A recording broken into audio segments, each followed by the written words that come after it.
Okay, test. I think the sound works. So it's kind of good day, kind of good evening, guys.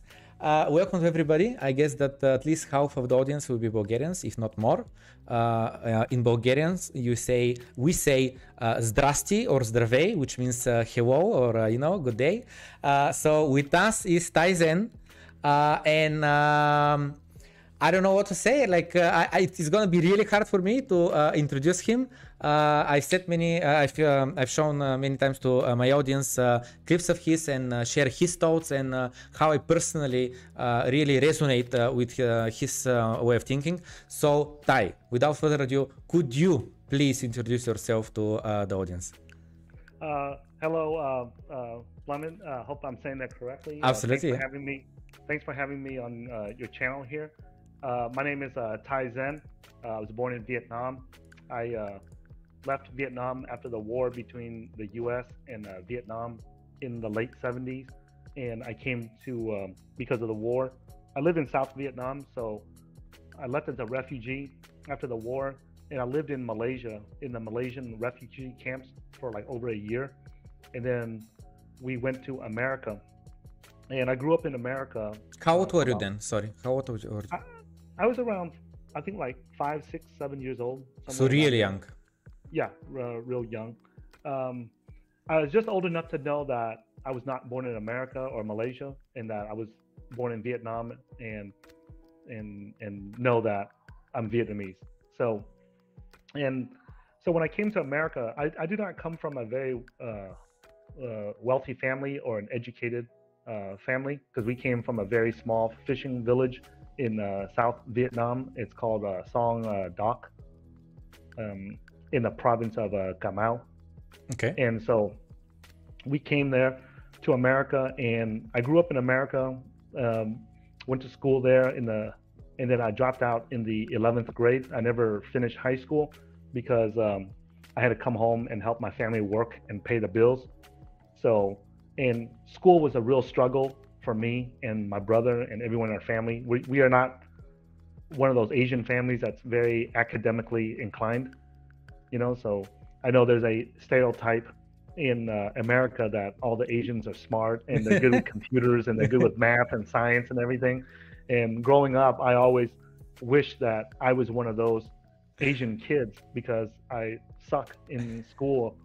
And every time I come home with bad grades, the only way that my dad knew how to help us become better in school was to go get cut a branch off a tree and beat the crap out of us. That's the way that you get your kids to do better in school in Asia, was just beat the shit out of them. So that's how they used to do it before. They don't do it that much anymore. But when I was growing up, that's how they did it. So. Okay, and your mom and dad, like, what did they do? And you said that you dropped out of school to work. What did you work? Since my family came from a small fishing village in Vietnam, the village that I came from had about 3,000 people in it when I left in the late 70s. And now when I come back in 2018, it has about 55,000 people living there now. And it's one of the biggest producers of seafood in Vietnam. It produces like over 100,000 tons of seafood for the country each year. So it's a lot of seafood, right? And since my family came from the fishing boat background, when we came to America, it was very natural for us to gravitate towards those areas. When I was in elementary school, we came and lived in the state of Oregon and the state of Washington, which is on the northeast coast of America. And when we were living there, I would grow up. I would go to school during the day and come back home from school around 3:30, 4 o'clock, and we would go and pick strawberries, and we would go pick apples, cherries, any kind of fruit that you can imagine that they grow in America on the west coast. I would pick it. But in farms, though, yeah. Yeah, in a farm, we would go there, and they would put them in crates or in baskets or in buckets. Like when you pick cucumbers, you fill up like a 5-gallon bucket, and then they pay you like 20 cents, 30 cents to pick a bucket. And then when you pick strawberries, they put them in the little I don't know what they call it in Bulgaria, but in America they call it pints. and then it's about the size of 2 iPhones put next to each other. And so you fill that up, and there's like, I remember, I think there was like 9 or 12 of those containers. And when you fill it up, they pay you like 30 cents, 40 cents, 50 cents. So that was like throughout the early 1980s. Okay. And then we saved up some money, and we moved down to the southern part of the United States, to a state called Texas. And we lived around the Dallas-Fort Worth area. And at that time, I was living in the city of Fort Worth, and my parents had friends that were sewing clothes like this, and like the T-shirts that you're wearing, and they were working at like in America they call it a clothing company, you know, where you go there. But the reality was, it was a sweatshop, and a sweatshop is where like people that are not legally in the US, they can go there and work, or kids can go there and work. So no paperwork and no formal employment, no any benefits. It's just cash on hand at the end of the day. That's exactly. Yeah, pretty much just manual labor work. So any place like that in America, we call that a sweatshop. So I would go there, and once they get to know you, you can take the fabric home to your house, and then you can buy your own sewing machines and you can sew it. So like if you were there, if I assembled this shirt or a dress for a woman's dress or something, then I would get, like, let's just say 90 cents for it. Let's say I get 70 cents for it. But if I bring it home and I use my own sewing machines and stuff, then I would get like 80 cents or 90 cents for it. So it's a little bit more.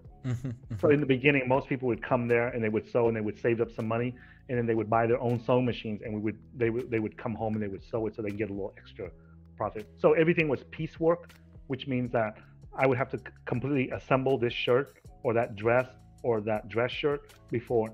And so like on like a tank top, I would get like we would get like 60 cents. 40, I'm really sorry. But in order to get this into perspective, I'm just a bit lost, because you're saying 67 cents, but at the same time, it's many years ago. So I just want to make sure at the same time. So how much was, let's say, a regular a burger or something, or a meal, or how much was your rent? You know, I just to get the sense. It's kind of hard to ask because we didn't have enough money to buy like a McDonald's burger, so you're asking the wrong person. So I never bought a burger at that time. So I see. You have enough money for that. Home cooked everything, yeah?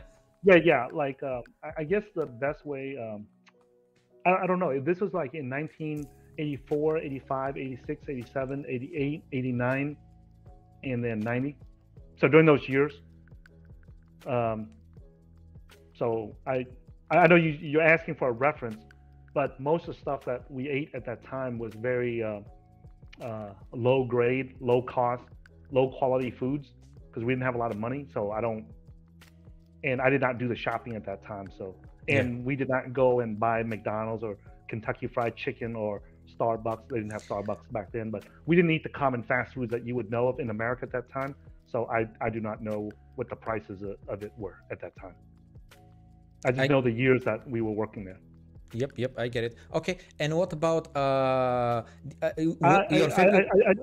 do remember this, like the minimum wage salaries at that time were around like $4.25 an hour, $4.50 an hour. It was below $5. So if that's any reference point to compare it to. Yeah. Okay, yeah. And someone said my mic is low. How did you read that? Yeah. Well, it's on the public chat. Oh, yeah, no. Yeah, I already heard it. No, I'm reading the chat. Yes, I know. Oh, okay. After that, there was a comment about the mic in Bulgarian as well. This is why I asked, like, how did you translate that? No. I guess they wrote it. I guess they wrote it in English so I can understand. Yeah, and after that, I saved fixed because from the application that we're broadcasting, I moved it so you're a bit higher, I'm a bit lower. And after that, in Bulgarian, they commented that your mic is also a bit muffled, but we can't do much about it, so it's okay. Okay. But I hear you absolutely fine, though. I think it should be fine. I heard you still a bit more, so it should be okay. Okay. So we get it. So and you were renting at the time, I would imagine, your family, yeah? Oh yeah, yeah. We my parents have never bought a house. Yeah. Like I'm the first generation in my family to buy a house. Okay. In my family, yeah. How many siblings do you have? I have three siblings, four siblings from my parents, my dad's first wife, and then I have two siblings from my dad's second wife. Okay. Any of them in crypto? From these four, these four over here, the last one died at birth, so there's only three. And then out of these two right here, one of them shot himself in the head and committed suicide just a few months ago. I'm sorry, So, man. yeah. Any of them in crypto by any chance? Just to ask from now. The three that's on this side, Yeah. I got both of them into crypto, but they're not they're very dumb. I have some very dumb brothers, so I have to do it for them. I'm not that smart myself either, so I'm not saying much. Okay, okay. Yeah, like I don't come from a that's why I say, you know, there's a lot of families, Asian families that they come from a very intelligent genetics, but in my family we did not, the men in my family did not get those good genetics, so we're just probably like whatever average intelligence is, we are probably way below that. It's not even average, so I have to help my brothers do that. I get it. Okay. All right. So let's continue your story. So what happens next? So you're working there at the house called, not spawn shop, but what was it? It's a sweatshop. Sweatshop. Yeah, that's because they have no air conditioning. They have no heating. Oh, now I get it. A sweatshop. Yeah. Yeah. Yeah, they're not trying to, they don't worry whether or not you feel comfortable working. Yeah, exactly. They're not looking at all to have the best possible working conditions for their employees. No, and it's usually in the basement, it's hidden, or it's in a factory, it's hidden somewhere, so the police can't see it, you know? So they're not the best working environments or conditions. I get it now. Okay. Now I get it. Okay. I heard the word, but I didn't translate it, so I didn't get it what exactly. I thought it's an expression, but now a sweatshop. Now I get it. Okay.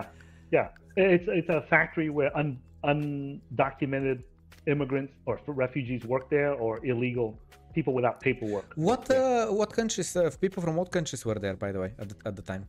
Most of the time they were Vietnamese people. Most of the sweatshops when you go to, it's usually one ethnic group. You know, because what happens is, like, let's say the Vietnamese work there, they'll tell all the other Vietnamese and they come work there, or the Bulgarians work there, then all the Bulgarians will tell each other they all work there. Absolutely. So that's very common.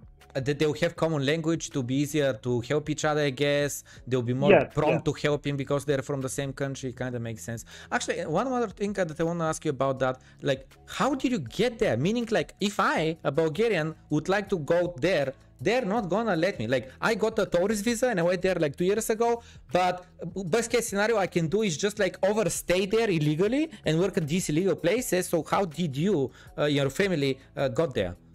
Well, first of all, we were in the U.S. legally because we're refugees.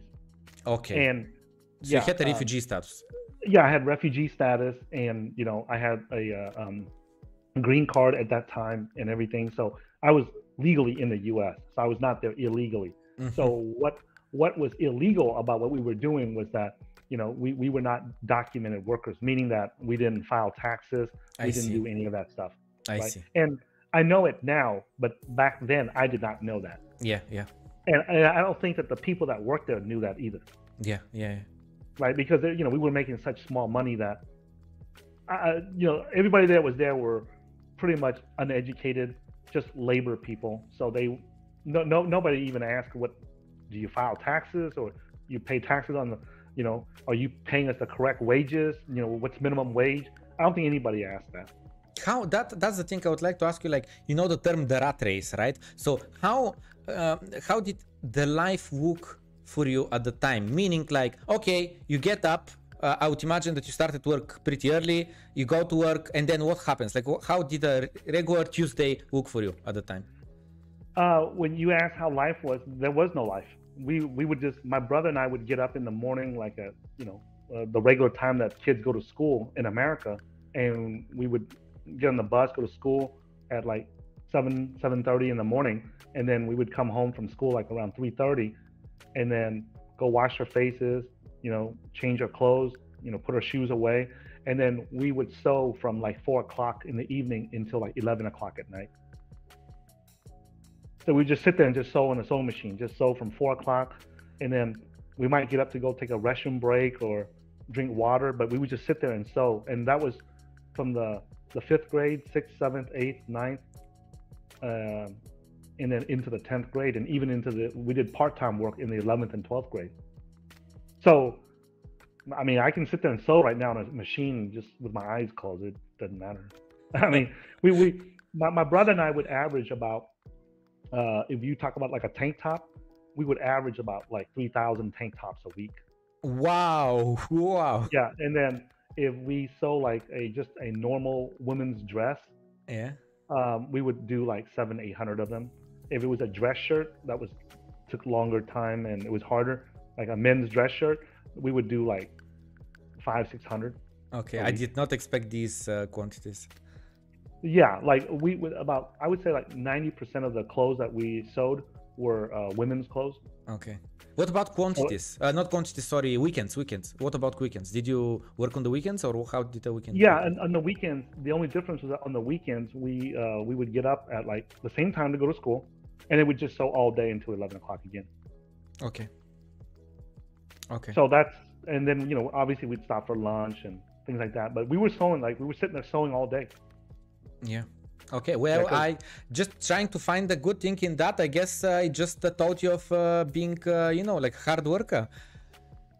Yeah, the only thing that came good out of it was that, like, when I grew up, and I would go into the corporate world and I would see these guys wearing suits and different clothes and different fashion brands and stuff, and I can look at it and tell if they're quality made or not.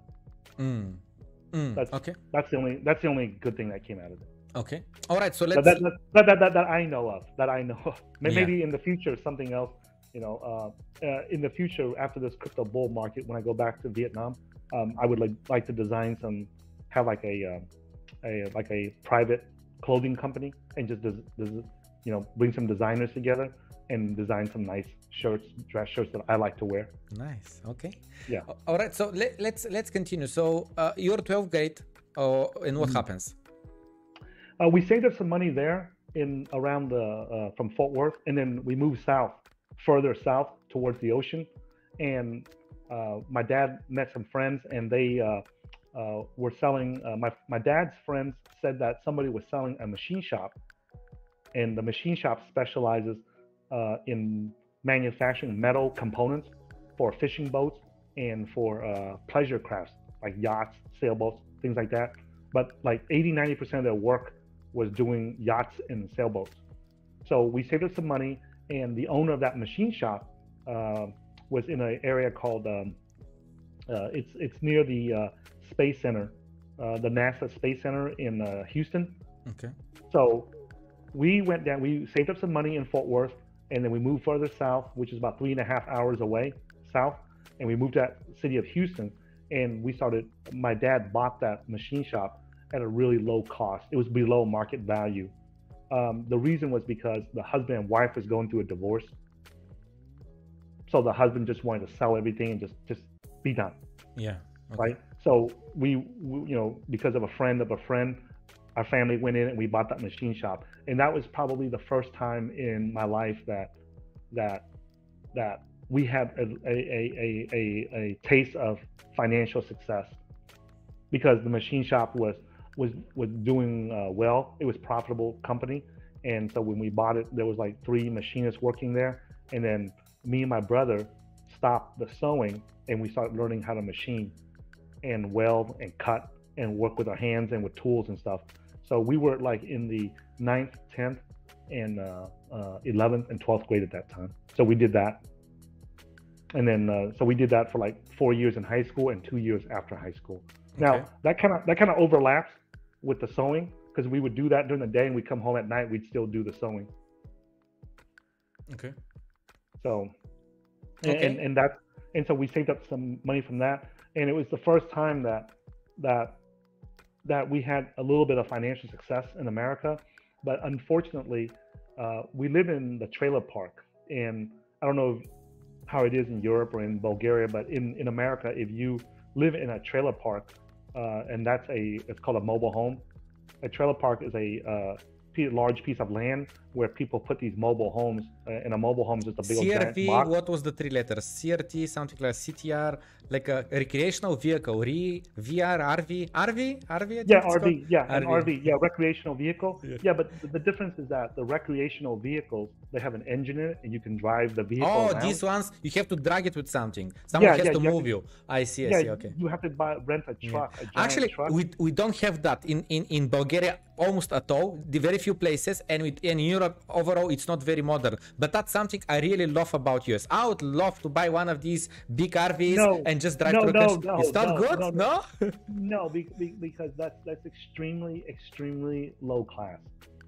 In America, like if a girl finds out, if you're in high school or college and a girl finds out you live in a mobile home, you're going to be a virgin for a very long time.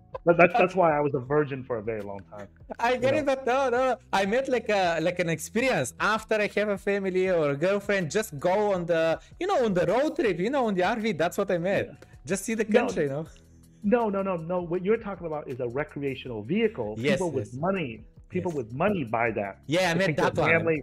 Yes. Yeah, the one I'm talking about is called the legal term for it is called a mobile home, and all it is just a big old box, a tin box that's got like 6 or 8 wheels underneath it, and then an 18-wheeler truck would come hook up to the trailer, and they would pull it to where you want it. They would drop it, and they would tie these metal anchors into the ground, and then when a heavy storm comes through, it just destroys everything, and then you just buy another one.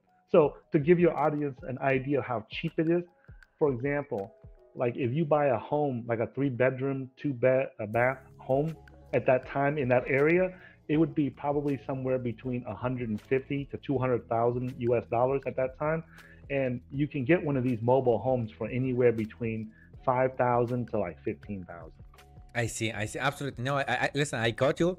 So it's the one that you're talking about, the recreational vehicle with the engine and the wheels and everything. That would cost about $50,000-$60,000. I get it. I absolutely get it. So there's a huge difference between those two. Absolutely got it. No. I met something else. It was like absolutely off topic from what we are talking right now. Yeah. I met like that in general in US there is a whole infrastructure and a culture around that about recreational vehicles and going to a lake and going in the mountains and so on. Yeah. In Europe we don't have that, but I would love to have it. Just get an RV, drive across the country. I get it. It's completely different from your story. Just an off topic. Yeah.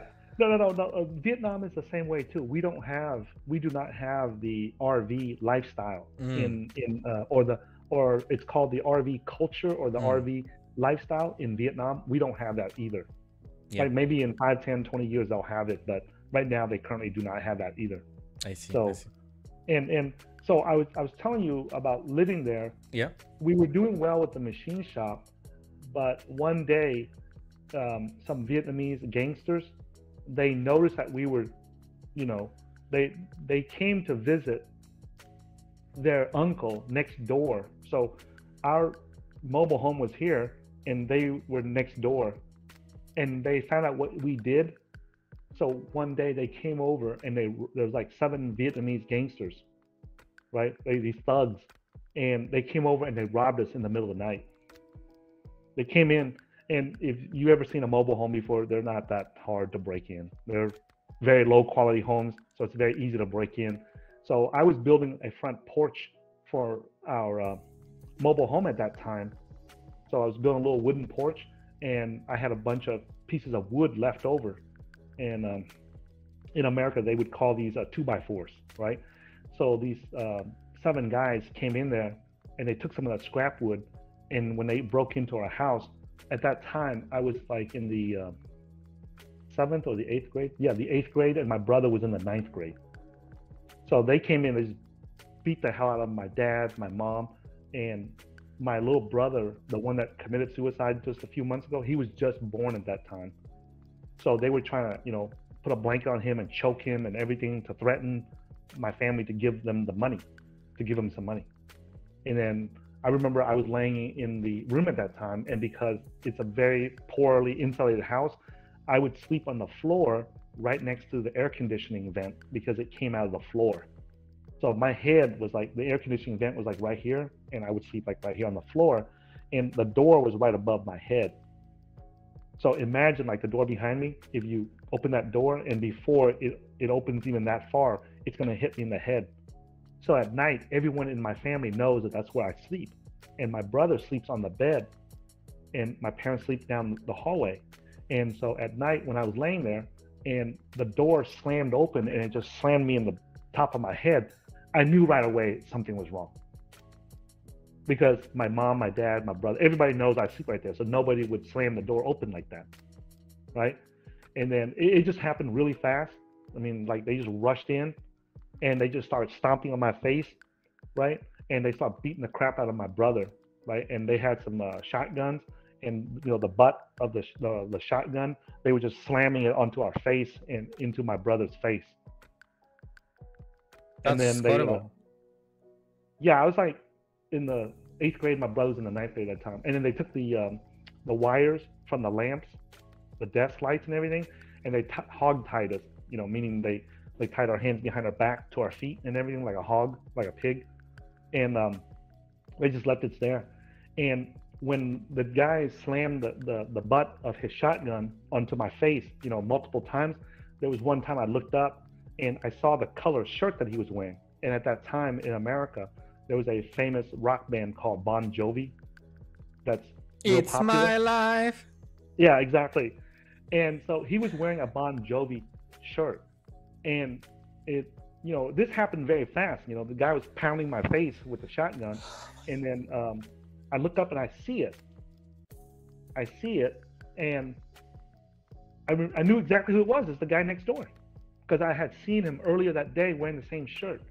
So they robbed us and then they took off. And when the police came, you know, I told them what I saw. And they asked me, and I said, the guy lives next door. So they went over there and he was actually still over there in the same shirt. Okay. And so, yeah, so out of those 7 guys, he was the only one that got arrested and went to jail. Because we couldn't identify the other 6 guys. You know? Were they by any chance wearing mask or anything, or they didn't care? They just stomped in and that's it? Yeah, they came from New York and they came down and they were just visiting one of their family members, and they just happened to find out that we own a machine shop next door, so they just broke in and just robbed us.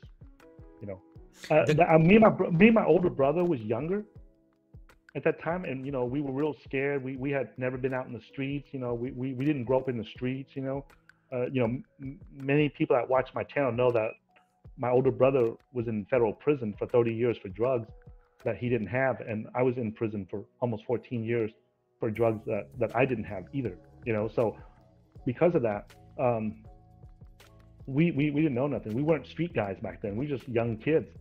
But knowing that what I know now, I would not have called the police. Why? Because I would go there and take care of it myself, me and my brother. Since we knew who it was, because the guys that robbed us, they beat the shit out of me. They beat the shit out of my brother. They you know almost made my dad so that he couldn't walk anymore, and they almost killed my little brother. And my little sister was there. You know, the whole time I was afraid that they were gonna hurt my little brother and sister, because my little sister was only like I think like 5-6 years old at that time. So I mean, I was young, I was scared. My older brother was scared, you know. But knowing what I know now, I would not have called the police. I would have went over there and took care of those guys and make sure they never ever do that again to another person.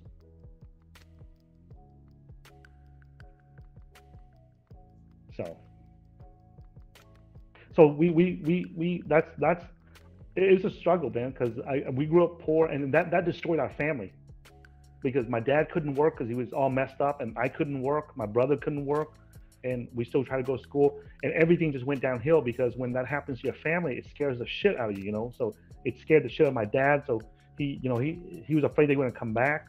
So he went, and one of his black friends, I think somebody loaned him a shotgun, you know. So he kept the shotgun, and after we told the police who that guy was with the Bon Jovi shirt, the other 6 guys came back and tried to rob us again. And lucky my dad had the shotgun the second time, right? And when they heard my dad with cocking the shotgun, when they tried to break in the second time, they all ran, you know. And so after that, my dad was like, oh man, you know, we can't live here. So he just sold the machine shop at a loss and we had a huge, you know, we did really well there, and he just sold everything, and we just left the city. So we moved to a smaller city called Palacios, and we went from a city that had like 3-4 million people to a small town that only had like 3,000-4,000 people, and there was not enough work there for us, and so we left there and we moved back near Houston, but this time because of that trauma, because we got robbed and we were so messed up, our whole family, everyone was in our family was scared at that time, and my dad was he just didn't want to go back to Houston. So he did the next best thing that he thought was good, which was move to a smaller town near Houston. It was a small town called Port Arthur, and the downside with moving there was that half, like the downtown area was all black. Okay, and if you ever go to America where it's an all black neighborhood, that's not safe. It's not because the black people are not safe. I don't want, you know, anyone listening to this and saying that I'm being racist and saying that, right? But most of the areas in America where it's all black, you know, in a poor ghetto black neighborhood, right? Then there's lots of violence, there's lots of shooting, there's drugs. So when we got there, I did not know what drugs were, right? I did not, you know, I've never held a gun before. We've never done anything like that. You know, we come from the streets, right? All we knew was how to machine, weld, build boats, repair boats, you know, rebuild diesel engines. That's what we did. So when we got there, my dad decided that instead of living in the mixed neighborhood, he was going to live in the downtown. And we were the only non-black family that I know of that was living there. And all the black people that were around us, they thought we were either so stupid to live there because we were the only non-black people there, right? Or we were just outright crazy or something. So they, you know, they did not bother us too much. And at that time, I did not know all the people that were walking in front of me. They were all selling drugs in front of our machine shop. And at that time, we pulled our mobile home in there next to our machine shop, because normally you cannot park a mobile home inside the downtown area of any city in America. But that city was so run down, it was so poor, it was so ghetto, it was such a big slum that nobody wanted to live there. So when we pulled the mobile home and we parked it there, the city government didn't even say nothing. They were actually kind of glad somebody was living there instead of leaving it empty and letting it get worse. Because every year the city was getting worse and worse because people were leaving. So they were happy somebody was trying to live there. So that's how me and my brother got involved in drugs, right? We were just not doing really well because it was a small city. And everybody that was around us, that's all they did was sell drugs. Sell to whom though? To other people, to other black people. In the same area? Yeah, in the same area. So therefore there were kind of rich people, I guess, that were buying the drugs or what? No, it's just all poor people. Okay. Yeah, it's just like alcoholism. You know, when people try to hide from their depression, they hide from their poverty. They just don't want to think about it no more. So they go fantasize and live in another world by drinking alcohol or doing drugs. Right? Aren't drugs a bit more expensive though, or not really? So what happened was the way that we got involved in drugs was because we were doing the machine work during the day. Okay. And then at nighttime, to make extra money, these black guys wanted to lower their cars. I don't know if they do this in Europe, but in America, the black guys, they love to lower their cars and trucks, right? But they didn't know how to do it, and they didn't have the tools to do it. Okay. So we had some black friends there, and one of them one day asked us, "Hey man, you know, they were talking about lowering their car or their truck, and they were going to hire somebody to do it." And I said, and they were our friends. So I said, "Hey man, we can do that for you. Can't be that hard. It's metal. We work with metal every day." So we looked, you know, in the lowrider magazines in America, and we saw what they were doing, and we saw the instructions in the magazines where you cut the leaf springs or you remove the leaf springs, or you cut the springs in the back of the trucks and the cars. And so, I mean, that's no big deal. I mean, we just jack up the car and get a torch and cut it, grind it so it's smooth, and then put it back. And so my friends went around, driving around, and then the other black guys saw them with their cars lowered. So they thought, hey, man, where did you get your car lowered at? And they would say, hey, you know, Ty, and my brother's name is Chop, right? They would say, hey, Ty and Chop over there at the machine shop, they do that. But we actually don't. We just did it for our friends. So when those guys came over, they offered to pay us, and we did it for them. And then pretty soon they would tell their friends, and their friends would come. And then we would start to notice that these guys, these black guys that came, they had the way they carried themselves, they were different from the regular black guys. They had a little bit more money, and they just driving a little bit better cars. And we started to talk to them and ask what they were doing. And that's when, you know, we found out that they were selling drugs. And at that time, we didn't know nothing about drugs. We didn't know nothing about selling drugs. We didn't know any of that stuff. And what happened was, we didn't even know that our neighbors next door were doing drugs. We didn't know that the neighbors across the street were doing drugs, and the neighbors over here were doing drugs, and the neighbors over here, and the neighbors behind it. They were all doing drugs. They were all drug addicts. We did not know that because we had never seen a drug addict before. And if we did, we didn't know that. You couldn't tell the signs or whatever it's called. Yeah, because we did not come from that world. Like I said, you know, we came from the sweatshops, sewing clothes, and then we worked in the machine shops, working on sailboats and yachts and fishing boats. So why would we know about drugs, right? And we were like in the 8th, 9th grade at that time, you know? Oh no, by this time we were like in the 10th or 11th grade, somewhere around there. So we were still in high school at that time. So we didn't know this stuff. So what happened was, it was hard for us to believe that. And then when we talked to our neighbors, we would find out, yeah, it's true, they were doing drugs. We would ask them and they would tell us, yeah. And then we had this bright idea that if we're working on these guys' cars, these drug dealers' cars, and these neighbors, so we just facilitated the process, and that's how we got involved in drugs. Okay. You know, we just happened to know that all the neighbors were doing drugs, and the guys that were coming in there, where we would, you know, modify their cars, they would, you know, sell them the drugs, and we would say, hey man, these guys over here, and we didn't think a big deal about it because everybody was doing it. And that's, I would say that's the biggest lesson that we can all learn from that, your viewers and even my viewers, is that you got to really be careful where you put your kids. You know, like the reason why LeonFood.com, my business partner, the reason why he grew up around, he started investing in stocks in college. And the reason is because he grew up in New Jersey, which is near Wall Street. And when he would go to work, he would go work on Wall Street for the options companies and for the institutions like Merrill Lynch, for Morgan Stanley, places like that. And all he saw was people making money from buying and selling stocks. And I grew up in an environment where I saw people making money with drugs. I didn't see people make money with anything else in my neighborhood. So I got involved with the wrong people. One thing led to another. And my friends, one of my friends, he got busted for drugs.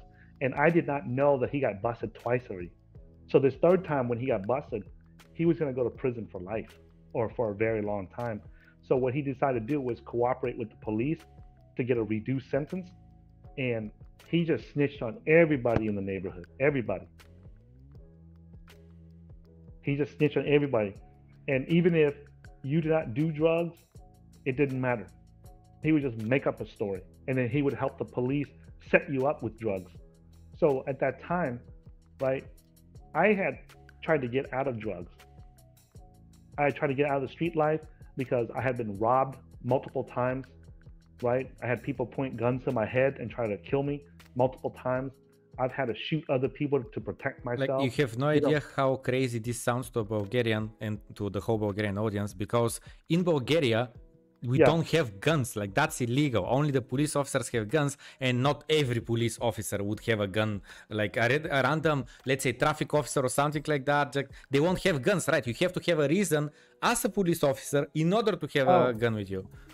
No, I mean, like, this is in America, everybody can carry guns. Yeah, yeah. So, and so, No, I know. I'm just saying how different the laws are in America and in Bulgaria. yeah, and I don't want people to think that in every neighborhood it's violent like that. It's only in the poor ghetto neighborhoods where people are poor, and you know, lots of drugs, lots of violence, right? And in some of those areas, the police just don't want to go there. They don't want to go there because what's the incentive? You're a police officer, you go in there and you get shot. What's the incentive for you to go there and stop the crime there? It's not going to go away because the neighborhood is so poor. So even if you arrest that guy, somebody else is going to come back, 10 more guys are going to come out there and do the same thing. That's why in one of the most violent cities in America is in Chicago, right? That's where President Obama comes from. He couldn't, even as president, he couldn't fix the problem. There's places in Chicago where the police with body armor, guns, body armor, bulletproof vests, everything, they will not go there. They won't go there because there's no incentive. Like, you go there, you get shot. They will shoot you just for fun, just because you're the police. So why would you go there for? So I almost got shot multiple times. And I had to shoot at other guys that were trying to rob us multiple times. And I knew that I was going to get killed sooner or later. So I wanted to get away from that. I started backing away from that, but you really can't, right? Because it's one of those things where you get sucked in, but you don't know how to get out. And I was too young and I was too naive. I didn't know how to get out of that, right? So I got set up. One of the friend that I told you that was supposed to be my friend, he got busted. So he started setting everybody up, including myself. And that's when I got busted and I got put in prison for almost 14 years for that. Okay, so let's continue with the prison, I guess. So what happens there? When I came into prison, it was really tough because I didn't know anything. I didn't know how to survive in prison, right? The first like 6 months in there, I almost got raped by by a big old black guy, you know? And this is a valuable lesson too, that your audience can hear, you know? We have a saying in America that if it looks like a duck and it quacks like a duck and it walks like a duck, it looks like a duck, it sounds like a duck, right? It must be a duck. It can't be a chicken, right? So there were some black guys in there when the way that they rape you in prison is not like in the movies where they see you and they just grab you and then start, you know, fucking you in the ass or some shit like that. That's not how it works. What they do is the reason why they don't do it like that, like you see in prison, like in the movies, is because that's too confrontational. You understand? No. Well, because if they just come and rape you and you try to kill them or you fight them right there, right? No matter how tough the guy is, he still doesn't want to be killed. Okay. He still doesn't want you to punch him in the eyeball. I see. Okay. Okay, that's the reality of violence in the streets or in prison. No matter how tough the guy is, he still doesn't like someone to punch him in the eyeball or punch him in the ball. Taking a shot at him. Yeah. And the other thing too is that it's not long lasting. Because if the guys they want to rape the young guys that come in, they want to continually do it frequently. They just don't want to do it one time. So they want to make sure that their victim is somebody they can brainwash to accept it over a long period of time. Okay. So it's like in the movies you see them do it and it's just like one time or something like that. No, they try to get it so that they can do it multiple times. Okay. So what happened was the way they do is they'll come in. Oh, you got nice hair, Plamen. Oh, what do you do, man? You look so young. You're 20 years old, but you look like you're 15. You know.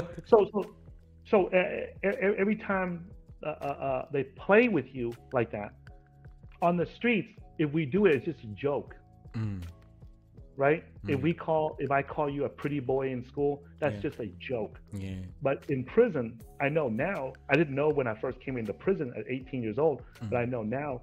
You never let another guy do or say anything to you that is that is related to being feminine. Right? So the correct response, you know, if they say you're a pretty boy, go suck a dick, bitch.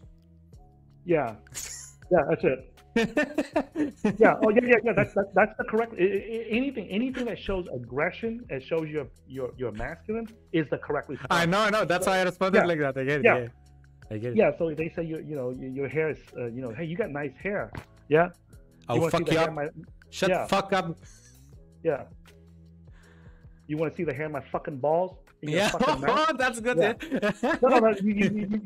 You have to say that. I get it. No, I get it. I get it. Yeah, it doesn't matter if you're fat, you're tall, you're skinny, you're nerdy, you're an engineer, you're a doctor. Any guy that says anything that tries to make you look feminine, you have to stop it right there. Okay. So I did not know that. I did not know that. Okay. So, you know, I thought it was just a joke, and I would joke on it. The next, you know, and you know, after they use words to test you and get past that stage, the next step is they'll start to try to caress you. You know, like if you score a goal in basketball or in soccer, you know how we slap each other on the back, right? And we say, hey, good job and everything. So now they'll slap you in the back, but then their hand is there just a little bit longer. Okay. You know what I'm saying? It's like, hey, good job, Ty, you know, right? That's how you normally do it, right? Yeah. Now it's like, hey, good job, Ty. I see. Okay. Right? And so now they're extending it. So what they're doing is they're trying to get closer and closer and make you feel comfortable. So how long did you take you to understand prison, to like understand what's up, how it is, what are the rules? That incident where the guy unsuccessfully tried to rape me, you know, in prison, that's it forced me to grow up very quickly. You know, anytime that a big old black guy tries to put his dick in your ass, you know, you got two choices. Either you can grow the fuck up, you can grow up very quickly, or, you know, you can become his little bitch. So at that time, I made the decision not to be anyone's little bitch in prison. You know, I cannot share with you the things I did so that he will not rape my ass or rape anybody else. But let's just say that it you know, it was not, it's not something I can, it's not something I can describe to you because I can get in trouble for it. Okay. But it's not something that I would want to see happen to other people or other kids.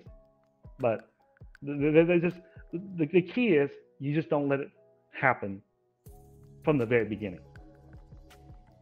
You know, and that's, if anyone ever goes to jail, goes to prison, whether it's in Europe or in America or in Asia, you just don't let it happen. You know, because they test you, and then if you don't pass the test, then they keep moving forward. But if you pass it from the first time, you might get a broken teeth, you might get a broken nose, right? But at least your ass is still intact and it's not broken. Okay. All right. You know. So 14 years, that's a lot of time. What else happened there other than attempted rapes? And I guess you've seen a lot of shit, but other than that? No, I came into prison in 1993, and I just gave up on life at that time. You know, because when you're 18 and you have a 15-year prison sentence, that's like your whole life. You've only been on Earth for 18 years, and you got almost the same amount of time in prison. So my mind at that time was a completely different Tizen. My mind at that time was just, I'm gonna do whatever it takes to survive. You know, so I did whatever I could to make money in prison to survive. The only thing I did not do was sell drugs. You know, I did not like drugs outside of prison, because once I got into it, I realized this is not who I am. I don't like to be that person, right, that harms other people. You know, at first the money makes you greedy and you do it, but then after I did it, I was like, no, I saw what it did to the people, you know, and it's just, I told myself, that's not who I am. I don't want to be known as the person that hurts other people. You know, when people think of Tizen, I want them to think of me as, hey, you know, I'm glad I know that guy because he helped me out financially. He helped me out physically. He helped me out spiritually. That's not who I wanted to be. And then when I went to prison, the way that I was treated in prison made me believe that even more so. Because the prison guards, they just treat you like a piece of shit. They just, if they can electrocute you and kill you and be done with, that they would rather do that. And save the taxpayers, $25,000 a year. Because that's how much it costs to keep us in prison for 1 year at that time. And it was up to the prison guards, it just electrocute all these guys, all these prisoners, these 2 million prisoners, so we didn't save everybody tax money, right? And so I just did not like that. I just did not like that. I was already poor, I was already uneducated. I don't need to go out into the world and everybody just look at me like a piece of shit. It's bad enough that I'm poor and I'm uneducated already, so why bring more of this shit on me? You know what I'm saying? Like the uneducated part, for whatever reason, when I was born, the genetics are not in here for me to do well in math and science. I cannot change that. I cannot change that. But I can change the fact that I can make a choice to sell drugs or do something stupid or illegal and people hate me, or I can make the decision not to do it. So that's a choice. That's not something I was born with. Right? So like if I was born, short, or I was born tall, that's nothing that I can do to change that. But this particular thing, I just need to stop selling drugs and stop doing things that breaks the law, and then there's no reason for people to hate me. So that's what made me change my mind. And there's a few other things too, like from 1993 to the year 2000. Whatever, like if we can bet on soccer, we would run the sports booking. If there's a gambling table, we'd run the poker table and make money. I would do it. It's just whatever, right? And what changed my mind was I think it was 1999. I was still being a knucklehead. A knucklehead is, in America, is somebody that just doesn't give a shit about anything. And at that time, I saw no future in myself. I saw nothing ahead of me. Like if you go back in history and you say, hey, Ty, you need to cut out this, man. We need you alive. We need you, hey, start reading the technical analysis books, start reading the investing books, because in 2017, right, you're going to produce, almost 30 millionaires. And then in 2021, you're going to produce even double that amount, right? That would be very hard for me to imagine. It was very, very difficult. So when I was doing that, in 1999, I partnered up with this Vietnamese guy, this midget, I'll just call him Tom. Okay. Tom. That was his name. Okay. And we ran the American football. We ran like an American football booking business, gambling business, and we did okay. We didn't, make a lot of money, but we made a little bit more money than the average prisoner earns in prison. Okay, just a sec. I'm really sorry, because I was just gonna ask, is it still in prison? Is it outside of prison? Like, I don't get it. Like, how do you run a business in prison? Like, this doesn't make sense to me. Sorry, I've never been to prison. I just don't get it. How do you make money? What is money there? I've heard that cigarettes is money. Like, what is? I just don't get it. This is all in prison. This is all the from the time that my friend set me up with the police. I was in prison since then, from 1993 to 2006. That's when I was in prison. Okay. So, what is money? Let's start from there. Wait. What is money in prison? Is it cash? What is it? No, it's illegal to have cash in there. Okay. So it was illegal to have cigarettes. So what we used for cash was commodity products, mostly consumable products, right? So in the prison, they feed you 3 times a day, but they also have a little convenience store inside the prison, and that convenience store is called a commissary. So they do that in the military too. Okay. So it's the same thing. They brought that from the military over to the prison, and in the prison, you would have like 2,000 prisoners, and most people don't realize this, but the prison is a small city. The warden is like the mayor of that city or the chairman of that city, and then his captain is the next in command. you know, and then the lieutenants and everything. So it's like a small city that has a little police force. They even have a prison inside the prison. So if you get in trouble for selling drugs or you fight or you The kill somebody, cancer you're hurt. or whatever it's called. Yeah, they put you. They call it the hole. The hole. Okay. The prisoners call it the hole, Yeah. but they use the legal term for it is called a segregated unit. Mm-hmm. Okay, so they put us in there, and so they would put us in there, and you know, I went to the hole multiple times for like a month at a time for fighting, for fighting with other prisoners, for arguing with the police, for getting caught stealing out of the kitchen, just lots of stuff. And I didn't give a shit. I just thought, you know, it's my job is to beat the system. You know, they put me in here.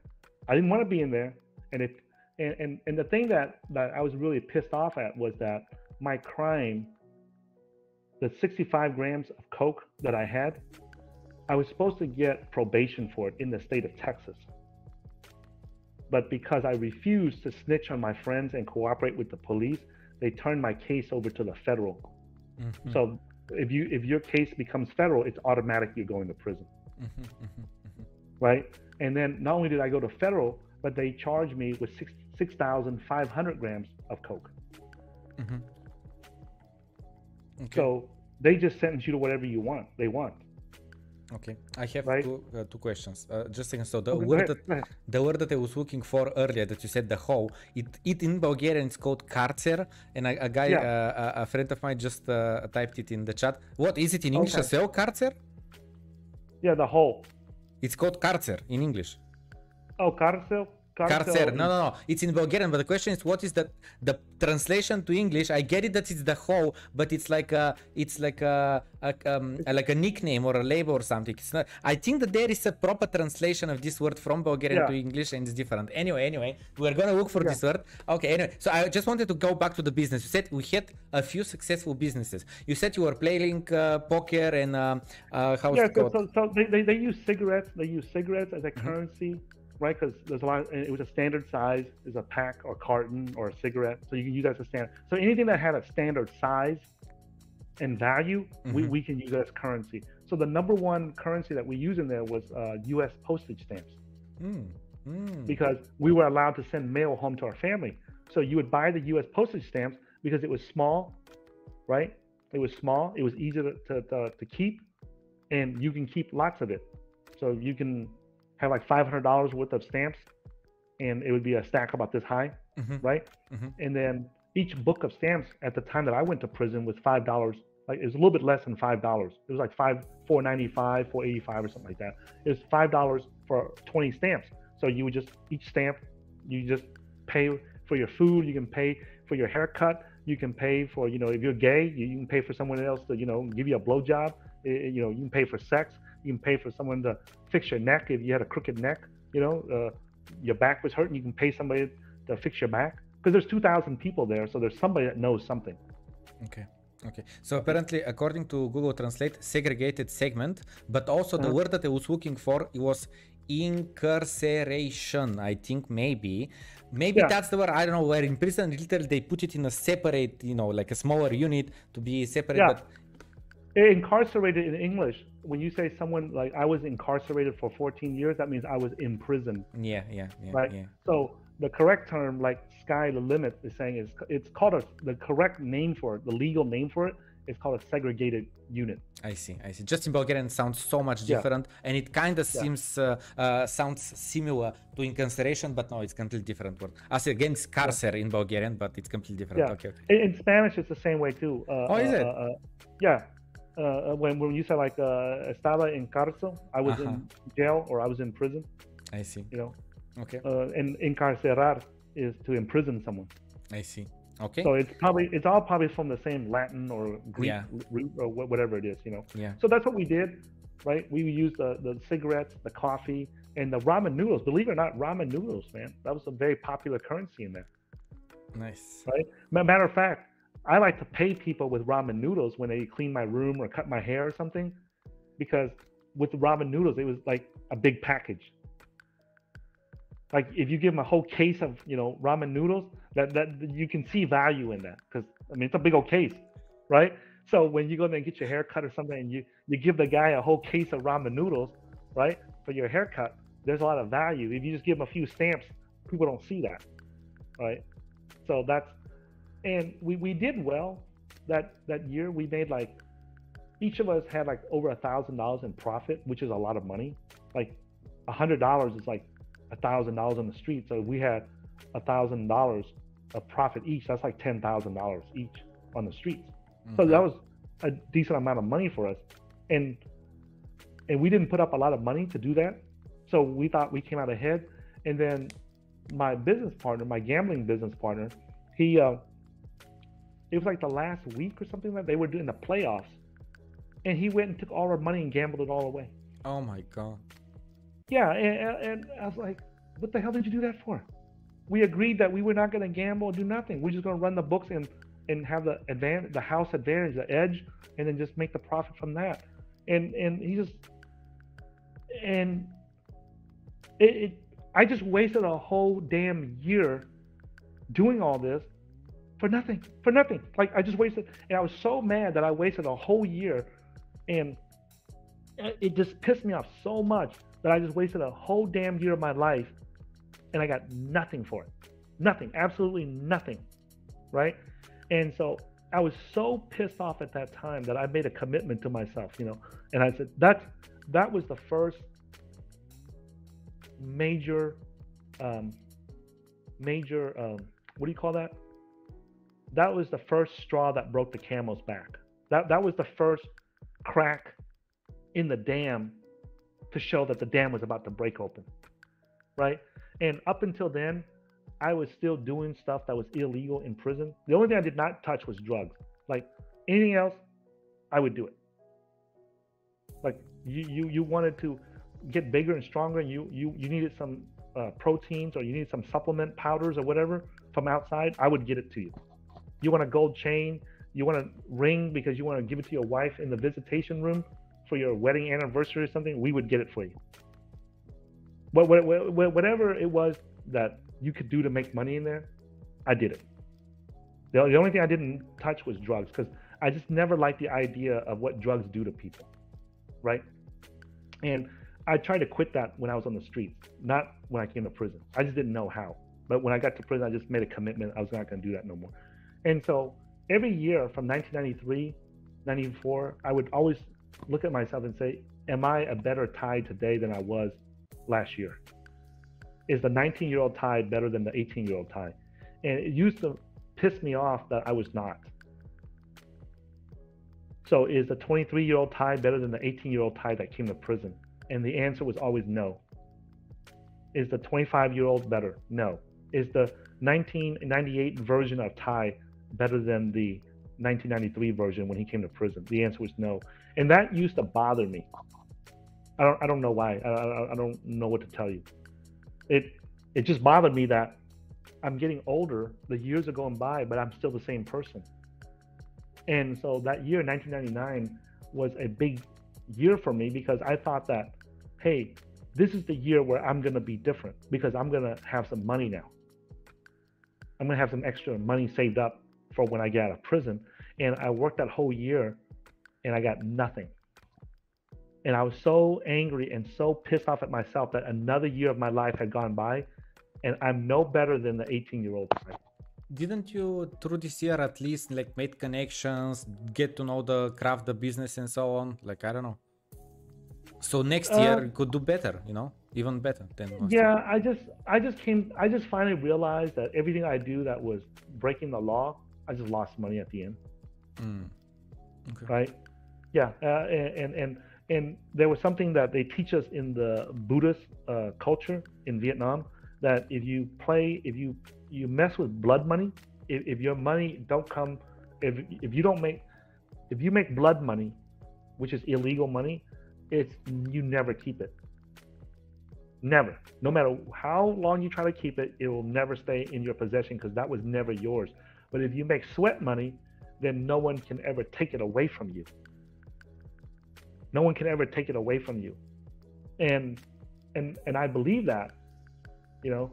So in 1999, I made a decision. I said, you know what? Screw this. no more prison hustles, no more street hustles. If there's anything that, if you tell me that I got to cross the street on this side, but I can cross it over here and break the traffic laws, I'm not going to do it. I'm just going to go this way. You know, because I've been breaking the law for so many years, for most of my life, and I never got nowhere. I never amounted to anything. I never achieved nothing. And so in 1999, after that, me and Tom ran, we failed at that sports booking business, right? I just said, that's screw this. I'm just going to go and focus on learning Spanish. And you might say, hey, why Spanish? Like out of all the languages? And that was the first language I chose because I live in the state of Texas and everybody speaks Spanish. Like English is the second one language. Even though we're in America, English is the second language. Spanish is the first language. Because we have so many Mexicans that cross the border and live in Texas and also I like Mexican culture. I like their music, you know, I like their girls at that time, and I like the Mexican food. You know, I had lots of Mexican friends. So I didn't know what to learn. I didn't know what to focus on. So I said, hey, you know what? I'm just going to learn Spanish. Because if nothing else, if I come out and I go work as an interpreter, I looked it up. I researched somewhere. They make like $40,000 or $50,000 a year. And I did the math. I said, hey, if I keep on these stupid prison hustles and these street hustles in prison, let's say that I save up $5,000 a year. And by the time I get out of prison, like at that time, it was 1999, and I was supposed to be released from prison in 2006. So that was like 7 years.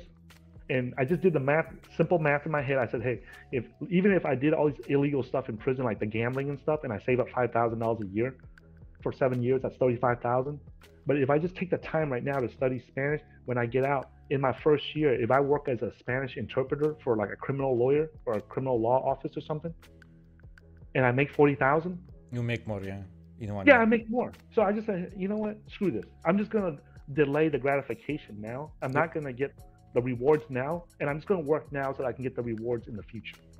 And because I've been doing this for 7 years, from 1993 to 1999, and it's not working. It's not working. Every year I thought that I was doing something different, but the reality was I was not doing anything different. I thought I was, but I wasn't, because the results showed for itself. And so, and it also helps, you know, and this is another lesson, you know, is that it helps just to be honest with yourself. Because, you know, like some people, they're still at the same level, but they always say, oh, I'm better. You're not. You know, like where are you better at? Like each year when I look at my trading or my investing and I ask myself, am I better this year than I was last year? And I want to see tangible evidence. I don't want to lie to myself, because if I lie to myself, then I can't get better. So I just stayed away from everybody. So they talked about sports, gambling or something. I just avoided it. And they had an education department inside the prison. And in that education department, we would, you could go rent the cassette tapes or the videotapes. And I would go in there and I would rent and when I say rent, I should say borrow, because they did not charge us money. I was just going to ask, did you pay in stamps or what was it? So no.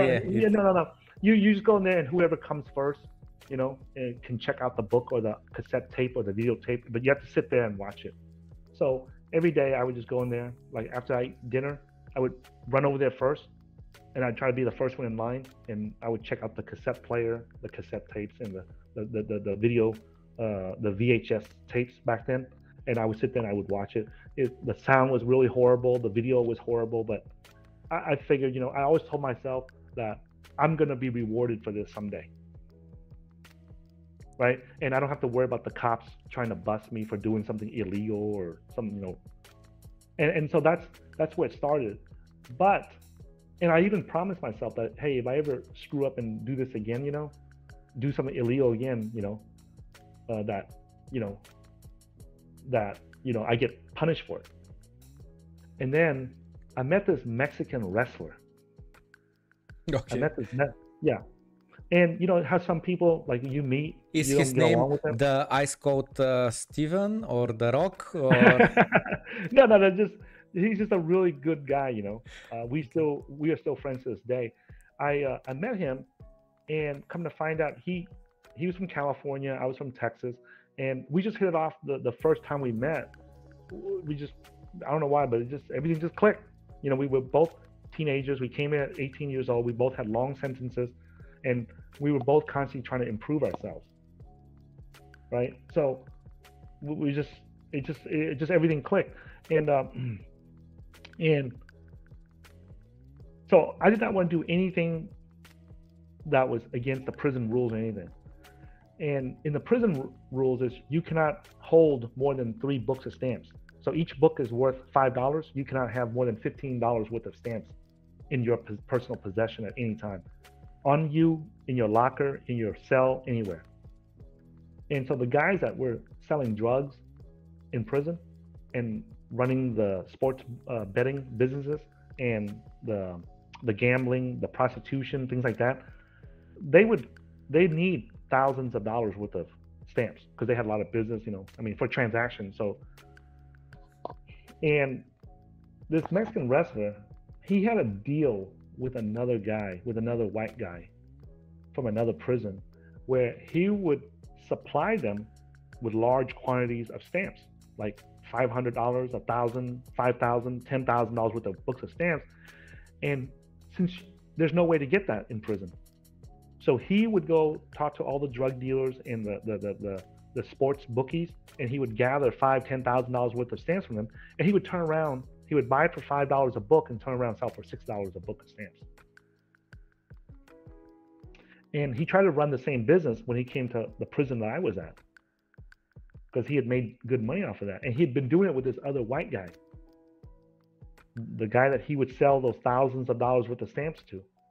And so when he came there, I trusted him, and he said, hey, look, man, I want to do this stamp business, buy it for $5 and sell it for $6, but I need, you know, like 10, 20, 30, $50,000 worth of stamps. And I'm new here at the prison, so all the drug dealers and the bookies, they're not going to give me the stamps.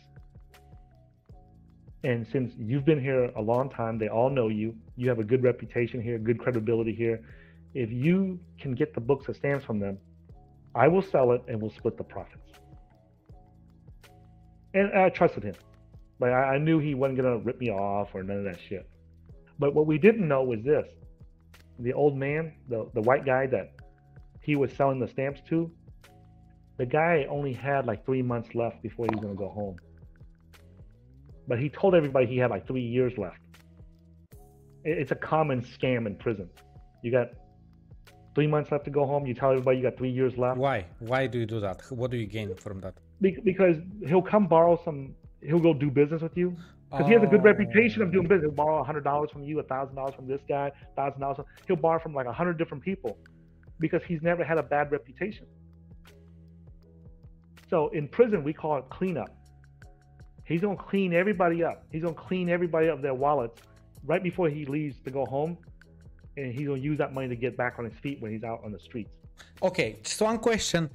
How do you convert stamps and cigarettes and whatever else you said to real money from like real dollars? How do you do that? Okay, so let's say you want to buy $10,000 worth of cigarettes or stamps from me. Okay. Right? You tell your wife, your friend, your family on the street, they'll send to my account 10,000. Oh, so you still have a bank account? No. In the prison, we all have a commissary account to buy cigarettes, coffee. So what's a commissary account? It's like a convenience store. A commissary is like a convenience store inside the prison. Okay. So you go there, buy some candy, buy some Coke, Pepsi, buy you some donuts, just snacks. Okay. And you know, if you want to write a letter to your mom, you gotta buy the pen, you gotta buy the paper, you gotta buy the envelope. So it's a little store inside the prison. Yep. Remember, the prison is like a small city. Yep. So whatever you have in a regular city, they have it inside the prison. If you have electric shops out in the city, then you have electric shops inside the prison. You have plumbing shops, you have machine shops, you have carpentry shops, you have landscaping shops. Okay. Because it's a small city. You got to go do all that stuff. It's still a small city. It's 2,000 people. Right? When your toilet in your cell gets clogged up, who's going to fix it? Okay. When the showers break, who's going to fix it? So they got to send the prisoners that work in the plumbing shop, they come over and they fix it. Okay. So just a second again. Yeah. I have, let's say, certain goods that I can sell to other people. So Yeah. are you telling me that they have a prison bank account or what? How do I still don't get it? How do you transfer the value out of the prison? The prison has a bank account. Okay. And so it's called a prisoner's account. Okay, and they can deposit it? Send you money. Yeah, they can deposit money. They just write down your name, your prison ID number. Like if I want to send you $100, I just send it to you, put your name, your ID on there, and they deposit it into your account. So just random example, if I have 20 cigarettes, I tell you to tell your friend or wife or whatever from outside to send, let's say, $100 to my solitary account, whatever the word was. Yeah. And she sends it. I check my account. I see it's there. I'm happy. I give you the cigarettes. Yeah. Yeah. Yeah. Okay. Now I get. I just didn't know. I didn't know that this existed. Yeah. I didn't know. Yeah. So that's and then that's how you pay for the telephone calls when you call home. Like when I was in there, you get like 250, 300 minutes of phone calls a month. So that's how you paid for it. I see. Okay. Right. So, and make a long story short, my Mexican wrestling friend and me and another Mexican guy, we'll just call him Cancer Head, right? So me and the Mexican wrestler and Cancer Head, we did this business together to buy the stamps at $5 and sell it for $6 or $7. And the old man, he ripped us off for a lot of money. The most money I had ever seen in my life in prison. Like when I was telling people in there, they wouldn't even believe it. And it was so much that it was for the first time that I was in a life or death situation over money. Like I told myself I'd never put myself in a situation where I owed somebody money or do something like that to where my life depended on it. Right? And so this is the first time where my life was depending on whether I pay back the drug dealers and the bookies and everything their money. So lots of bad things happened. But after that incident, I can't, like I said, I can't describe to you what happened, right? Because I would get in trouble for it. But after it happened, right, that's it. That was the final straw that broke the camel's back for me in the year 2000. I said no more. From now on, either I'm gonna be broke and stay poor. I'm not gonna do anything else to any more of these street hustles or any more of these prison hustles, any of this stupid shit that breaks the law of wherever it is I'm living. And that since then, I can say that since 2000, I haven't done anything to break any laws in any country and anywhere I live, any company I worked at, nothing. Okay. And so that was a really, really bad year for me. Really, really bad year. Because I thought that 1999, it couldn't get any worse. And 2000, it was even worse. I ended up in the hospital, just lots of things. I broke my hand right here, and I ended up in the hospital. Just lots of bad things happened, right? And when I came out of the hospital and I came back to the prison, that trip to the hospital, I was in the hospital, and the way the nurses treated me, it was like the first time I was treated as a human for the first time in so many years. I couldn't remember being treated as a human. And I remember I came out of surgery and on my hand, and the guards did not want to let me go pee. They had me handcuffed. They cuffed my ankle to the hospital bed. And the nurse asked them to uncuff me so she can escort me to the restroom to take a piss. And the guards didn't want to do it. And she ordered them that, since they were in the hospital, it was under hospital jurisdiction, and they only had the authority to guard the door to make sure that I don't get outside, escape from the prison, from the hospital. Because the hospital had a special hallway, a special unit in the hall where it was heavily guarded. The doors were all steel. They were locked at all times. You had to go through several doors to get out of that section of the hospital. It was only to treat prisoners. And so that's the section I was in. And she reminded the guards that when they are there, they only have jurisdiction over that door. Inside the treatment room, the surgery room, that she still had the authority to do what she wanted to do with the patients. So she ordered them to take the cuffs off so I can go pee. And when I came back, they put it on, but they were really pissed off at her for taking my side. And then to piss off the prison guards even more, she asked me if she can get me something. And I like to drink orange juice, and I hadn't not drinking orange juice in a long time, in like several years. So I asked her, and she brought in some fresh squeezed orange juice. And I was drinking that orange juice, and I remembered, like, man, I can't believe, you know, that I've been in prison this long, and I forget how it is to be treated like a regular human. And that nurse reminded me, you know, it made me realize that I can go through life and have people treat me like this nurse, or have people like this asshole prison guard treating me like a piece of shit, but I really can't say anything about it because he's just doing his job. Like, his job is to keep the guys that break the laws like me selling drugs inside the prison. Like, he didn't do anything wrong. I was the one who did something wrong, and I'm trying to blame it on the guard. Like, lots of prisoners hate the police and blame the police and the guards and everything, but I'm the one that's breaking the law, and they're just doing their job, and the community is paying them to do that job. And so that made me realize when I went back to the prison after that surgery that this is it, man. This is it. Like, I told myself, you know, I made a promise to myself, you know, that if I ever do anything to break the law again, I hope that I never leave prison, because I don't deserve to be on the streets, because I can't change. I'm not willing to learn my lesson and change. And so I just stayed in my room. I didn't go talk to anybody. It was really depressing at that time because I couldn't do anything because I had a big old cast in my arm, right? And even worse, when the surgeon came inside the prison to pull the pin out of my hand, he just didn't give a shit. Like, he didn't bring the tools. He didn't bring nothing, right? And he just asked the prison if they had some pliers, and they didn't. And they had some tweezers. So he sat there and he tried to pull the damn rod out of my hand with some stupid tweezers. And I can tell, because I used to work in the machine shop, I can tell those tweezers were not strong enough to pull this out. So he's over here yanking on my hand, this freaking rod about that big, pulling it out of my hand. And it was painful as shit, man, you know? And he just didn't give a shit. He just looked at me like, oh, this is a fucking prisoner. Who gives a shit? And I just didn't like that, man. So I just made, after that incident, I just made a decision. This is it, man. No more, no more. So I said, man, if I can't talk and meet people that can help me improve my life, I'm just not going to waste my time to talk. I would be better off alone by myself. And that's what I did. I just stayed in my room, in my cell, and I just didn't bother talking to anybody. And there was this martial arts instructor, this Taekwondo instructor, who was a neighbor.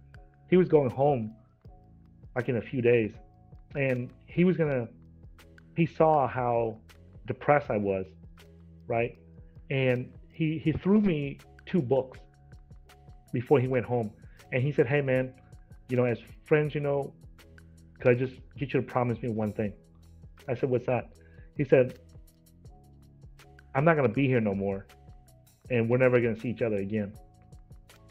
Can you just do me a favor and read these 2 books? And I said, yeah, whatever, man. Just throw it over there on the desk.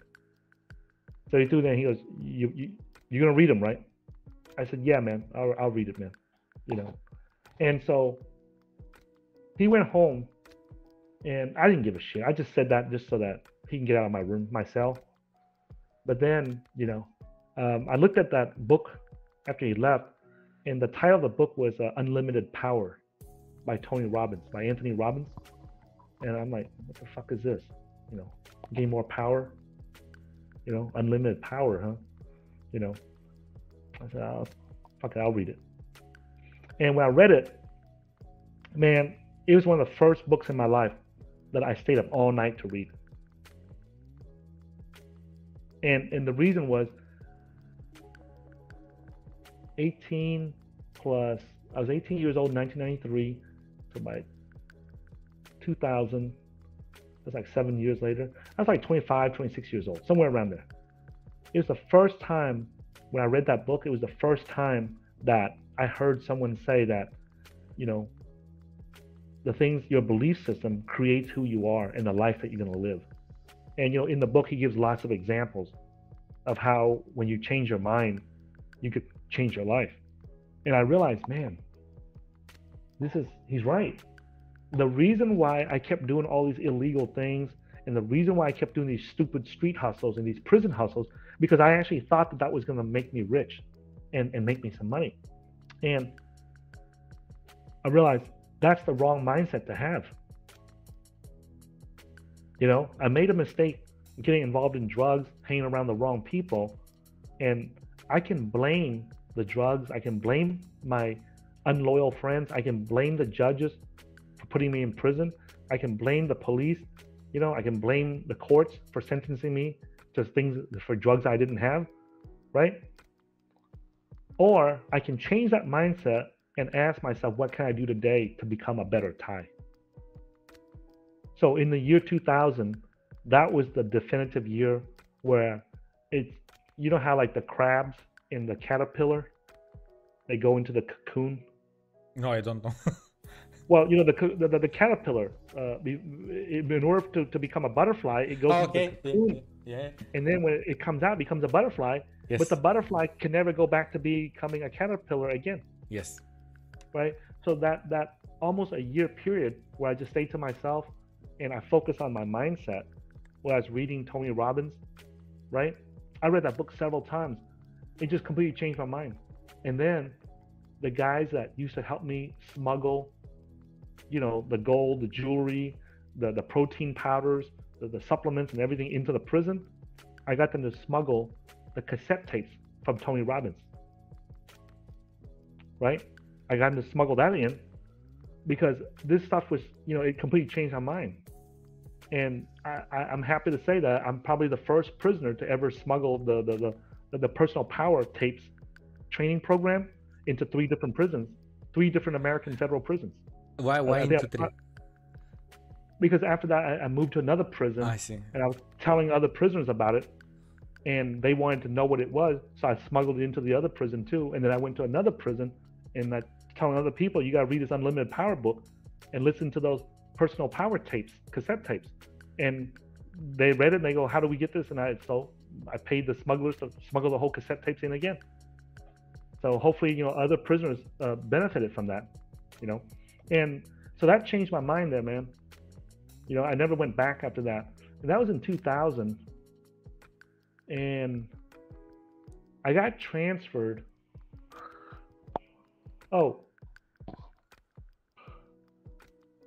I went to several more prisons, and each one I shared that Unlimited Power book with a bunch of people in that personal power. Just sorry, what was the second book? You never mentioned the second book. Yeah, I did that on purpose. Okay. Yeah, I prefer not to share it. Okay. Yeah, I prefer not to share it. If it's not important, if you didn't like it, or if it doesn't matter. It's a good book. Okay. It's a good book, but it can be used for the wrong reasons. That's why I don't want to share it.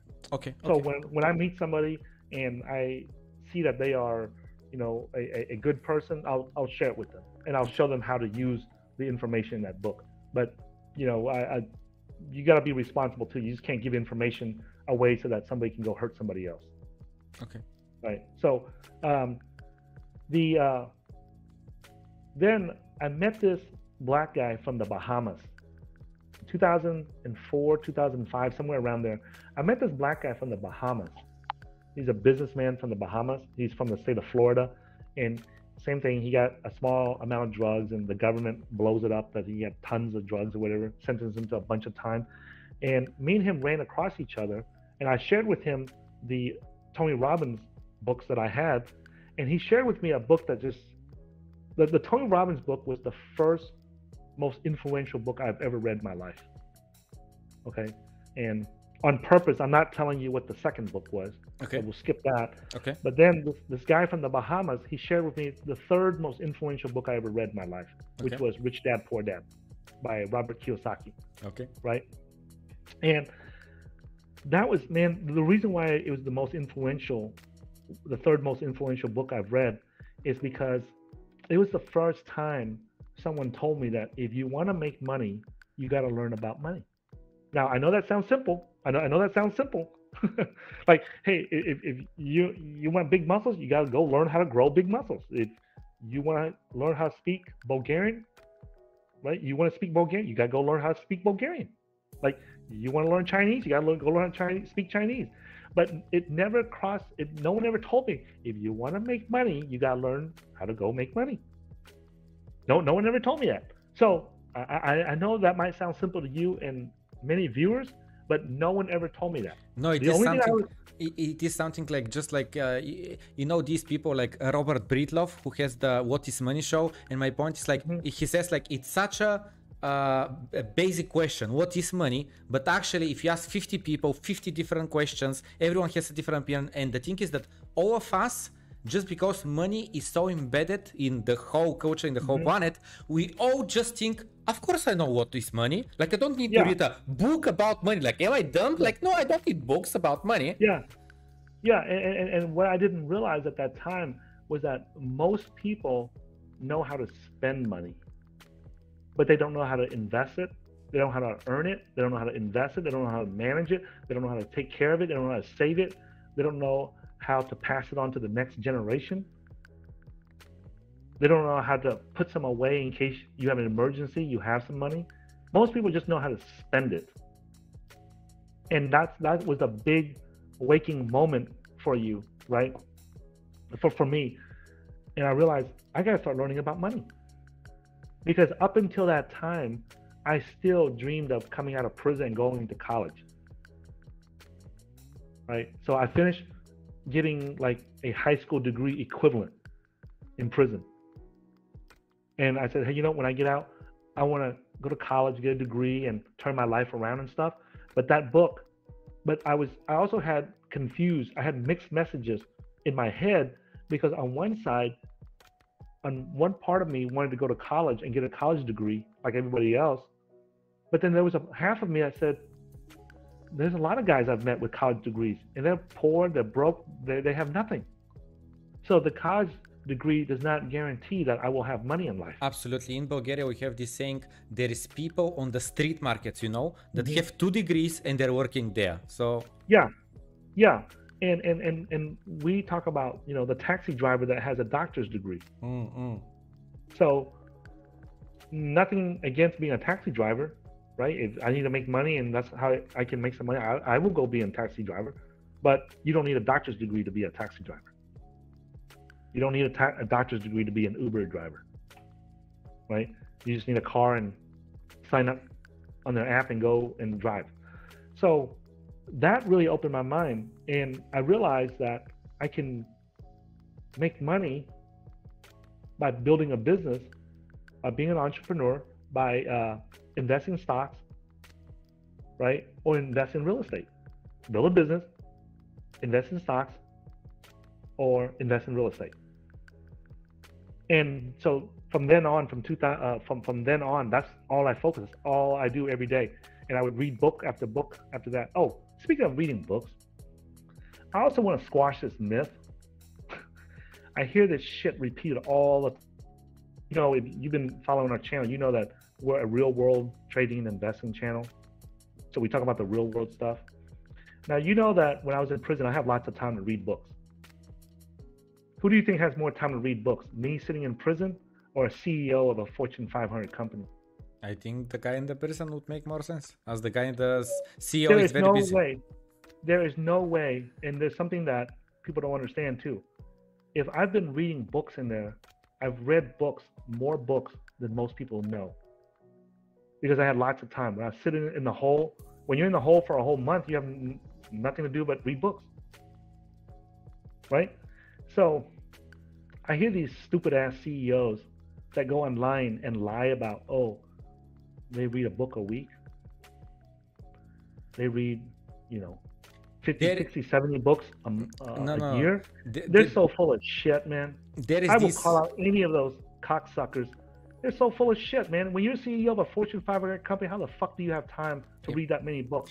There is these services. I don't use them, so I don't know them. But there is these services that for 20 minutes, someone reads the so-called the short version of the book. Yeah, the summary. Yeah. So, but the thing is that then you outsource to someone else to decide what is the important things in this book, but maybe for him these were the new things and the ones that made him impression, but to me, if I read the whole book, it could be some different things.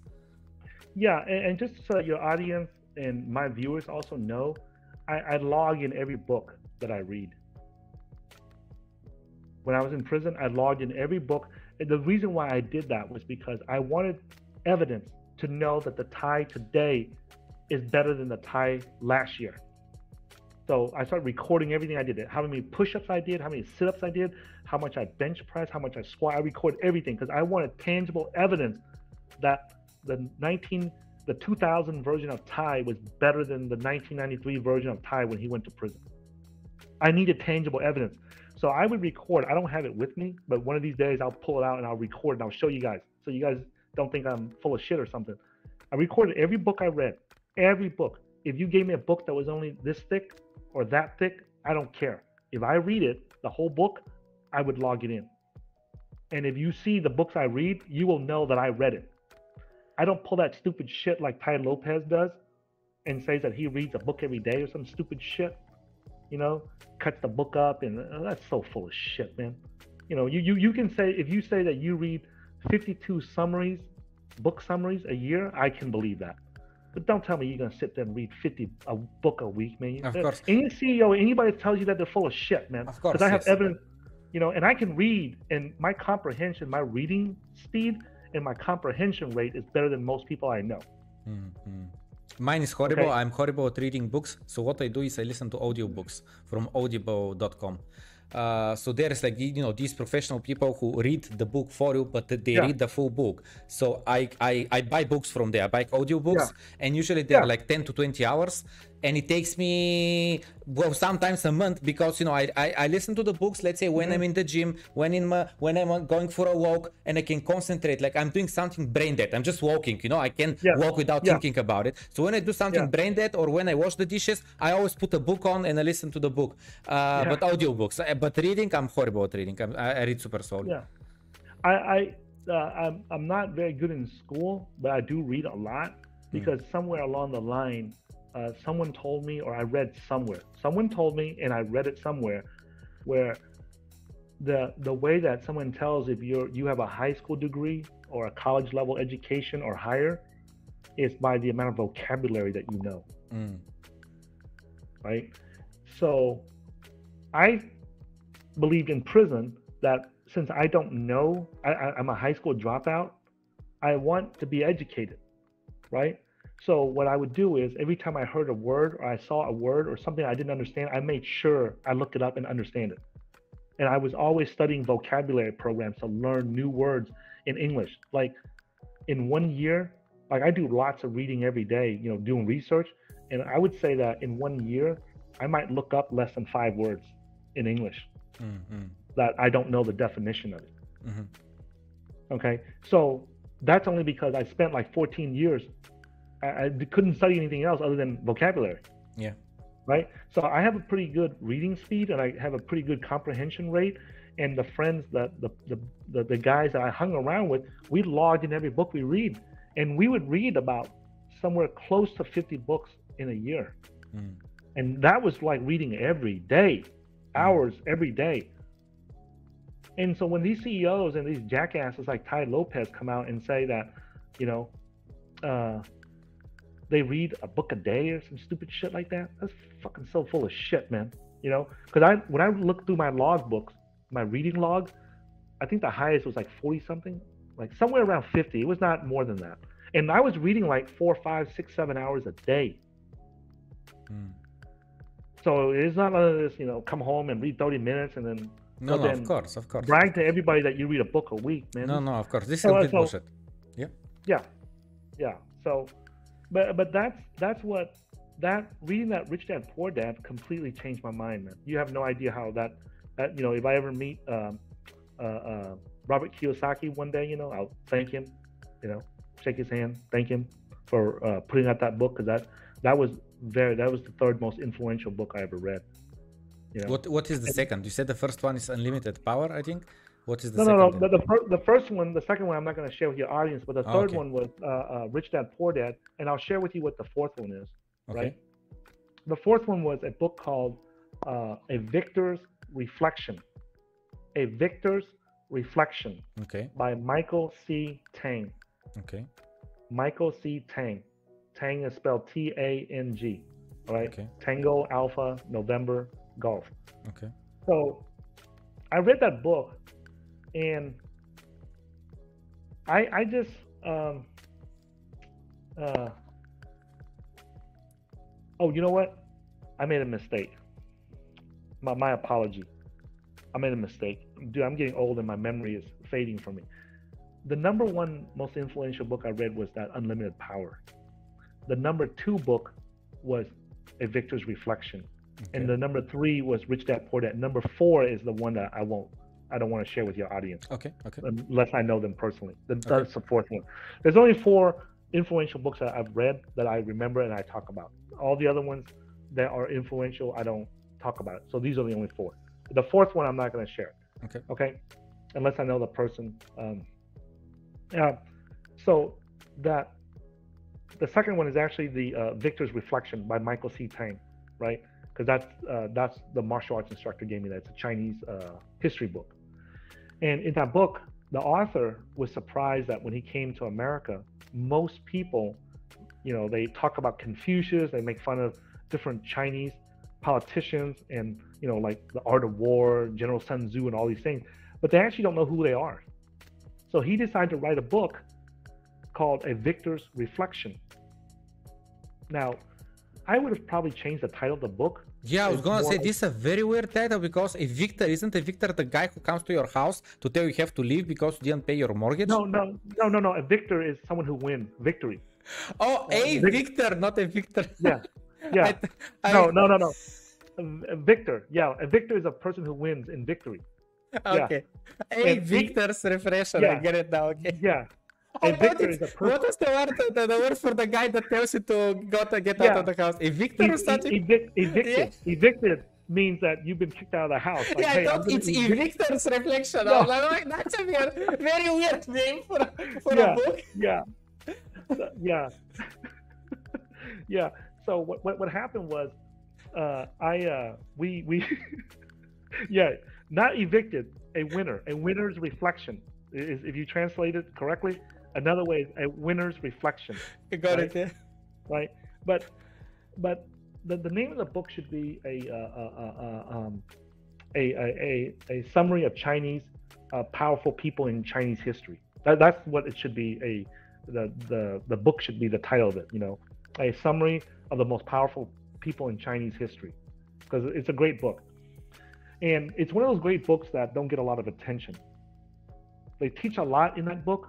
A great author and everything, makes it easy to understand very complex subjects and cultures, but it just doesn't get a lot of attention. Not too many people know about it. But this martial arts instructor gave it to me, and I read in there about this 19-year-old. There's lots of stories of different powerful people in China, but the one that really caught my attention and made me realize that I can become somebody and do big things in my life was a 19-year-old kid who, now I want to say something. I'm not a good historian, okay? So if I get the names wrong or the emperor's wrong or the dynasty's wrong, right? Don't jump on my ass about it, okay? If you're listening to this and you're Chinese and I say the name wrong or the dynasty wrong, just learn the lesson, okay? That's what's important. So there's this 19-year-old kid. You know that you're successful when you have so vicious haters that are ready to catch you in everything that you say around. I know, like, you know, you're like, hey, the Tang Dynasty was 731 years long. You know, it wasn't 729. You know, yeah. So what happened was this guy, but his last name, he came from the Li family, and the emperor at that time in China had these fortune tellers tell him that somebody from the Li family was going to kill the emperor and take over and start a new dynasty in China. So this emperor was really paranoid, and anybody that had the Li name, last name, or the surname Li come into his court or to the palace, and they look at him suspicious or they look at him wrong, he would just kill him. He would have them he would make up some fake charges and he would kill them off. So one by one, these Li family members were getting killed by the emperor. And so this 19-year-old kid, he would tell his father, who was a general for the emperor, protecting the northern borders or something like that. And he would say, hey, Dad, this emperor keeps killing off the Li family members. And pretty soon he's going to come get us. He'll probably make up some fake charges and kill us too. And his dad warned him, hey, don't ever say something like that. You know, we're loyal to the emperor. We work for him. Don't ever say something like that. The emperor treats us well. And then sooner or later, the emperor would kill off somebody else, another Li family.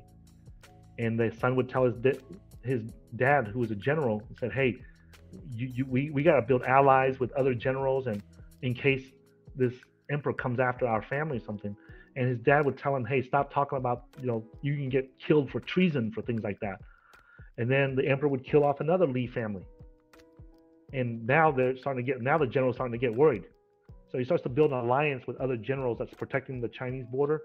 And pretty soon, one thing leads to another, and they end up overthrowing the emperor. They do a military coup and overthrow the emperor. And he makes himself the new emperor, the father, the general.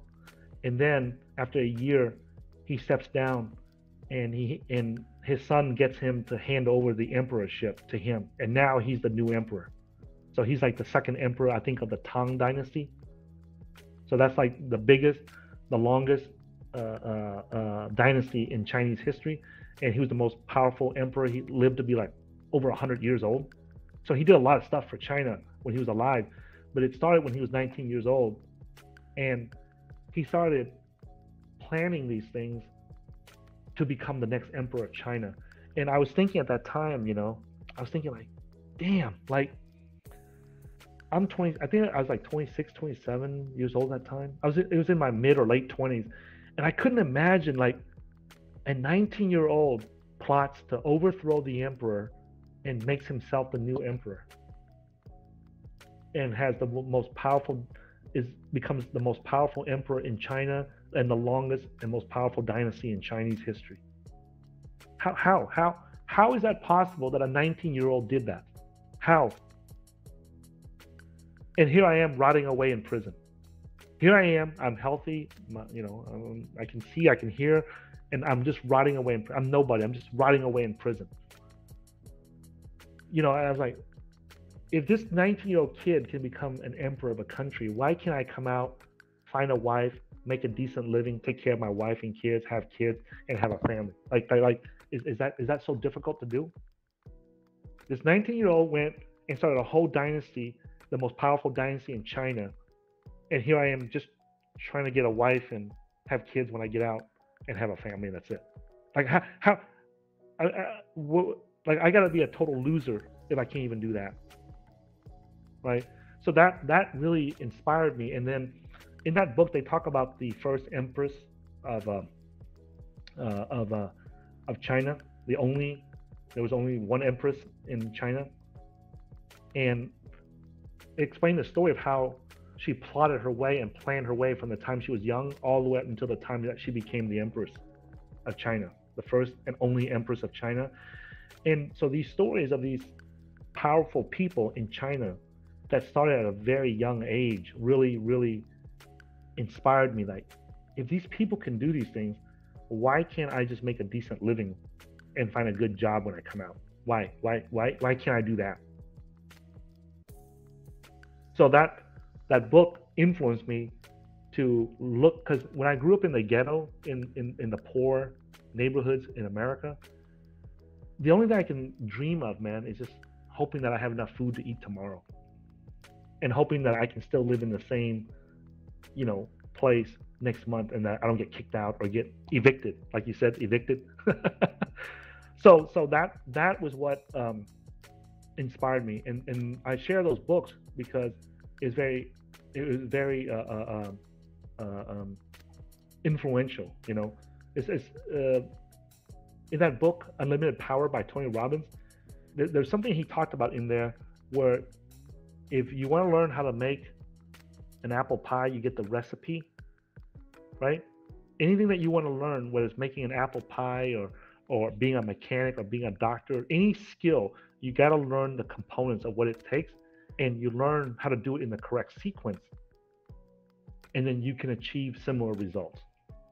And I know that sounds simple now, like if you hear about it, it seems simple. But for someone like me who grew up in a poor family, who lived in a trailer park, in a trailer for over 8 years of their life, right? So at the time I went to prison, I was 18, and 8 years of that was spent living in a mobile home. So I didn't see nothing else. I didn't hear nothing else, right? That sounded rich or wealth or nothing like that. So, and that's why when I heard that from those influential books I read, I started to just study about money and finance and real estate and entrepreneurship. And then in 2006, I had finished my sentence, right? My prison sentence for the drug crime. But because of immigration issues, right, they kept me in prison even longer. So I stayed in prison longer than I was supposed to. I was already sentenced to more time than I was supposed to, and now I finished my sentence, and they still wouldn't let me out, So I finally got out, I think towards the end of 2006. I had to come out and start my whole life over. But by that time, I already knew that I wanted to be a trader when I came out of prison, because I wanted to do something that I can make money, and I was not location dependent. I didn't want to be stuck in one city in one office or things like that, and had to go to work every day at 8 o'clock every day, right? And so that's why I was trading attracted me, because it was the only thing I knew at the time that you can do, right? Now I know there's lots of things you can do online or with a telephone, but back then that was the only thing that I knew that you can do that was remote, And that's why when I came out, started learning how to trade, I was scared when I first traded because I didn't know what I was doing. And even though I opened up an account with TD Ameritrade, I was scared to send them the money because I didn't know if they were actually going to debit it. And are they real company? Yeah. Are they scammers? Yeah, I didn't know. I remember opening up in 2007, I went to a bunch of seminars and I went to a bunch of schools and everything. And no one really taught me how to trade. I hear everybody talking about, I go to the meetups, the investor meetups, the trading meetups and conferences and seminars, but I never really saw anybody making money trading. I would ask them and they would say they still work a day job. They still had a job, and when I asked them, hey, are you able to trade, for a living full time? They would always say no. So, and I think I met one guy that traded for a living, but I couldn't understand what he was doing. So whether he did it or not, I cannot really confirm because I cannot understand what he was doing. Okay. He tried to explain to me, but I could not understand it. So whether he did it or not, I cannot confirm or deny it because I didn't understand, right? And in 2007, I had my first massive heart attack after I came out of prison. And it was just from the stress of being in prison and being in lots of, the last year that I was in prison, it was pretty violent. I was involved in one of the biggest prison riots ever in American prison history, right? It was just over some cigarettes. Stupid. It was very, very stupid. But, these two ethnic groups were fighting each other and I was stuck in the middle of it because where I was working at. So I tried to save a bunch of people, other prisoners' lives and the guards' lives because it was just very violent. They were running around trying to stab each other in the neck with pencils and shanks and all kinds of stuff. It was just really bad. But it was just really stressful. But when I got out, I was so scared because I didn't have a lot of money. I opened up the account at TD Ameritrade, but I was just too scared to send them the money because I didn't know who they were or what they were going to do. And then I finally found a school that taught trading, and I talked to one of their trader coaches.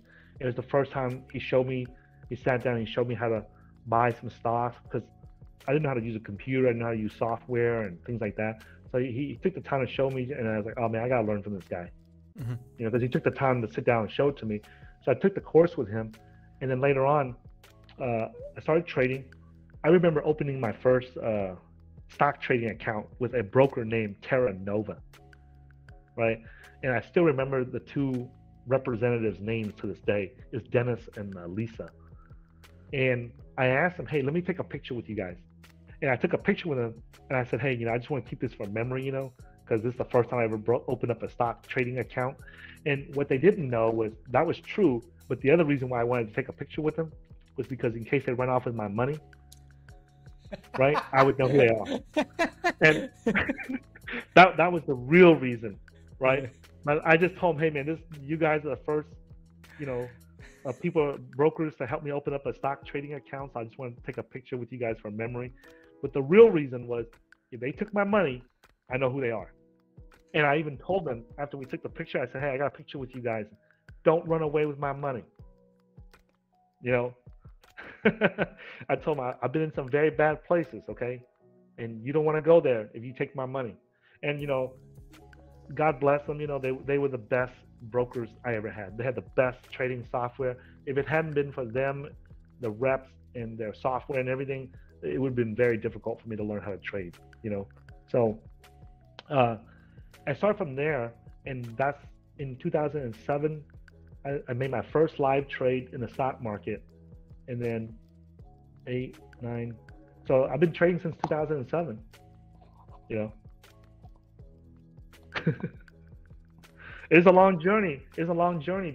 But that's how I got there into trading. Okay. All right. So let's move on to crypto stuff, I guess. So when did you first stumble upon crypto? So in 2012, between 2007 and 2012, I started, you know, having success with the trading. So the school that I was learning how to trade from, they recruited me to come work for them and help coach other people to learn how to trade stocks. Okay. Right. So I did that for several years. And then I went to work at this energy brokerage firm in Dallas. Right. Okay. So I went and worked there. I had a trading background, so I was able to read their natural gas charts, because in the state of Texas, when we sell electricity, we like, let's say you own a hotel and we try to buy you electricity for your hotel or your business or your shopping mall or whatever.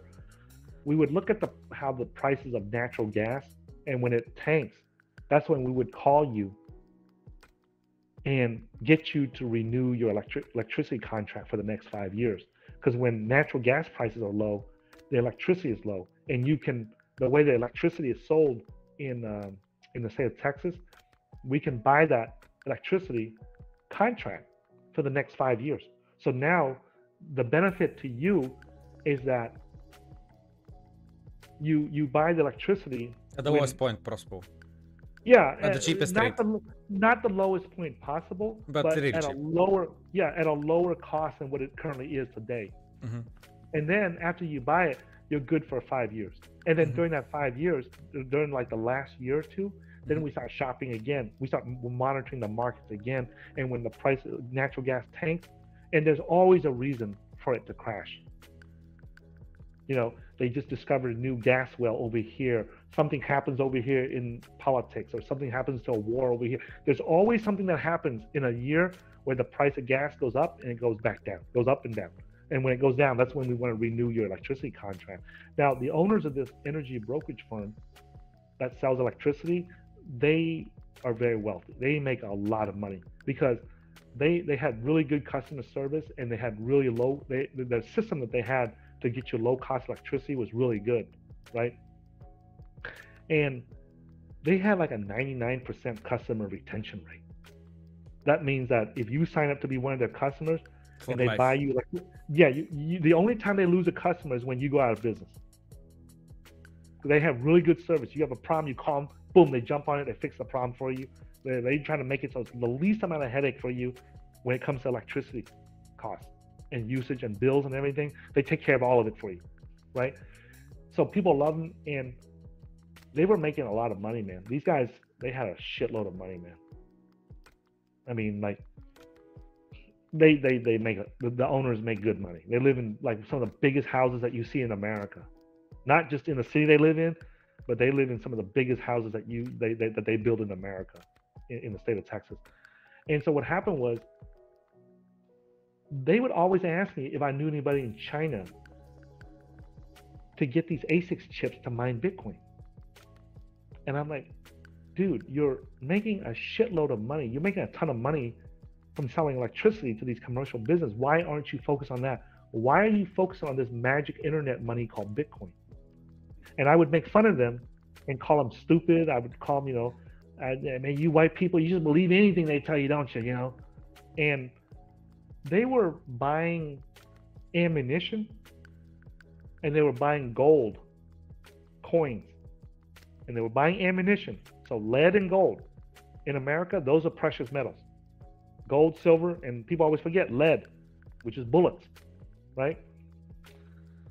And one day, there's two owners of that electricity company, and one of them, he said he got some gold coins in that day. And I remember I make fun of him.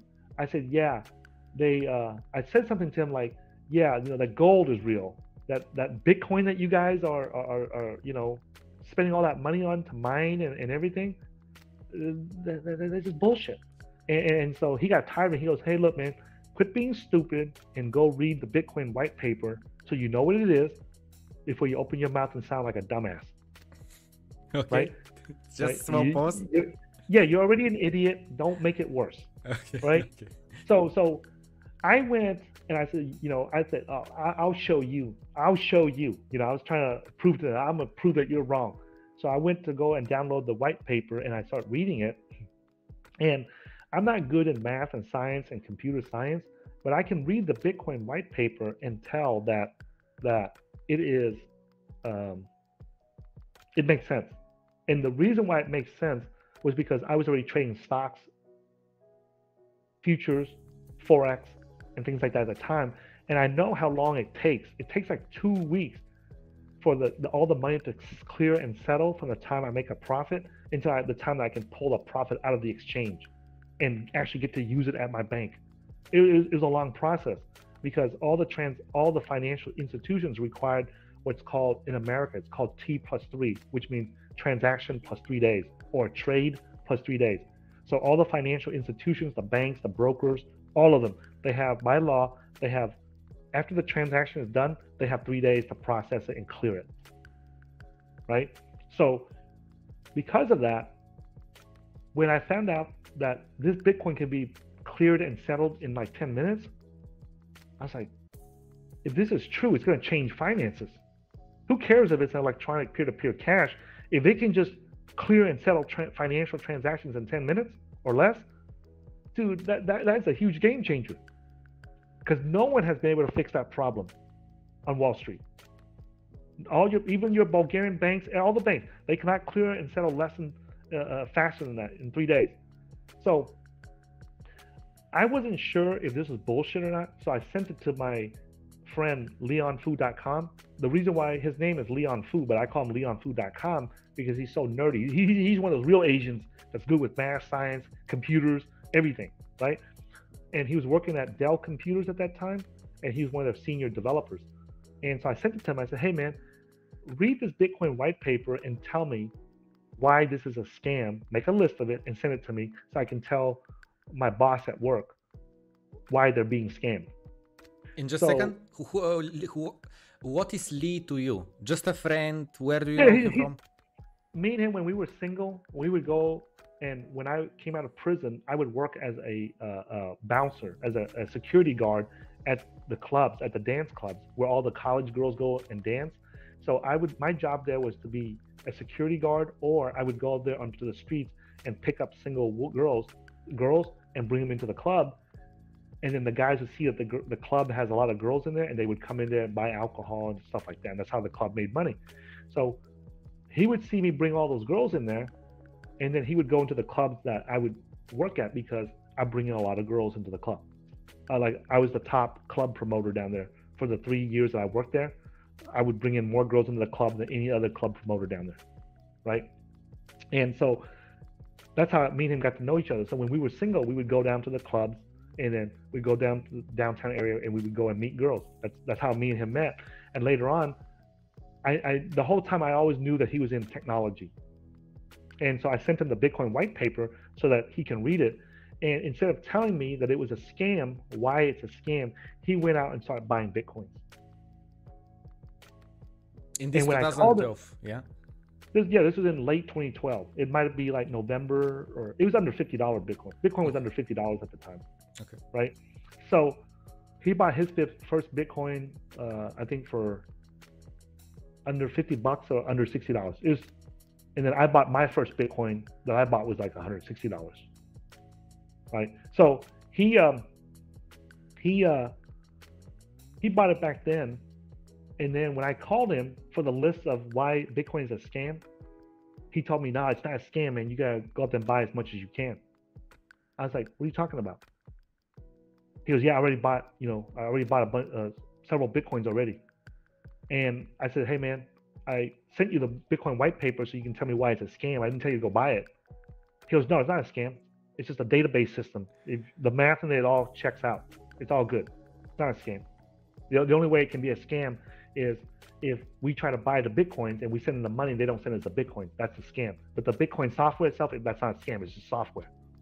And it shows you how you can verify that the software is real and that it's not a scam." So I trust him. So that's when he told me about it, and that's when I started trying to buy some Bitcoins. But it took me like, from the time he told me until the time I bought my first Bitcoin, it took like 6 to 7 months. It was not easy. Yeah. From the time he told me, I had the money in hand, but I couldn't buy it for like 6 months.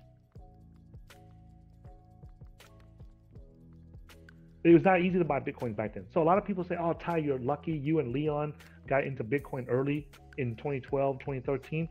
No, we're not lucky. Matter of fact, the people who buy Bitcoin today at $40,000, $50,000 is luckier than me and Leon buying it at $400 or $500.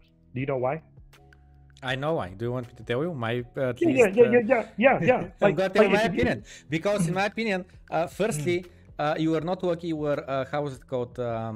Communicative or something like that. You know, to make a friend with that quality person. Then it clicked in your mind. Okay, let me send to that guy to evaluate the white paper. Then he had the knowledge, the know-how, the technical knowledge that he's gathered for the past 20 years or whatever, in order to be able to evaluate it so quickly and so precisely and say not only that this is not a scam, this is a very good thing to put money in, and he actually saw it, because it's one thing to just think about it, it's completely another thing to do it. And back then the risks that you've taken investing, putting money into Bitcoin were much greater than now, because back then everything could have happened. A 51% attack from a government, being banned all around the world, like all the possible FUD that is today, back then was absolutely in power. Like everything could have happened. Today, with all the regulations, all the laws, all the institutions in, all the banks, JP Morgan, Wells Fargo, Morgan Stanley offering Bitcoin, PayPal offering Bitcoin, Visa getting into blockchain. Good luck banning Bitcoin. So therefore, everyone buying right now is buying it for the cheap, and they just don't get it. Yeah, in 2013. In early 2013, if you try to buy $1,000 worth of Bitcoin, where would you buy that? Still crowd, I think. Maybe if it was still online. Where? Like, and people say, "Oh, you can buy it from Mount Gox." Okay, think about that. You're in America. You've never been to Japan. You don't know anybody in Japan. You don't know anybody over there, and you're expected to wire money to some random exchange across the world, across the planet. Across the world, and if they don't do it, they don't send you the Bitcoins, there's nothing you can do about it. What are you going to do about it? So if the people that did do that, right, you know what they do? They send like $100 at a time and buy some Bitcoin, send it back, and once they confirm they have the Bitcoin, they would send another $100. Like, nobody had the balls to send $10,000 there to buy Bitcoins. I don't know anybody that did that, right? Matter of fact, there was no place that you can do that. Like today, like I told some friends, right, that wanted to get into Bitcoin, and they can buy $1 million worth of Bitcoins like that. They would wire the money to Coinbase and buy $1 million like that. No, the volume is just buy $1 million. It's back billions. Then you couldn't. Yeah, people say, oh, you guys are lucky you bought Bitcoins for $50 or $100 or $150 or whatever. Yeah, we were lucky to buy two Bitcoins, 3 Bitcoins. I would say, if you look at my Bitcoin log of how many I would buy 1 Bitcoin here from my paycheck. And then 3-4 months later, I would buy another 2 Bitcoins here. And then another few months later, I would buy another Bitcoin. Like nowhere on my trade log do you see 100 Bitcoins or 50 Bitcoins or 20 Bitcoins. Why? Because number one, there was no place that would sell it. Where would you buy 100 Bitcoins at one time?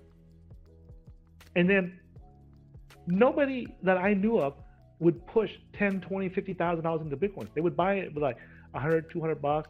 Hey, I got a bonus this month, right? $200 bonus. Let me go buy some Bitcoins with it. Hey, I got a $1,000 bonus. Let me go buy. Like, I didn't know anybody that would use their paycheck money to go buy it. They would use their bonuses, they would tax refund and things like that to go and buy it. Like they hit the lottery and won 500 bucks, they go and buy Bitcoins with it. That's how most people bought their Bitcoins back then, that I know of, right? But that was a huge game changer, man.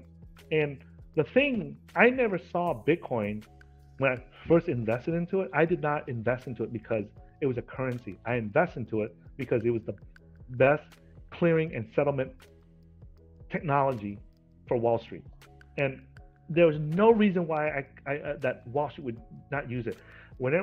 And now all these banks are talking about creating a central bank digital currency. That's what they're doing. That's all they're doing. It's not a cryptocurrency. All they're doing is they're copying Bitcoin's clearing and settlement technology. And if you guys read this, and you guys don't understand what clearing and settlement is, take some time to learn what that is and how that works in the banks. How financial institutions, when I send money to you in Bulgaria, how long does it take to clear? On the surface, it shows you receive it instantly. But on the back end, it takes 3 days for my bank to clear it with your bank in Bulgaria, and they got to clear it back there. If it's a small transaction, like $100, $200, yeah, we receive it instantly. But try sending like 1 million or 10 million and see if you can use it instantly. They're not gonna let you use that instantly, because they gotta wait until that money clears and settles on my side before you get it on your side. Because I've lived in London, in UK, it's their bank transfers are instant, and even on stream I've shown multiple times how if I send from, let's say, Monzo to Lloyd's Bank, it instantly, like the moment I click send, I get the other pop-up from the other bank saying you just received money. But in Bulgaria, it's not like that. It still takes here 24 hours to do a transfer from Bulgarian bank to a Bulgarian bank, and when you do international, it's taking days. Yeah, like I had to send some for small money, for a small amount of money. My point is even for 100 euros something. I'm not talking about millions. Yeah. I tried to send some money to a Catholic priest in Poland that helped me out when I was in prison. And just doing that took several days. So in some countries, it still happens. So a lot of times people live in America or in some Western countries where the financial transactions are faster and they don't see the problem. What are you talking about, Ty? What are you talking about? It takes 3 days. When I send money here, I pay for it online at Amazon or PayPal. It happens instantly. But what they don't understand is what's happening on the back end. And there's hedge funds out there that they transact and they can't use their money for 3 days, for 1 day, for 2 days, for 3 days, because they got to wait for the money to clear. So this is obvious to me. I don't know why, if you invented a car engine that uses water instead of gasoline, that's obvious to me why that has value, right? It's obvious. So when I bought Bitcoins, I saw the obvious value in it. I don't see why. As a matter of fact, it surprised me that other traders did not see it. So you saw the clearing, the settlement network of Bitcoin as the real value. It wasn't that much about, we have to remove central bankers, we need a currency that doesn't inflate. It wasn't about that. It was about the technology. It was about settlement network, the best one you've seen in your life. And the current system doesn't even come close. The current system we use is like a turtle crawling, and the Bitcoin clearing and settlement system is like the SpaceX rockets. Like one of Elon Musk's SpaceX rockets. It's not even in the same league. One's going at 18,000 miles an hour and the other one's 18 miles a day or 18 feet in 1 day.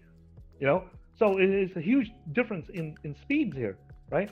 So that's why I said there's nothing that you're going to convince me that this is not going to be valuable in the financial world. This is the biggest financial invention ever in history, probably since the Medici family invented a double what do you call that? Double count. Double accounting. What's that called? I forget. Double entry accounting. Yeah. Exactly. Since then, there has not been a financial invention that has been more revolutionary than the clearing and settlement technology in Bitcoin.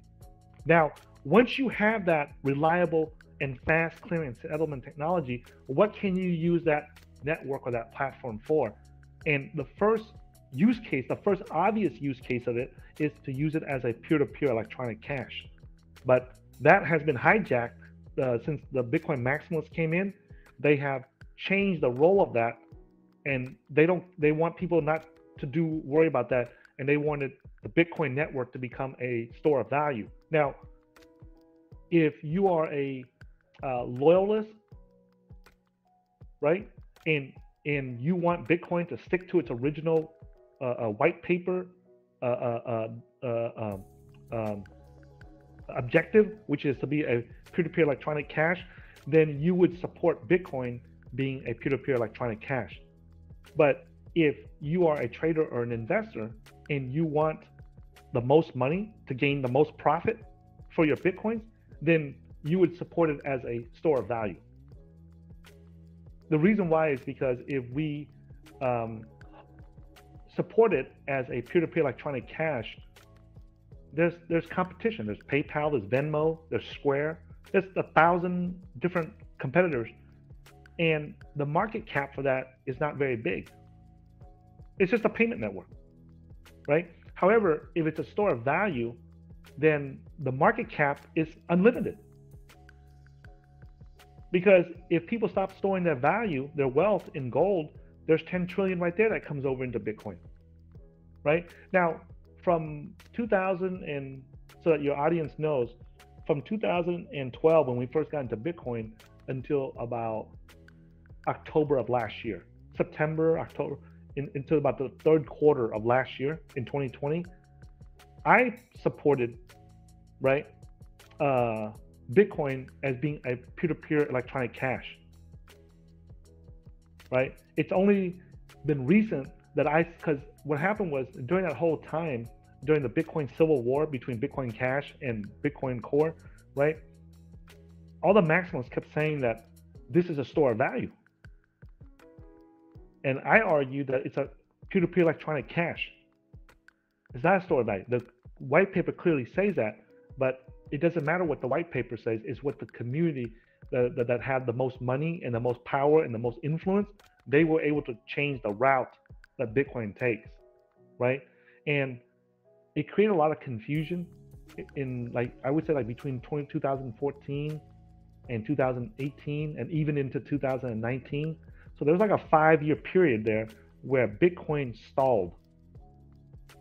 And when I say stalled, I'm saying that it stalled in gaining mainstream adoption because of this internal fighting, this civil war that was going on between the party, the minority that wanted it to become a store of value versus the majority that wants it to be a peer-to-peer electronic cash, right? Now, I supported the peer-to-peer electronic cash version because I saw no evidence in the market that it was being used as a store of value. Like, I see evidence all the time, people storing their value and their wealth in real estate, in stocks and bonds, in gold and silver, but I never saw nobody opening their mouth and saying, hey man, I'm gonna put, you know, $10 million, my family net worth into Bitcoin. Now, some people say, hey, Ty, you were fully aware that these guys were buying 30,000 Bitcoin chunks from the US Marshals in America. Yeah, I'm fully aware of that. I'm fully aware that there was these guys that, what's his name? Most probably Mark Cuban, maybe you mean, or maybe you mean... No, Mark Mike Cuban's an Novogratz. idiot, man. Mike Novogratz, maybe? They've been buying. I thought that you're talking about people who bought Bitcoin from the police, the department. Like Mike Novogratz definitely buys from these. Okay, the confiscated Bitcoins. Yeah, no, none of those guys bought. Mark Cuban's an idiot. He doesn't know anything about Bitcoin. Okay. I would not trust him anything. Yeah, okay. He's a tech guy, but he runs. Listen, the same tech guy, right? The same tech guy. He's in tech. Yeah. And he couldn't understand what a database was. He didn't understand the value of Bitcoin. And it's only been like in the last few months that he understood the value of Bitcoin. So what does that tell you? Mm-hmm. Right? If a guy I'm not a tech guy and I understand the value of Bitcoin. And he's a tech guy. He became a billionaire because of his tech companies. Yeah. And he had no clue about Bitcoin. And he's talking shit about it. So no, I'm talking about this guy. I have his face in my mind. Okay, what about him though? Give me some information about him. What about it? He would buy 30,000 Bitcoins at a time that was being auctioned off. These were confiscated. The Winklevoss brothers, maybe. No, not that. It's an older white guy. Mike Novogratz. Mike Novogratz. No, it's not. I told you. Okay. That guy's new, man. That guy's new to crypto, man. That guy's new. He just popped up in 2017, man. That guy's new. Who bought back in the day? No, these are these are hedge fund venture guys. It will come back. But anyways, a lot of people say, hey man, these guys are buying 30,000 Bitcoins at a time, which is like $18 million or something like that at the time that they bought it. Right? So they're storing their wealth in Bitcoin. I'm like, no, they're not. They're buying it so that it goes up in value so they can take a profit. They're just a trader just like me. They're just a trader just like me, except they have more money. So I'm buying one Bitcoin, they buy 1,000 or 10,000 or 30,000 Bitcoins. They just have more money, right? So what happened was when the first official time that Bitcoin officially became a store of value is with MicroStrategy. When Michael Saylor officially announced that, hey, I'm putting $1 billion, $425 million to store that value in Bitcoin, right? That was when it became official. Why? Why was it that official? Why wasn't the guys buying 30,000 Bitcoins official store of value moment? Why MicroStrategy? Because it's very simple. The guy said it. He said, I'm storing my wealth, my company wealth in Bitcoin. Yep. And he put the money in it, and we can all confirm that he did it. So we know he's not full of shit. We saw the filings that he filed with the SEC, and then he bought some more, and then he bought some more. So when he officially said, hey man, I'm storing $1 billion of my company money in Bitcoin. And here's the reason why I'm doing it, because I don't want it to lose value due to inflation. He didn't say that I'm storing it in Bitcoin so I can trade it and make a profit like Ty and Leon. Right? He didn't say that. He said, I'm putting it into Bitcoin because that's the best way to store value. Okay? Now, excuse me. Let me share something with you. I haven't shared this online, even on my own channel. But now is a good time for me to share it with you. Let's look at let's go back in history. Let's rewind history. Like a cassette recorder. Let's go back 10,000 years ago. Okay. I think that's when they said that humans started walking the earth or whatever, right? Or we came out of the water. I don't know. Or whatever the history is. But 10,000 years is good. That's when we discovered stones or metals or whatever, right? If we look in the old days, right, where you and I, let's just say that we're brothers, we're from the same tribe. Our father's the chief of the tribe. He's the king of the tribe. He's the big dog. He's the biggest and the strongest one, right? So he gets all the ladies. We're his son. So when he dies, how is he going to transfer his wealth to us? He can't give us his wives because that's our moms. He can't give us his, women, because by the time we get old enough to do anything with them, those women are too old, right? So the way, if you look at it, how did he transfer the wealth to us? Well, he would store his wealth in real estate. He would go and conquer this piece of land, and then he would station his soldiers around it, and he would guard it, and he would leave this land to you. Maybe he'd leave it to both of us, right? Maybe you're the older brother, I'm the younger brother, so you're in charge, but this land belongs to us, right? And let's say that in our lifetime, we expand, we conquer, we invade these other villages around here, and now this is our land now. So our dad would leave us this, and now we expand to this. We leave it to our grandkids, but there's a limit to that. There's a limit to that. Number one, right? You need a certain number of soldiers and military to protect that land. So there's a limit to how much land he can leave us, how much real estate he can leave us. So real estate was the first store of value. That was the first technology that humans came up with. The first form, the first technology, the first method, the first container to store wealth for the next generation was real estate. Then what came next? Well, there has to be a problem. The real estate doesn't. There's still problems that the real estate doesn't solve. So that encourages people to come up with a better way to store wealth. The first problem that comes to my mind is that I cannot move it. It's there. Exactly. And I have to be there. Exactly. This mountain, this hill, this pond, this lake, this river that's on your land. Let's say that you want to give me that mountain for 10 beautiful women from my village. You can't. You can't ship that mountain overseas. So that becomes a transportation issue, right? And it's hard to tell where the borders are at unless you have rivers or something like that. So what happened was humans discovered metals. And they discovered that, hey, there's metal called gold, doesn't rust. You put it in salt water, you put it in fresh water, you put it in the rain, you put it in the mud, you polish it, it's shiny, it's still good.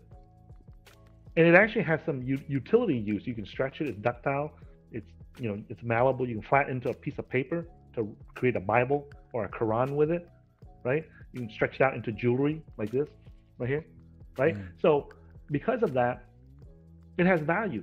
So now, instead of leaving 1,000 hectares of land to you, right? We can just put all that value into one chest, one wooden box full of gold, maybe 1 ton of gold. And now we can build a castle around that gold, and we can put 500 soldiers to protect that gold. So that was the next best way to store wealth. And it solved the problem, because now if you want to buy the 10 beautiful women from my village, you just send that chest full of gold to my village. You bring, send 50 guards to protect it, right? It gets here, you bring your 50 guards, bring the 10 women back to your village, or the 10 elephants back to your village, or the 10 tigers, or the rubies, or the 10 tons of rice for your village or your castle. So that gold was the second technology to store wealth.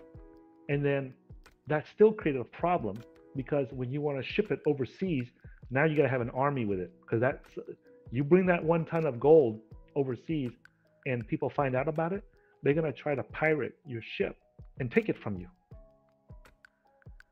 So it still creates a problem. So how do we solve that? And the problem is that people make fake gold, and there's no way to authenticate it easily. So what they did was, to solve the transportation issue, they came up with what's called paper assets. Humans invented what's called paper assets. A piece of paper certificate represents the ton of gold. Yeah, it's, in America we call it an IOU. Okay, so that piece of paper replaces the gold now. So that was the third invention that humans invented to store wealth. So now when you die, you write on a will, you write on a piece of paper that I'm going to give this 1 ton of gold to my kids. And now you can transfer it. So that's since then, and that happened like 500-600 years ago. That was the last time humans invented the last method to store wealth was paper assets. That was several hundred years ago. And since then, no one has invented a new way to store wealth. And then came along this clearing and settlement network called Bitcoin. And they said, hey man, this would be a good network to store wealth in. And that's how it started. Okay, so now in 2020, in the second or third quarter, 2020 is the official year that I would say that Bitcoin is no longer a peer-to-peer electronic cash and is officially a store of value. Now, the Bitcoin maximalists will argue with me, right, and say that, hey, Ty, we've been telling you it's a store of value for the last 5 years. Yeah, you can tell me, but ain't nobody storing money in it, right? Your $1 million is not enough to convince me it's a store of value. His $100,000, that's not enough to convince me it's a store of value. And plus, none of you guys are talking about putting it in there to store value. You're not just trying to make money to sell it when it goes hard. That's exactly. All you Bitcoin maximalists, you got your little 2 Bitcoins and you got your little 50 Bitcoins. Hey, that's great and everything, but you're not storing your family wealth in there. You're not storing your company wealth. Prove to me that you are willing to put a large sum of money in there, and I'll believe it's a store of value. Okay, so when Michael Saylor, right, put $1 billion in there, that's official. Well, it did not need to be $1 billion. It was 425 million, I think it was, the first amount, 400 something million that he put in there. That was enough for me. That was the evidence I needed to see that, okay, it's officially a store of value now. So I count 2020 as the official year that Bitcoin, has officially become a store of value and no longer a peer-to-peer electronic cash. Now, that doesn't mean that in the future they can't do like the Lightning Network or a new technology to use it as a peer-to-peer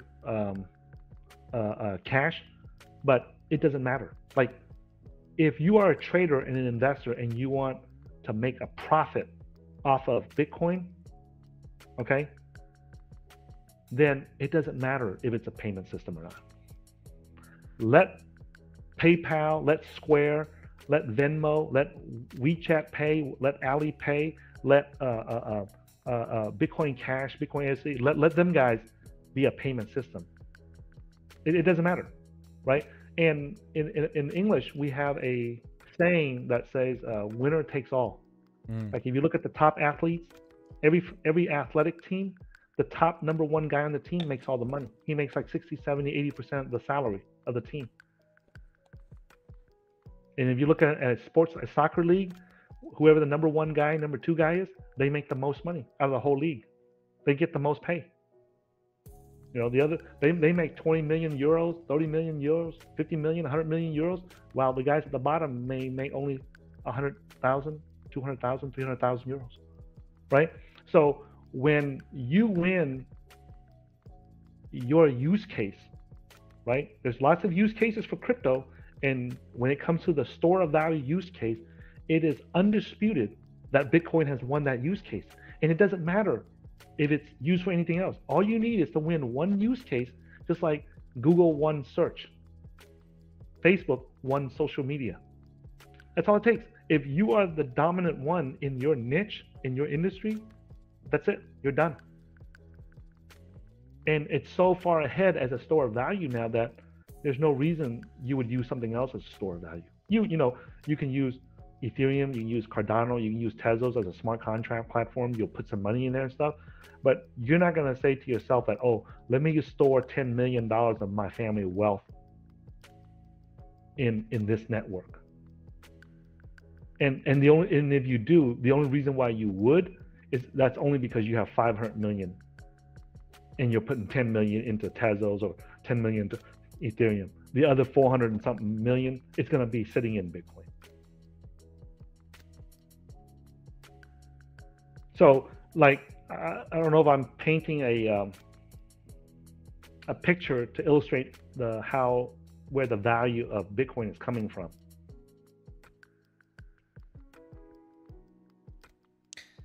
Okay.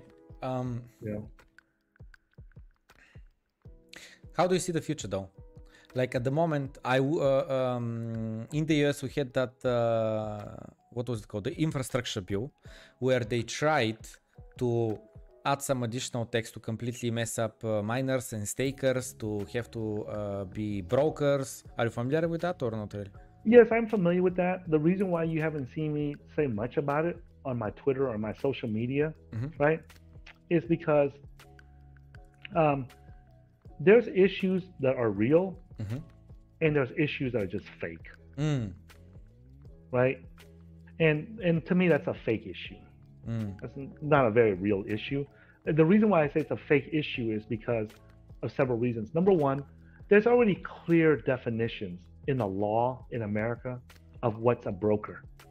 So if they make this law that says, oh, you know, count the miners or count the exchanges or count the decentralized exchange or count these software teams as brokers, there's plenty of case law in America for that already. And even if they pass it, right, when they come out, people can go to court about that. You know, you understand? Like, you're not going to go to prison. So just so I've been in like 8 different federal prisons in America, okay? And my brother's been in like almost all of them because he was in prison for 30 years, right? Oh my God. So, yeah. So between me and my brother, we've been in pretty much most of the majority of the federal, the 120, 130 federal prisons in America. We've been in the majority of them already. Okay.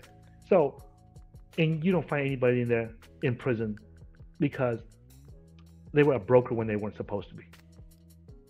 Okay. Those crimes don't put you in prison. Okay. They get you some fines and suspensions and they take away your licenses and stuff. But that's not the kind of crimes that they put you in prison for.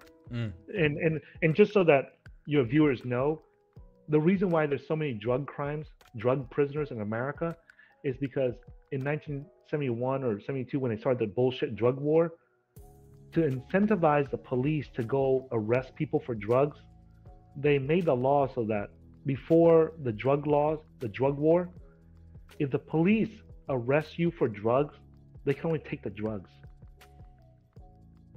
And if you had some money with the drugs, they can take the money if they prove that it's from the drugs, but they can't take nothing else. And when the drug war passed, right, what they did was they made it so it was legal for the police to seize your house and seize your car and seize your business as long as they can prove that it was, you bought your house with drug money. Now, that's still not an incentive for them to take your property. There has to be another incentive. And that other incentive was that the police station can keep, I think, like 60, 70, 80% of that money.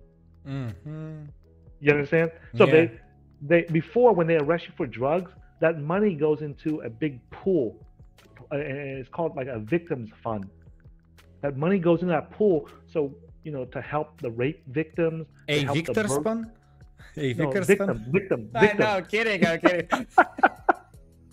Yeah. Okay. So it was to help the victims of crime, the crime victims, right? And when they made that law, they allowed the police station, as long as they arrest somebody for drugs and they can tie the drugs to your house, to your car, to your boat, to your business, now they can confiscate everything and keep a big portion of that money. They'll sell your car and keep a big portion of it for the police department. So guess what that did? If you give the police the legal right to take your house and your car and your land and your business and keep a large portion of it for themselves, what do you think they're going to do? Yep, they have incentive. They're just going to follow it. Exactly. They're just going to go out after there, their own interest.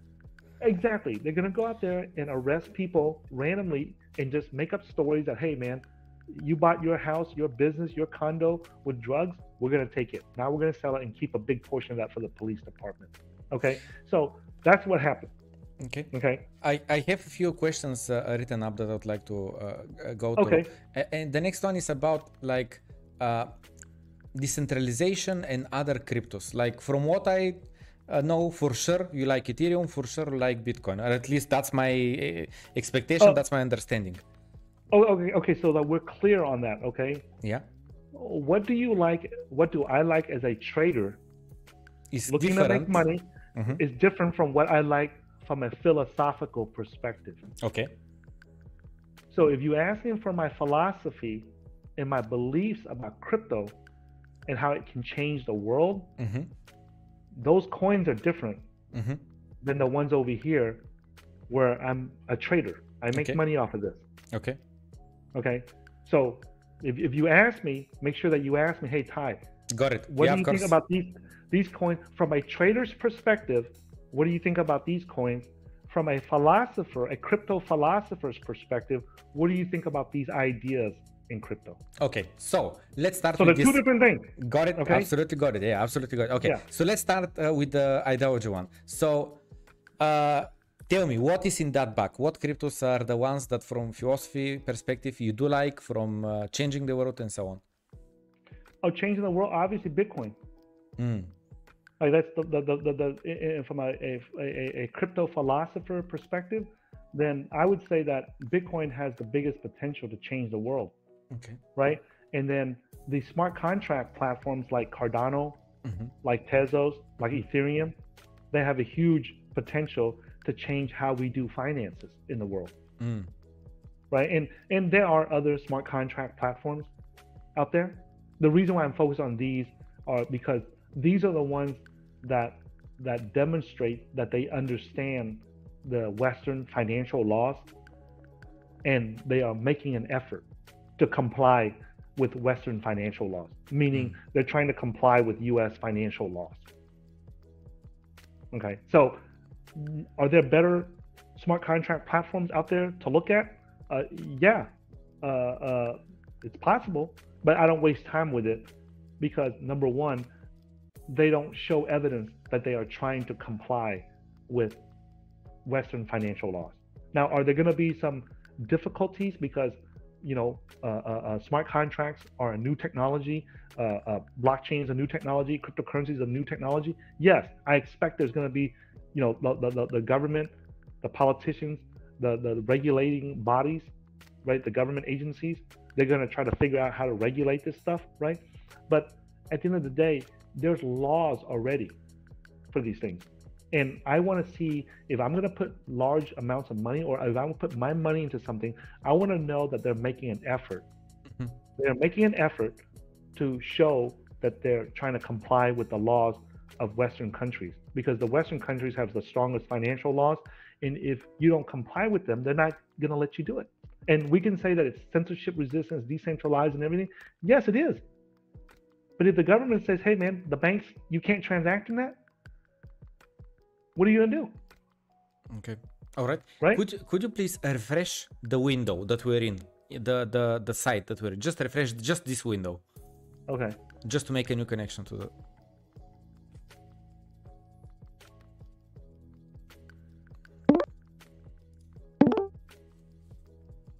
Hello? Yes. Perfect. I just wanted to refresh the connection. That's it. Okay, We're good though. We're good though. Okay. Hey, and you were asking about the laws, the infrastructure laws, right? I brought up to you about the drug laws because there's precedence already. Precedence means that there's already prior laws about brokers, and you can go in there, and if they come out with that law and I don't like it, I can fight it. I can fight and go to court. So just because they make that law doesn't mean it's final. Yeah, yeah. Right? Because we can say that, hey man, this law does not comply with these past 50 years of what defines a broker. Yeah.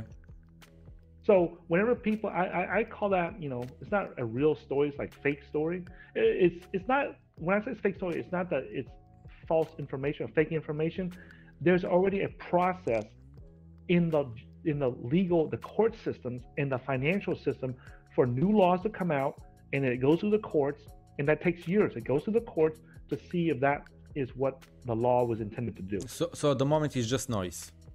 Yeah, it's just noise. I don't waste time with it. Yeah. Okay. You know, maybe 5 years later, after it's been through the courts and everything, you know, like when it goes to the courts or something, and they need to argue or something like that, you know, and you know, I will help contribute to that. If I can, like, and when I say I will help contribute to that, you know, that means that I will, if I feel that there's a way for me to help contribute to that, you know, I will hire the lawyers to go up there and argue that case. Okay. All right. Like, so, you know, like for example, they sue you because they accuse you of being a broker, and I believe that you're not being a broker, right? I can hire lawyers to help you fight the case. Yeah. Yeah. Okay. So what is in the other hand? What is in the other buck of currencies, the ones that for trading? For trading and to make money, right? The ones right now I'm holding right now are Bitcoin, Ethereum, and Cardano. Okay. Right, and I run a couple of Tezos nodes. Right, I loaded up on Tezos for this bull market, but it's not hitting my targets. It's underperforming. I made good profits on it, but it's underperforming compared to the other cryptos. So I sold most of it, and I still run a few nodes left, just because I don't want to forget how to run the nodes, right? So I'm there, and in the next bear market, I'll load back up on it. I loaded up on it, but it did not do as I want. You know, it didn't show that it's performing as well as I wanted to. So I sold off most of it, and then now I'm only holding large portions in Bitcoin and Ethereum and Cardano. Okay. And a few miscellaneous coins like in DeFi that I'm not going to mention because I'm just doing it for testing purposes. Okay. At the moment, Solana is making new all-time highs. I think Cardano also hit a new all-time highs the last few days. And in my Facebook group, I see a lot of people saying, "Oh, should I go?" New people to crypto because you know every bull market we have a lot of new people coming in. And right now, I see for the past week I saw at least 5 different posts of people, you know, asking the other people in the group, "Oh, what do you think about Cardano? What do you think about Solana? Should they go all in at the moment?" So I would imagine that these people do not have a proper crypto portfolio. They just they just have, I don't know, $1,000 and they want to put this somewhere. Yeah. Okay. So here's what these people need to understand. Okay. When you ask somebody what coin I should buy, that's what most people want to know. They never want to take the time to learn, right? We have a course called the Cryptocurrency Investing Blueprint that recorded everything that we've done to become millionaire traders and be able to retire. No one will ever ask us about that. They just want to know what coin we're buying so they can buy it. In other words, they just want to know the fish. Just give them a fish. They don't want to learn how to fish, right? That's the majority of the population. That's how they are, okay? And for that portion of the people, this is what I would say to them. Whenever you get into a coin, we are like I said, this is the uptrend, right? We're at the bottom of the bear market down here, and we're at the top down here. Now, we know where the bottom is at. We don't know where the top is at because we haven't gotten there.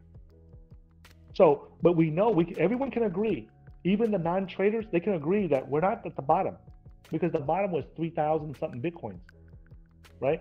And so we're somewhere in here. We don't know, but at any moment we can turn and go into a bear market. And when I say on my Twitter that only buy Bitcoin, don't buy anything else, no altcoins. The reason why I say that is because you're not supposed to buy anything in a bull market. All your buying needs to happen in a bear market. The time to buy Bitcoins was when it was between 3,000 and somewhere around 10,000, 12,000, 15,000. The time to buy Bitcoin is not when it's 50,000. However, if I say that, no one's going to believe me because they don't understand risk. Because trading and investing is an abstract skill. Like if I want to show you how to cook a pizza, that's a visual skill. You can clearly see it. If I want to show you how to make coffee, hey, look, you pour 1 ounce of coffee in here, you weigh it on the scale, 1 ounce, you put it in here, 1 ounce of sugar, you put it in here, 2 ounces of water, you put it in here. It's easy. But trading and investing, the risk is abstract. No matter what I tell you, you are not going to understand what the risk is because you're new to crypto, you're new to trading, you're new to investing. You cannot imagine what the risk is like. So when I tell you, hey, do not buy anything during the middle of a bull, when we're here, don't buy anything. Well, Ty, what happens if I'm new to crypto? I got $1,000 here, I got 10. I want to participate. I want to take advantage of this. Boom. Yeah, I know you do. But you want to wait until we roll over, go down into a bear market, and then buy in. But you're not going. These people are not going to believe me when I say that. So I gotta lie to them. Because they don't want to hear the truth. Don't buy anything during the middle of a bull market. So I gotta lie to them and say, okay, how can I lie to them and still keep them safe? Okay, so you're not supposed to buy it in the middle of the bull market, but you are gonna buy something anyway. I know you are. You ain't gonna stop. So, okay, I'm gonna tell you to buy Bitcoin only. Why? Why buy Bitcoin only? because out of all 10,000 cryptocurrencies we have in the market, right? There's only one coin, there's only one individual coin that has proven that it can crash 80, 90% and come back and set new highs. And it's done it 6, 7, 8 times already in multiple bull and bear markets. Multiple. And that's Bitcoin. Some people say, Ty, you're a fucking idiot. Dogecoin has done it, right? Dogecoin has crashed 90% and come back, set new highs. Ethereum has done it. Cardano has done it. Let me tell you something. First of all, Cardano, this is the first official bull market for Cardano. 2017 doesn't count because it came out late. So we can't count. This is Cardano's first official bull market. 2017, don't count that, right? Ethereum, the first official bull market for Ethereum was in 2017. This is the second official bull market for Ethereum, right? So this is only the first time it has shown that it set new highs. The highs last time in 2017 or 2018 was $1,400, and it got as high as 4,000. So that's like what, 2x, 3x? 2.5, let's say. Yeah, 2.5. Okay, it's not insignificant. You know what's significant? What is significant is when you go from $1,200 in 2014 to $20,000 in 2017, and from $20,000 to $200,000 this bull market, or even $1 million. That's significant. That little 2x is not significant enough for me to be convinced that it can set new highs. When I say set new highs, I'm talking about 3, 4, 5, 6, 7, 8, 9, 10x new highs. All right, and the only coin that's done that is Bitcoin. Now, hey Ty, you're an idiot. Dogecoin has done it. Okay, good point. Dogecoin set new highs in 2014, set new highs in 2017, and now it's even set higher new highs, right? But let me ask you this, okay? Are you willing to put your life savings into a joke? Do you think that I can sit here and look you in the face and say, hey man, you should sell your house, you should put all your life savings, your retirement into a fucking joke? You think that I'm gonna be fucking that stupid to tell someone to do that? No, the answer is no. I cannot open my mouth and tell someone to put their savings or the money that they want to invest into a joke. Can you make money from it? Yeah, I just bought a $1 million condo in downtown Bangkok with the Doge trade that I made earlier this year, right? But that's because I have the extra money. I know how to trade, and I'm a professional and experienced trader, and I'm already retired. If I lose that money that I put on Dogecoin, it's not going to change my life one bit, not one bit. Okay, but for the new people that's coming to crypto, right? That $1,000, that might be all the money they have. That $10,000 or that $100,000 retirement, that's all they have. I can't, in my right mind, go tell someone to go put that money on a joke and say, "Oh, I didn't know it was a joke." Of course, I know it's a joke. I was there when it first came out, right? So the only coin that's not a joke that has proven it can make new highs after an 80%, 90% crash is Bitcoin. You're not supposed to buy during the middle of a bull market. But if I say that, no one's going to listen. So I got to lie to them and tell them, hey, yeah, just buy Bitcoins. Why? Because I know that in case they do buy Bitcoins and we crash next week 80%, it can still go back up and set new highs because it's proven it's done that before. And because it won the store of value use case, some people are afraid that it's going to go back to zero. It will never go to zero. I can promise you that. It won't even go to $100. It won't even go to $1,000 because if it ever gets to $1,000, me and my team will buy it all up. I don't need nobody else to buy it. We will buy it all up. So when somebody says, oh, it's going to go to $100, bullshit. It ain't never going to $100 because I'll be the first one to buy it all up before it gets to $100. So how is it ever going to... Some real talk here. Yeah, and when I buy it all, I ain't going to sell it back to you at $100. Shit, I'm going to sell it to you back for $100,000. So that when people say that, you know, and it's not just our team, there's many trading teams out there. There's many hedge funds out there. If Bitcoin ever falls to even 10,000, they'll buy it all. Most people, when people say that they haven't looked at the exchanges, they don't pay attention to the exchanges. If you look on the exchanges, right, you notice that you don't see a whole Bitcoin for sale very much? There's not a lot of whole Bitcoins for sale. If somebody pops up and shows 1 Bitcoin, somebody else buys it. If it pops up and shows 5 Bitcoins for sale, boom, it's gone. 10 Bitcoins, gone. I haven't seen 10 Bitcoins for sale in a long time. And that's on Binance. Binance has one of the highest trading volumes in the world. And on there, I'll pull it up right now.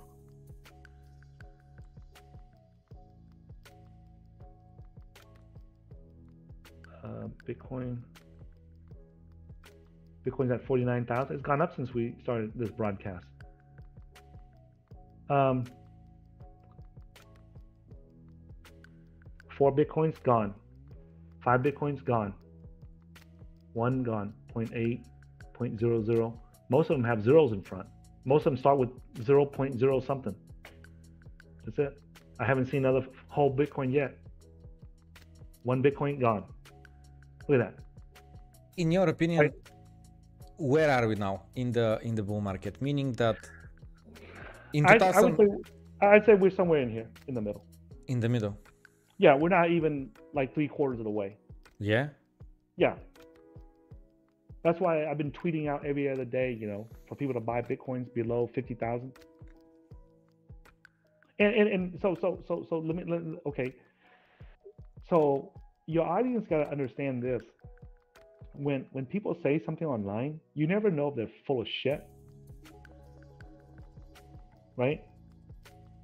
You never know if, like, is he saying this and then doing something else? Like, for example, like that piece of shit Richard Hart, the guy that, you know, was selling those unregistered securities called Hex, right? You know, throughout 2017, 2018, 2019, he's pretending to be a Bitcoin maximalist online. And he's, you know, getting all these fans and everybody to support him. And behind the scenes, he was building a altcoin called Hex. And then when he was finished building, he get ready to sell it. Then now he changed his mind. He said, "Oh, Bitcoin has some flaws." Wait a minute. For almost 3 years, you've been telling people that altcoins are bullshit and that only Bitcoin is the real winner. And so now all of a sudden you're saying that there's flaws in Bitcoin. Bitcoin hasn't changed. There's nothing that's changed in Bitcoin in the last 4 or 5 years, right? So if you understand Bitcoin, why would you say that, oh, now it has flaws and you need to create your own altcoin, right? So in public, he's saying one thing, but behind the scenes, right, he's building his own altcoin. So you got to be careful when you're online, you're talking to people. And so, for example, I say, hey, man, it's just the middle of a bull market. I don't even believe we're even 3/4 of the way done yet. But what am I doing with my money and my coins and behind the scenes? Am I selling it? Am I buying it? What am I doing? Right? That's what you want to know. Because there's guys out there that will say things online just to look good. But behind the scenes, they're doing something else. Behind everyone's back, they're doing something else. I truly believe, you know, in the crypto space, there is a lot of fakeness. Like right now, like Cardano is pumping hard, and I bought Cardano way earlier and way cheaper prices. And just today, I was checking my own videos from November 2020, and back then Cardano was 800 satoshis. Right now, it's 5,000 satoshis, and I'm saying I'm selling my Cardano. I was taking it. I got some interest. I made 5x over 5x. I'm walking profits in Bitcoin. I want to walk in satoshis, and people are like. Because let's say the next day it pumps even more, and people are like, oh, Plamen, do you think you made a mistake by selling your Cardano? Firstly, I do a dollar cost average. I don't sell everything on one. I sell 10% today. If it pumps some more, I'm gonna sell another 10%. Let's say in 2 weeks, I'm gonna sell another 10%, and so on and so on. And my point is that I have so many people hating on me because I'm hating on their Cardano. I'm not hating on their Cardano. I just think that it pumped. It's time to take some profits, and maybe it's going in overvaluation for what it has right now. Maybe. Okay. And the thing is, at the same time, I don't know how I stumbled upon it, but BitBoy, you know, the crypto YouTuber BitBoy, of course he had a video talking about Cardano is about to explode, Cardano is so amazing and so on. And I'm sure this guy made this video exactly today when it's making all-time high, just because all the people who have Cardano want to hear that. They don't want to hear the BitBoy selling his Cardano. They want to hear the BitBoy just, you know, Cardano is gonna explode, it's the future Ethereum, Ethereum just crashed, Cardano is the new Ethereum, and so on. Yeah, I cannot comment much on BitBoy because he's not a trader. Right? So that's like somebody coming to ask me, you know, hey, what do you think about this guy? Right? He's not a trader. Well, what is there to think about? Like, our team manages, you know, 7, 8, and 9-figure portfolios. So we are traders. We are investors. We manage very large portfolios. So if you ask me to comment on what somebody else is doing on trading or anything like that, they have to be traders for me to comment on what they're doing. If they're not traders, they don't trade with real money, they don't manage a full portfolio, there's nothing for me to comment on. That's just like if somebody asks, hey, Plamen, what do you think about Ty's Bulgarian? Is it good Bulgarian? Actually, it's very good. Yeah, you pronounce my name pretty much like the best I've seen from a non-Bulgarian person. yeah, but that's just luck with just your name. But there's nothing for you to comment. All you can just say is he doesn't speak Bulgarian. Of course, yes. Right? So when people ask me, hey, you know, what do you think about BitBoy this, or, you know, some other YouTuber this, and I'm like, they're not traders. Like, if you ask me, hey man, is he a good broadcaster? Is he a good YouTuber? Is he a good influencer? Yeah. I mean, he's got 10 times more subscribers and followers than I do. So how can I say he's bad? But if you ask me, hey, is he a good trader? I would say no. I would never listen to him for anything about trading or investing. Why? Because the things that he says doesn't make sense. Because if you do most of the things that he says, you're gonna lose money. Why? Because most of those coins, for example, some of these YouTubers that are talking about, if you see a YouTuber with thumbnails that say 100x, 1000x, you know, 10,000x, like every video has a thumbnail on their channel that says 100x, 10x, 100x, right? 10,000x. You already know those guys are not real traders. Or the future Bitcoin, the next Bitcoin. Oh yeah, the next Bitcoin. Let me explain to you mathematically why those guys are not traders, so that your audience knows. The bigger your portfolio, right? Like, one way you can determine if I'm full of shit or not is that if you ask me, hey Ty, what do you expect to make in this bull market? Go ahead and ask me. What do you expect to make? How much did you make, and how much do you expect to make? I'm expecting to make 2 to 3x on my entire portfolio. If I told you that I'm expecting to make 10x or 100x, you already know I'm full of shit. Either I'm full of shit, I'm not managing a 7, 8, 9-figure portfolio, or I'm full of shit about the profits that I make. Because the bigger your portfolio is, the less the profit potential. So if you're managing like a 10 million or a $50 million portfolio, how the fuck are you gonna make 100x? You might make 100x from one coin, but you're not gonna make 100x on your entire portfolio. Anyone that's telling you that, they're full of shit. You know, unless they bought like Ethereum ICO or Solana ICO, and that's all they bought, nothing else. Okay, or Cardano ICO, right? That's all they have. Okay, but if you were managing, if you knew how to trade and manage a portfolio, why would you put all your eggs into one coin, into one individual coin? You don't do that. That's not a scalable solution, right? Like, where the fuck are you gonna buy $10 million worth of the Solana ICO? How are you gonna buy $10 million worth of the Ethereum ICO when it did the ICO? How? So whenever you see these YouTubers that flash 100x thumbnails, 100x here, 50x here, 20x here, it's all bullshit, man. When you're managing a 7, 8, 9-figure portfolio, right? Those coins are not available to you. Because like you can put 5 grand there, but big deal, like 5 grand is like, it's not worth my time. Like if I see a coin I want to buy in, I put like $500,000 or $1 million in. How am I going to do that? Yeah. Like all these coins that's on Binance Launchpad, yeah, they sound nice, but I can't buy it. Why? Because the limit's like 5,000. 10,000. If you're managing a 10 million, 20, 50, $100 million portfolio, what the fuck? When every time you buy a coin, you're buying several $1 million or several $100,000. You're not buying $5,000. Like, why would you do that with a $100 million portfolio?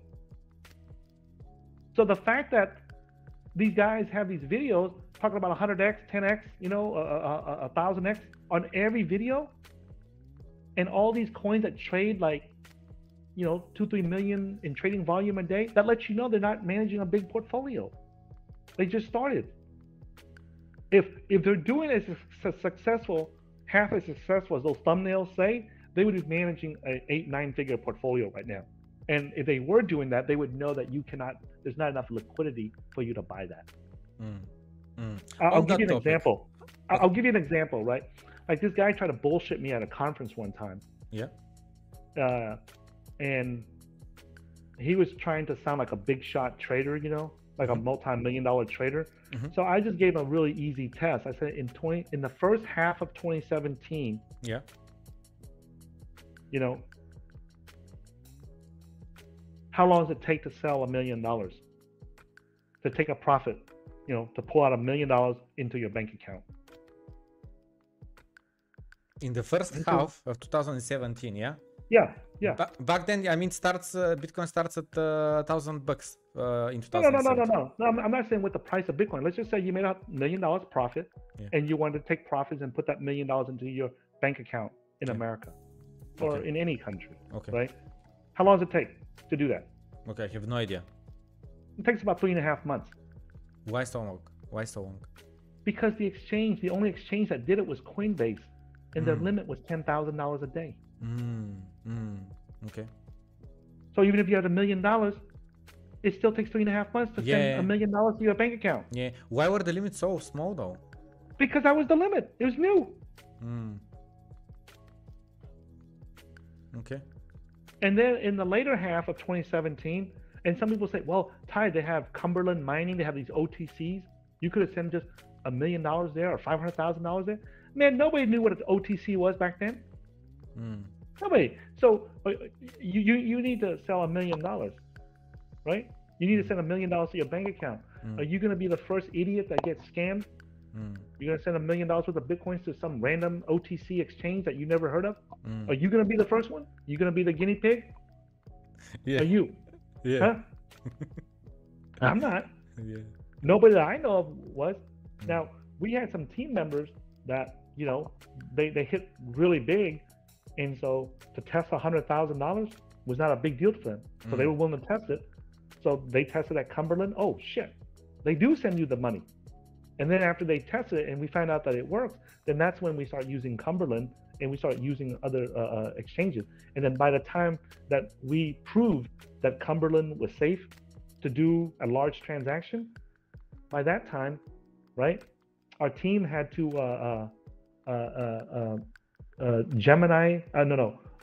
Coinbase changed their policy and they increased the limits from 10,000 to 150,000. So now it takes like, you know, between almost 2 weeks to take out $1 million. So if a guy comes and tells you, oh yeah, you just click a mouse and send $1 million to your bank account, you already know he's full of shit. Okay, on that topic, wait a second.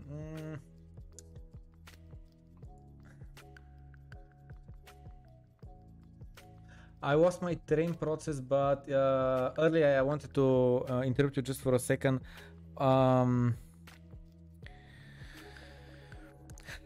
I can't remember, it was like you said it's not the time to buy. Now I remember. Okay. It was about the next bear market. Like 2013, it goes from 200, not from 200, way lower to 1200, but it goes to 200 2013, the first stop. Then it goes back to 80 or something, then it goes to 1200 at the end of November of 2013, then it dips to 200, 170, 180, whatever, and then it goes to 20k. But my point is that the next bear market is 3000, like 3180 or whatever, which is 3 times higher than the 1200 top, the previous bull market, right? Yes. Would you say, do you expect similar thing for the next bear market? I don't know. Nobody knows the answer to that. So that you got to know something. There's certain things that you can answer in trading and investing. There's certain things that nobody knows, right? Let's say that it goes up to 100,000 and can it pull back to 3,000? Yes. Can it crash back down to 10,000? Yes. Can it crash back down to 20,000? Yes. We don't know. Nobody knows that. And it doesn't matter. Why doesn't it matter? Because we're never going to catch the bottom. It's never going to catch the bottom. Like in our system, we just wait for it to come up and then wait for it to crash back down. And once it crashes back down below, like after it crashes like 60%, let's say it goes up to 100,000 and it crashes back down to 40,000. That's a 60% crash. Yeah. Okay. Now, if it crashes, down to 60,000, 40,000, and it stays there for a while, for several months, then we start buying in. And if it crashes down to 70%, then we start buying in a little bit more. So let's say if I have $100,000 and I need to buy crypto, when it crashes 60% and stays there for a few months, then I'll start buying in $2,000, $3,000 at a time, $2,000, $3,000, $2,000. And if it crashes a little bit more, I'll buy $2,000, $3,000. Keep buying every week, buying every week. And if it crashes to 80%, just continue buying. And what's going to happen? It's going to take my average from 60% and 80%, and it's going to take the average. And I bought in like at a crash of after the market crashed 70% average. Yeah. But we're never going to get the very bottom. Of course. No, my point was, I made something else, not about catching the exact bottom. Absolutely. I do cost average like 2017. I started getting into the market at around $3,000. This is when I started getting in 2017. At the top, at the very top, at 20K, I was on 3x. I was on 3x on all my investment, and I already put all my money in, and I was on 3x, and I didn't have money. And the funniest thing is, I put out at 17,000 because I was like, enough is enough. This money is enough for me. Then it crashes very sharp to 10K, goes back to 16, and a friend of mine tells me, see you at 50K. And I rebought at 16K, and I held the whole bear market. But the whole bear market, so I expected a very good time, but because of that friend that told me see you at 50K, I fumbled back in. And held through until now. So on that purchases though, the average price would be something like 6 and something, right? 6.5 or something, if I was on 3x on 20K. Anyway, and my point is that then during the bear market, I continued to cost average the whole time. Like, you don't know where is the bottom. For some time I thought 6K, for instance. Then at the capitulation at 3K, like I just continued to I was just like dead inside at that time. I was like, I don't know, this thing could go to zero. I just don't care anymore. I'm just going to continue buying because this is my bet. I believe in Bitcoin. I see it, I understand it. I get that the market, I see the price, but I don't care. I'm just going to continue buying, and just continued buying. At 3K, we stayed there for like 3 months. I just bought. We started going up, I just continued buying. Corona crash, my only mistake was that just before the Corona crash, because the Bitcoin was stable around 10K, and I was like, halving is coming in, and I was like, okay, we're gonna have a bull market. That's it. Like, to me it was so obvious, that's it, the bull market's coming. And before the Corona crash, which is March, May is the halving. I was like, I'm gonna front run the halving, and I put all my money just before the Corona crash. And then the halving comes, Michael Saylor comes, we start escalating and so on and so on. But anyway, but my point is the following, that I personally think that the next bear market should definitely be higher than 20,000 before, because until now we never had a bear market that was lower than the previous all-time high. And I personally feel like, kinda in a way, you're front running the next bear market's bottom today. I personally, right now at 50K, 40K, 30K, I continue to do our cost average. I was like, I'm sure the bull market's not over. I see this as free money. I'm gonna put some more money on the table. I have savings in my bank account for like 2 years in advance. Like, why do I need more money that inflation is eating away instead of putting it in crypto? I agree with you with what you said there. I do not disagree with you. So I have nothing to disagree with you about. The bigger your portfolio gets, you have to dollar cost average, right? Sometimes it might take me several weeks, several months to buy all the coins I need for that particular coin. And then the same thing, like when, like right now I'm holding, like I said that we're in the middle of the bull market, and I told you that we're not, like our students, our trading students are not selling, right? Like in May, I told my students, the ones that have over $1 million portfolio, they need to sell some, because the reason why is because they need to rebalance their portfolio to reduce the risk, right? So they need to do that. But the ones that had less than $1 million portfolio, I would not sell it. Now, in this particular run up, now when it starts to run back up again, then I will sell some. Now, it depends on the size of your portfolio, because I want your viewers to know that when I say don't sell, who is it for? Or when I say you need to sell, who is it for? So for example, like I have a bigger portfolio, right? So when I say bigger portfolio, when you have a multi-million-dollar portfolio, you cannot wait to sell up here. Okay, you cannot wait to sell way up here. You actually have to start selling from here a little bit at a time and come up. If you only have like $1 million portfolio, then you start selling from here and you can start selling that. If you have like $100,000 portfolio or less, you can actually wait until it turns and you go into a bear market before you sell on this side. You can sell from here all the way over to here. But if you have like more than 10 million or more than 100 million, you really have to start selling from down here and sell a little bit. Like the run up we had in May, you would start selling a little bit. And then when it starts to crash, like in the last 3-4 months, then you would stop your selling. And then when it goes back up and it starts to set new highs, right? Then we start selling again. But we're not selling everything at one time, but we're selling a little bit. And the reason why we have to do that is because of the volume that we sell. We need that much time to sell and not disrupt the market. Because if you go up and you just try to dump $10 million worth of Bitcoins or $10 million worth of Ethereum, or even $5 million, you can crash the price and it hurts you. So if you need to sell $1 million, you go on there and you sell like, okay, it's 20,000. Okay, oh, somebody just advertised they want to buy 100,000, so you sell that, and then you wait, and then there's 10,000, and you sell it again. Oh, there's a buy order for 50,000, you sell that. So you sell a little time so you don't disrupt the price of the market. Now, can you go to an OTC and just say, hey man, I want to sell $1 million worth of Cardano or Ethereum or any coin? Yeah, you can.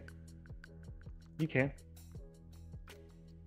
But when I sell, I prefer to wait until there's a pop in price and then I sell it. So like when I sold a little bit of Cardano in May, I sold it around like $2.40 something, $2.40 something. So when I saw it run up, I just sell a little bit. And then when it started to crash, I stopped. And then when it goes back up again, then I'll sell a little bit more as it goes further in. But I have to do that because if I wait until it goes to $10 and sell all at once, I can't. And the guys that are jumping on your ass about selling a little bit at a time, when you say, hey, I bought at 800 Satoshis, now it's 5,000 Satoshis, I'm going to sell. I don't see anything wrong with that. If that's your goal, if that's your plan, but I would not sell because it just went up 4x. Like some people say, oh, it made 3x, I'm going to sell. We don't do that.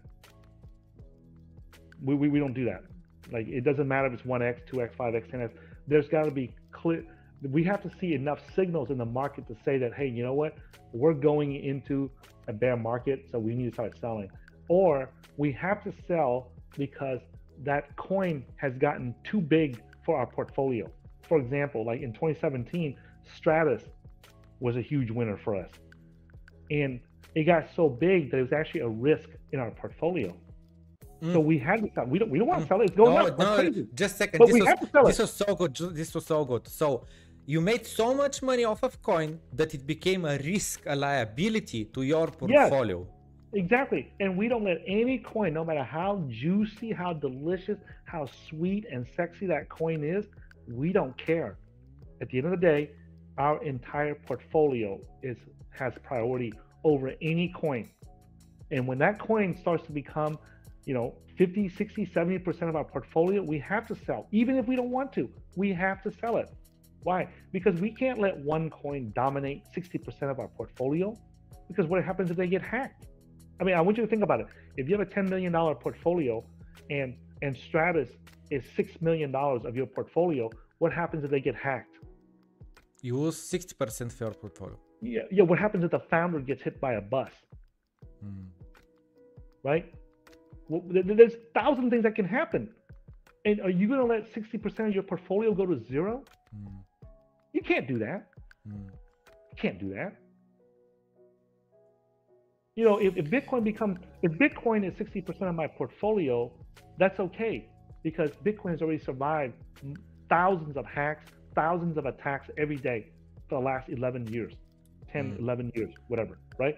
And the software is very stable now. We got hardware wallets, we got a large community of people working to secure it.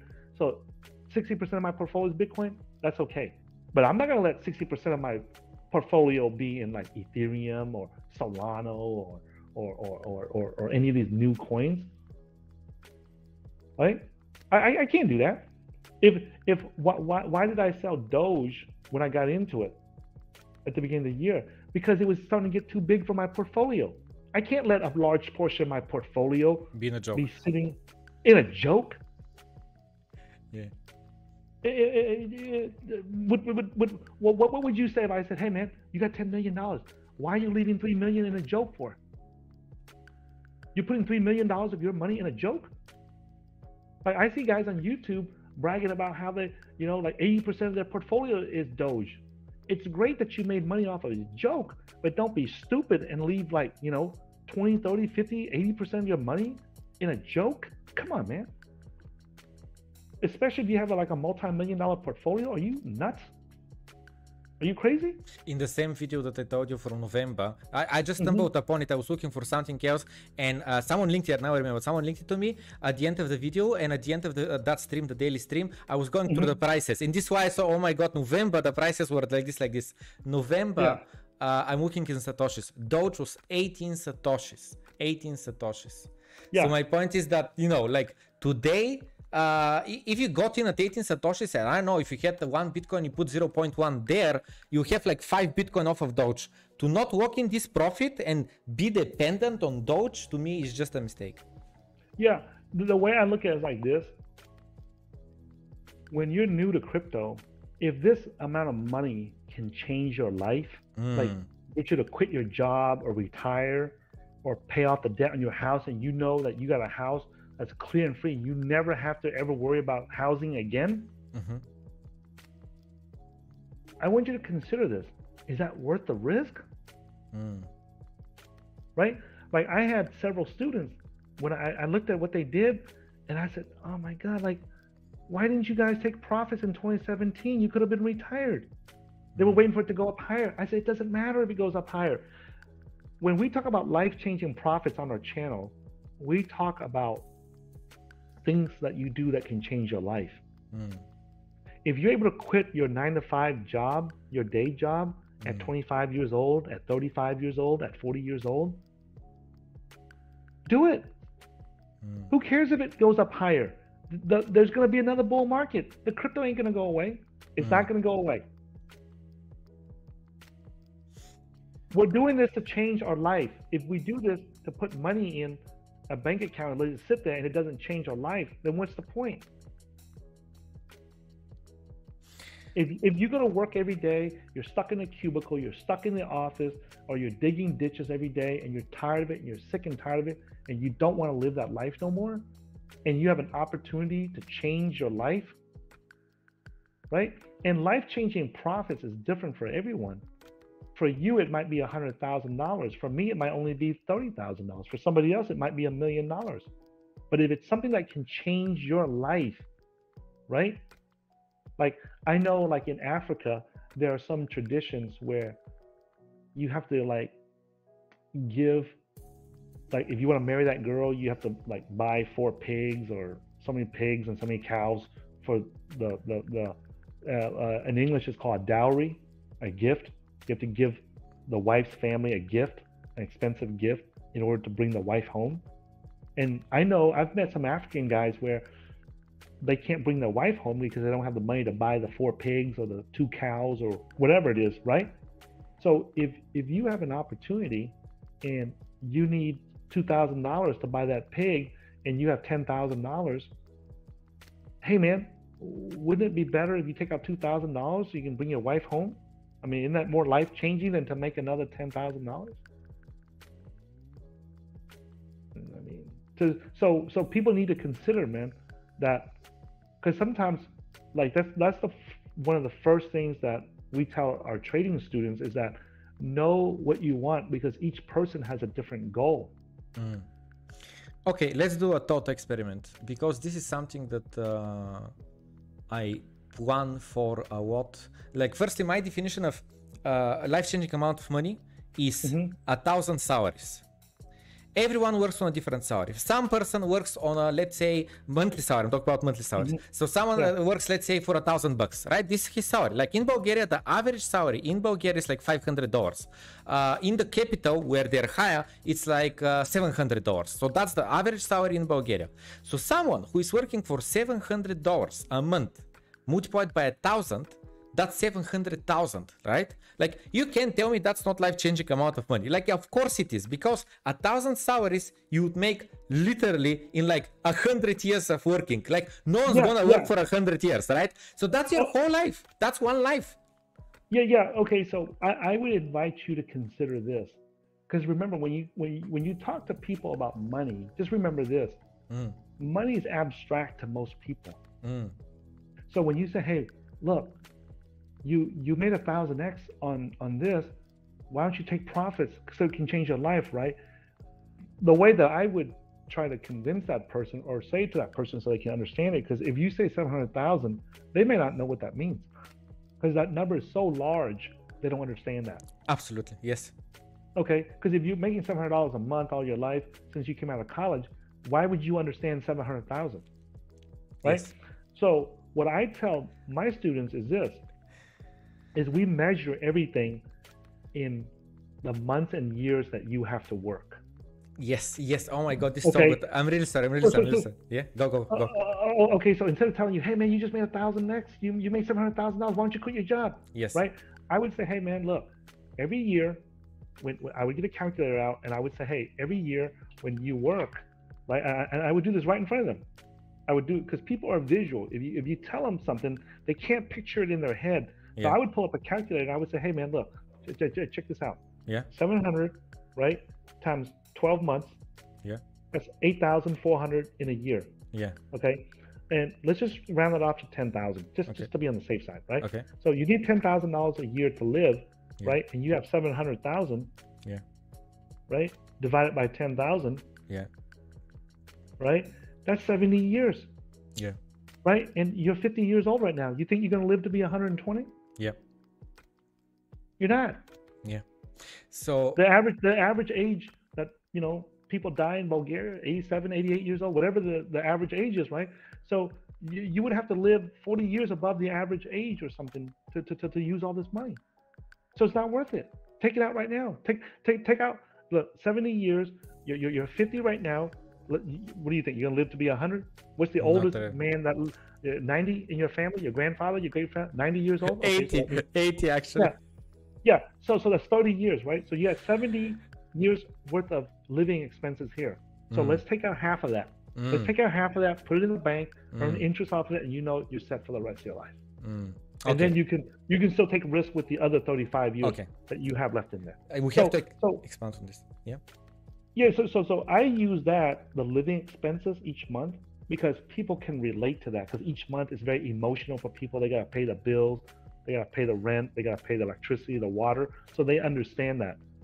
But that 700,000 number, that's too big for them to understand. So in 2017, I told you that I did a 3x to the top, right? When I started getting a 3,000. But the thing is that I lost perception of the money. And here is what I mean.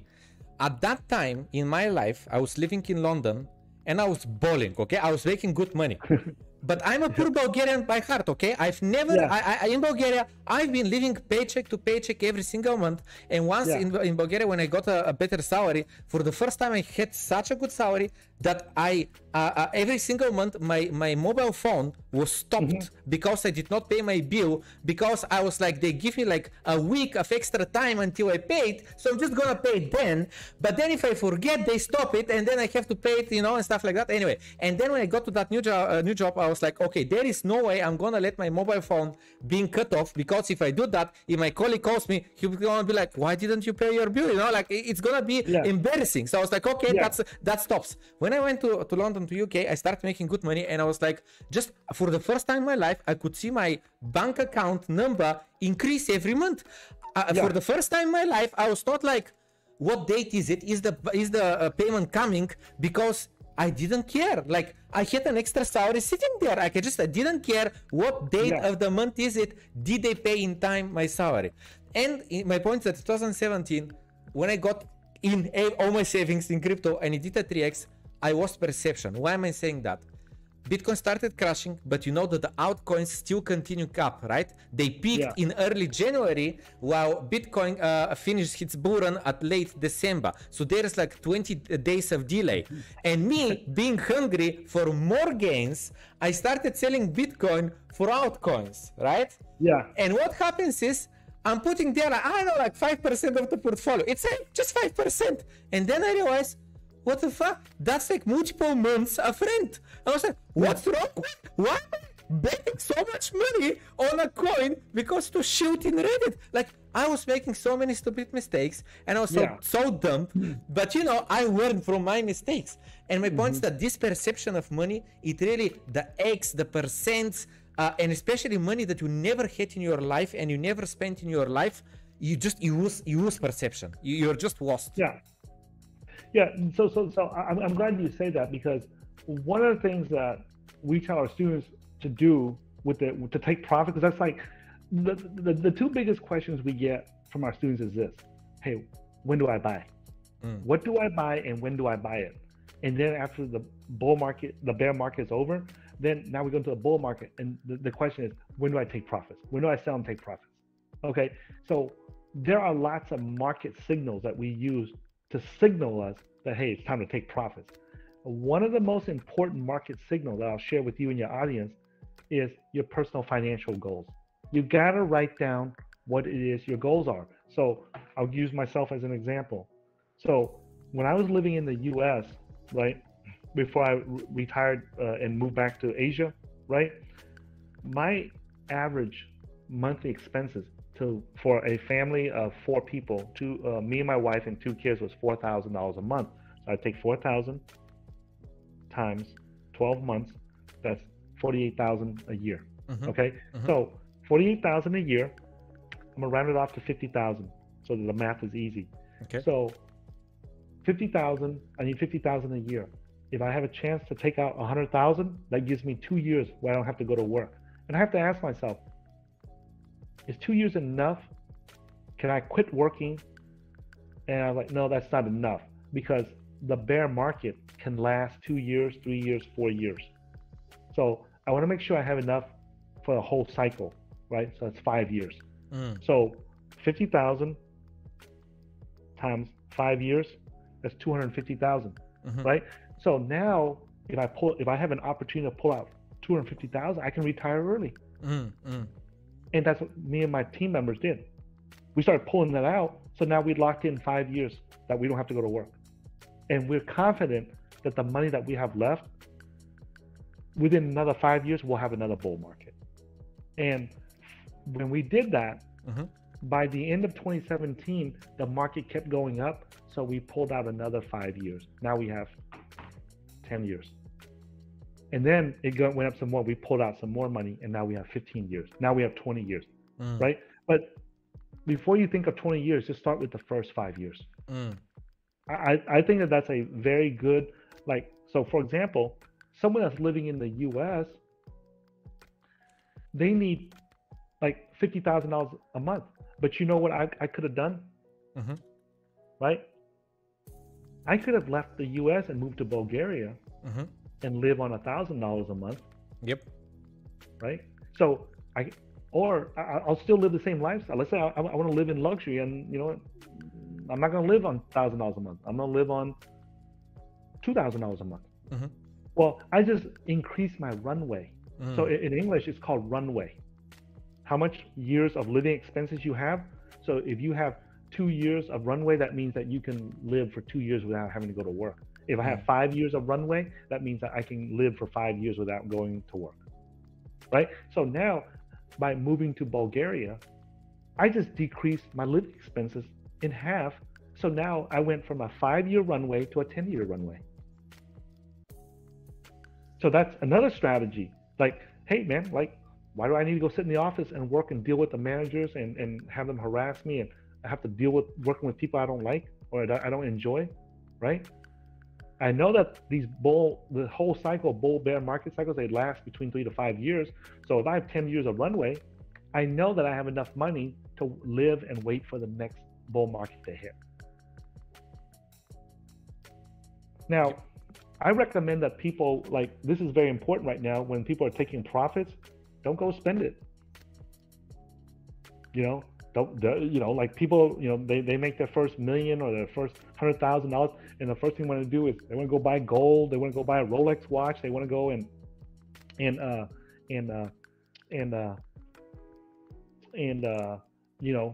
impress their girlfriend, impress their wife, impress their mom and dad and everything. I don't recommend you do any of that shit. You protect it, you lock that money in, right? And wait until 6 months or a year later. You know what I bought myself the first time I made $1 million?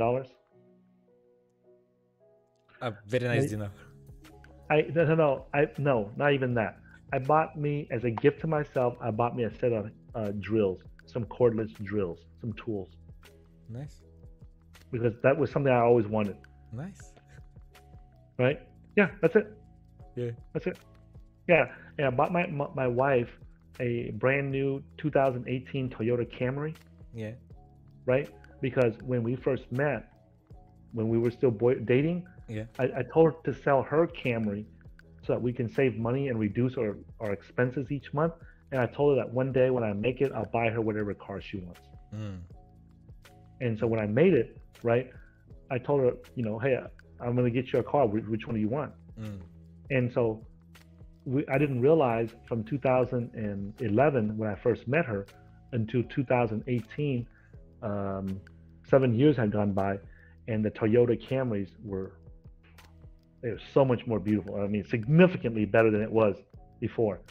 So even though I tried to get her a Lexus, right, it did not matter, because the 2018 Camry was so nice and so beautiful that she and I could not tell the difference between that and the Lexus.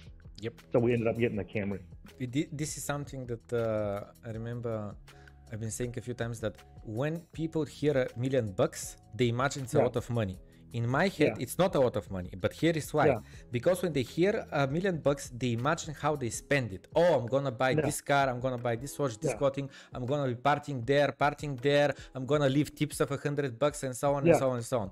But the way I see it is, yeah, sure, you do that for a year and then you're poor again.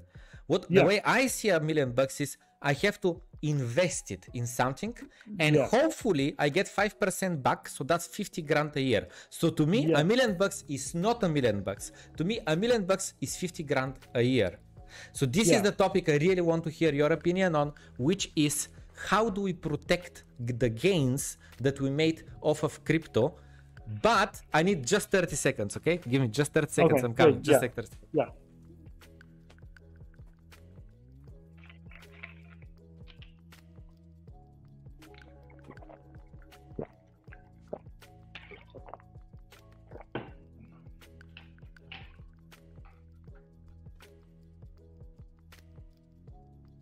So, because let's say that someone really makes it, doesn't matter if it's luck or whatever. Let's say, regardless if he invested the whole bear market and he bought at very low average prices, regardless if there is now, as we said, Dogecoin millionaires or Shiba Inu millionaires, SafeMoon millionaires, and so on and so on and so on. Doesn't matter how he made the money. The question is, let's say someone really makes $1 million or 3 million or 5 million or 10 million or 100 million. That's 100 million is too much, but a sum of money that to him is life-changing amount of money. But he doesn't have any experience with this money. And I really loved your video, life-changing finance 78 or 78, whatever it was, about how you don't know how to handle this amount of money. So what do you do in order not to get back to the level of poor as being broke as you were your whole life? Okay, I'm going to tell you what I'm going to do with my students, and then your viewers can learn from it. Okay. I already produced 2 multi-millionaires in Vietnam, and right now I think we produced about close to 30 millionaires so far outside of Vietnam. Most of it are in Western countries, and most of it are in America. Okay. Most of them are in America, right, in Europe. And the 2 that's I estimate that I'm going to produce about 7 or 8 millionaires in Vietnam with our training in this bull market, right? So what I'm going to do, I hope that the COVID lockdown ends soon. I'm going to go to Vietnam, and the first thing I'm going to do is I'm going to grab every one of them by the throat, stuff them in a van, get their national IDs and everything, right? And their bank books and everything. And I'm going to take them to the bank, right? And I'm going to make them lock up that money for a year. I'm going to make them buy some bonds, some corporate bonds that pay like 7 or 8% in Vietnam. And I'm going to force them to sign the contract, right? So it's different in Vietnam versus America. In America, you need to be a licensed financial advisor to tell people what to do with their money, right? That's why you don't ever see me giving financial advice on my channel. I only tell people what I do and what me and my students do. I don't tell anybody what to do. Okay, so except for Bitcoin. Because the SEC in America already said that that's not a security. That's it's not a security. So you don't need to be a licensed financial advisor from the government to tell people to buy Bitcoin. That's the only one you hear me say people to buy. Okay, right? I didn't know that it's related to is it security or no. Okay. Yeah, they said it. The SEC said that it's not a security. Yeah. Right. Not me. The SEC said. Yes. That. Yes. Okay. So when in Vietnam, there's no such bullshit laws like that. If you want to tell some people, it's up to you, and the government's like, hey, it's up to you if you want to listen to Ty or not. You listen to him, you lose money, that's your problem. You listen to him, you make money, that's your problem, right? So it's not as developed as the West yet, so they don't have those bullshit financial laws to stop people from making money. So in Vietnam, I'm going to tell my Vietnamese students to go to the bank and lock that money up for a year. Okay. Right? And during that year, they're going to lock up that money, and they're going to earn like 5, 6, 7, 8%. Whether they put it in savings or in corporate bonds, it does not matter to me. All that matters to me is they lock it up for a year. Okay. Because what happens is when you're making, let's say, when you're making this much money, let's say $1,000 a month or $5,000 a month, that's not such a big difference in terms of money. Okay. So let's say that you make that. Here is your mind, and here's your money. If your money is here and all of a sudden it goes up to here, right? Your mind don't like that. If you notice, everybody has like a thermostat, like an air conditioner, like a heater thermostat, like that heater behind you, right? There's a thermostat. You set to the room and you say, hey, I wanted that 30 degrees or 28 degrees, right? And you say, hey, and the thermostat actually regulates it. So when it gets too cold, it heats up and it brings it to that temperature. If it gets too hot, then the heater stops and then it comes back down, right? So your mind and your money works the same way. If you are used to making $1,000 a month, right? Then what happens is when you start to go below that, you get real nervous. If you notice those times when you made less than your normal pay, you get real worried, you get real stressed out, right? And if it goes too long for several months, you can end up having a heart attack like I did. Like my second and third heart attack is because I'm normally used to making this much to take care of my wife and kids, and all of a sudden now I'm making this much. And it's for too long, for 6, 7, 8, 9, 10 months, that's just too stressful. So what happens is you're going to start to do something to bring it back up.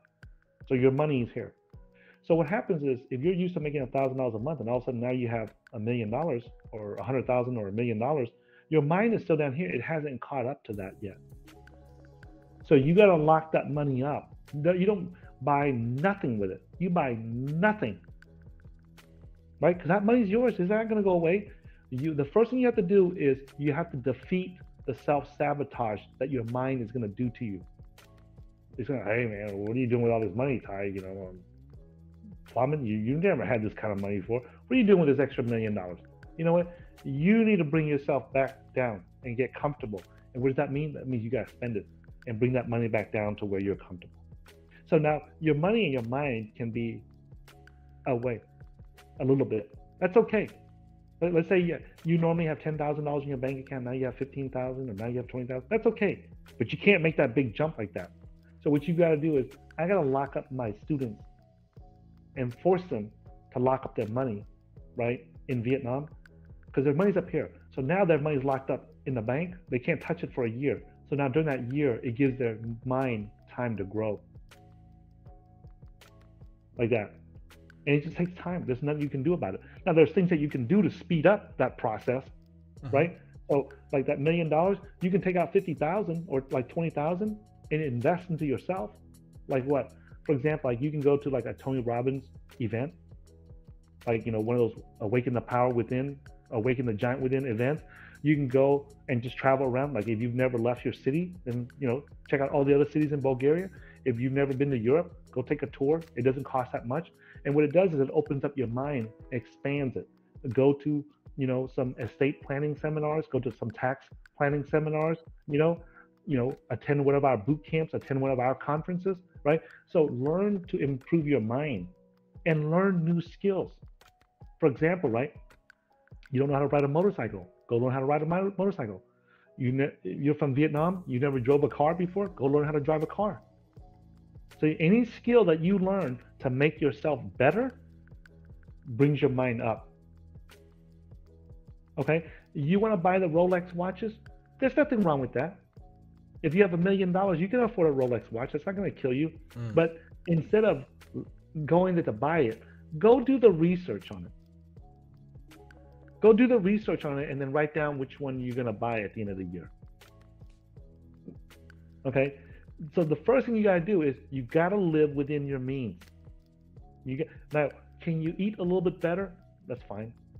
You're living in a $500 a month apartment. Can you move up to like a $600 or $700 a month apartment? That's fine, right? Like, for example, if you live in a middle class apartment, now you want to go into a high class apartment or a luxury apartment, so you're around other wealthy people, so you start to talk and communicate with them. That's fine. That's fine. There's nothing wrong with that, right? Let's say that you've never been to a gold conference before.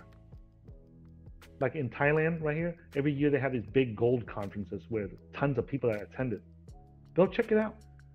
When they have like a showing for new homes, go around so that you feel it, so that your mind, you're speeding up the time that it takes for your mind to get accustomed to wealth, right?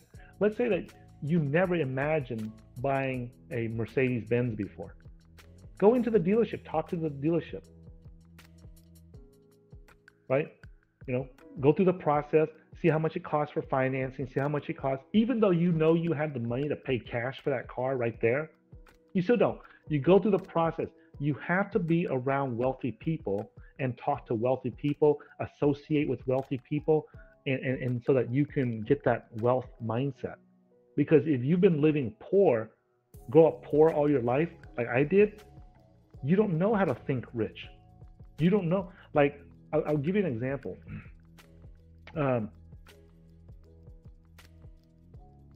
I hate, remember that earlier you talked about how like you were so happy when you moved to London and you were starting to make enough money to where it's the first time in your life where you didn't have to worry about paying the bills that month. Like you said, hey, I have enough cushion, I have enough money, I have enough runway I have, you know, a month or 2 months worth of extra expenses in my bank account. I don't have to worry about that. I don't have to worry about paying the phone late and be embarrassed that I can't pay a $20 a month phone bill or $50 a month phone bill. That's embarrassing. It's also a pain in the ass. Like, why should I have to worry about that, right?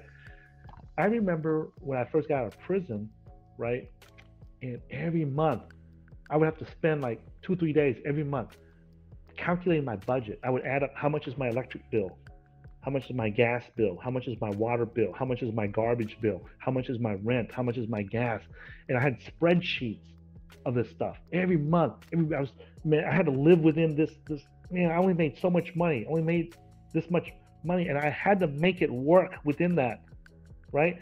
And if I go to the store and I wanted that whole chicken, I couldn't. I could only get that half chicken. Or if I wanted to get that grade A chicken, I couldn't. I have to get that grade B chicken so I can fit within this budget, right?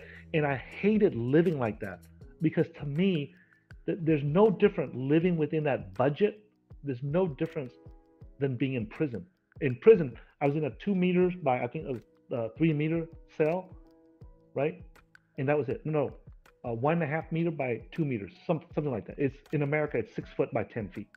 Okay, so I had to be in that cell for most of my life, and I couldn't go nowhere. I couldn't maneuver. I couldn't do nothing. Anything that I want to do outside that cell, I had to get permission, and I hated that. To me, living within that budget each month, right? That was a prison. The difference is that when people see it out here, they don't see it because it's abstract. When you're in a prison, you see the walls, the razor wire, the police towers, the guard towers, the machine guns. You see that, you know you're in a prison. But what happens is when I came out of prison, I realized that people live out here, they don't see the cubicle is the prison. The office is the prison. So they're destroying their body, they're deteriorating their body, they're gaining weight, they're sitting there in the office. Yes, they're in a high-rise tower or whatever, and it's luxury, and you go and you get this fame, you get this college degree, and you can tell everyone you work in the Goldman Sachs Tower or the Twin Towers or the World Trade Center Tower. Yeah, you can brag about all that, but what you're doing is you're destroying your body, and you're in a prison. It's no different than when I was in the prison, but people don't see that because they think, oh, I'm prestigious, I'm working for Goldman Sachs or Merrill Lynch or Morgan Stanley or something like that, right? But you're still in prison. And what people need to realize is that I don't like that. I don't like that. I don't like those confines. Like right now, that's why I asked you earlier, before we start this broadcast, is there a time limit? Because if you said there's a time limit, I really don't care for that. I don't like setting, because if you say, hey man, we got to do this interview in half an hour or in 1 hour or whatever, right?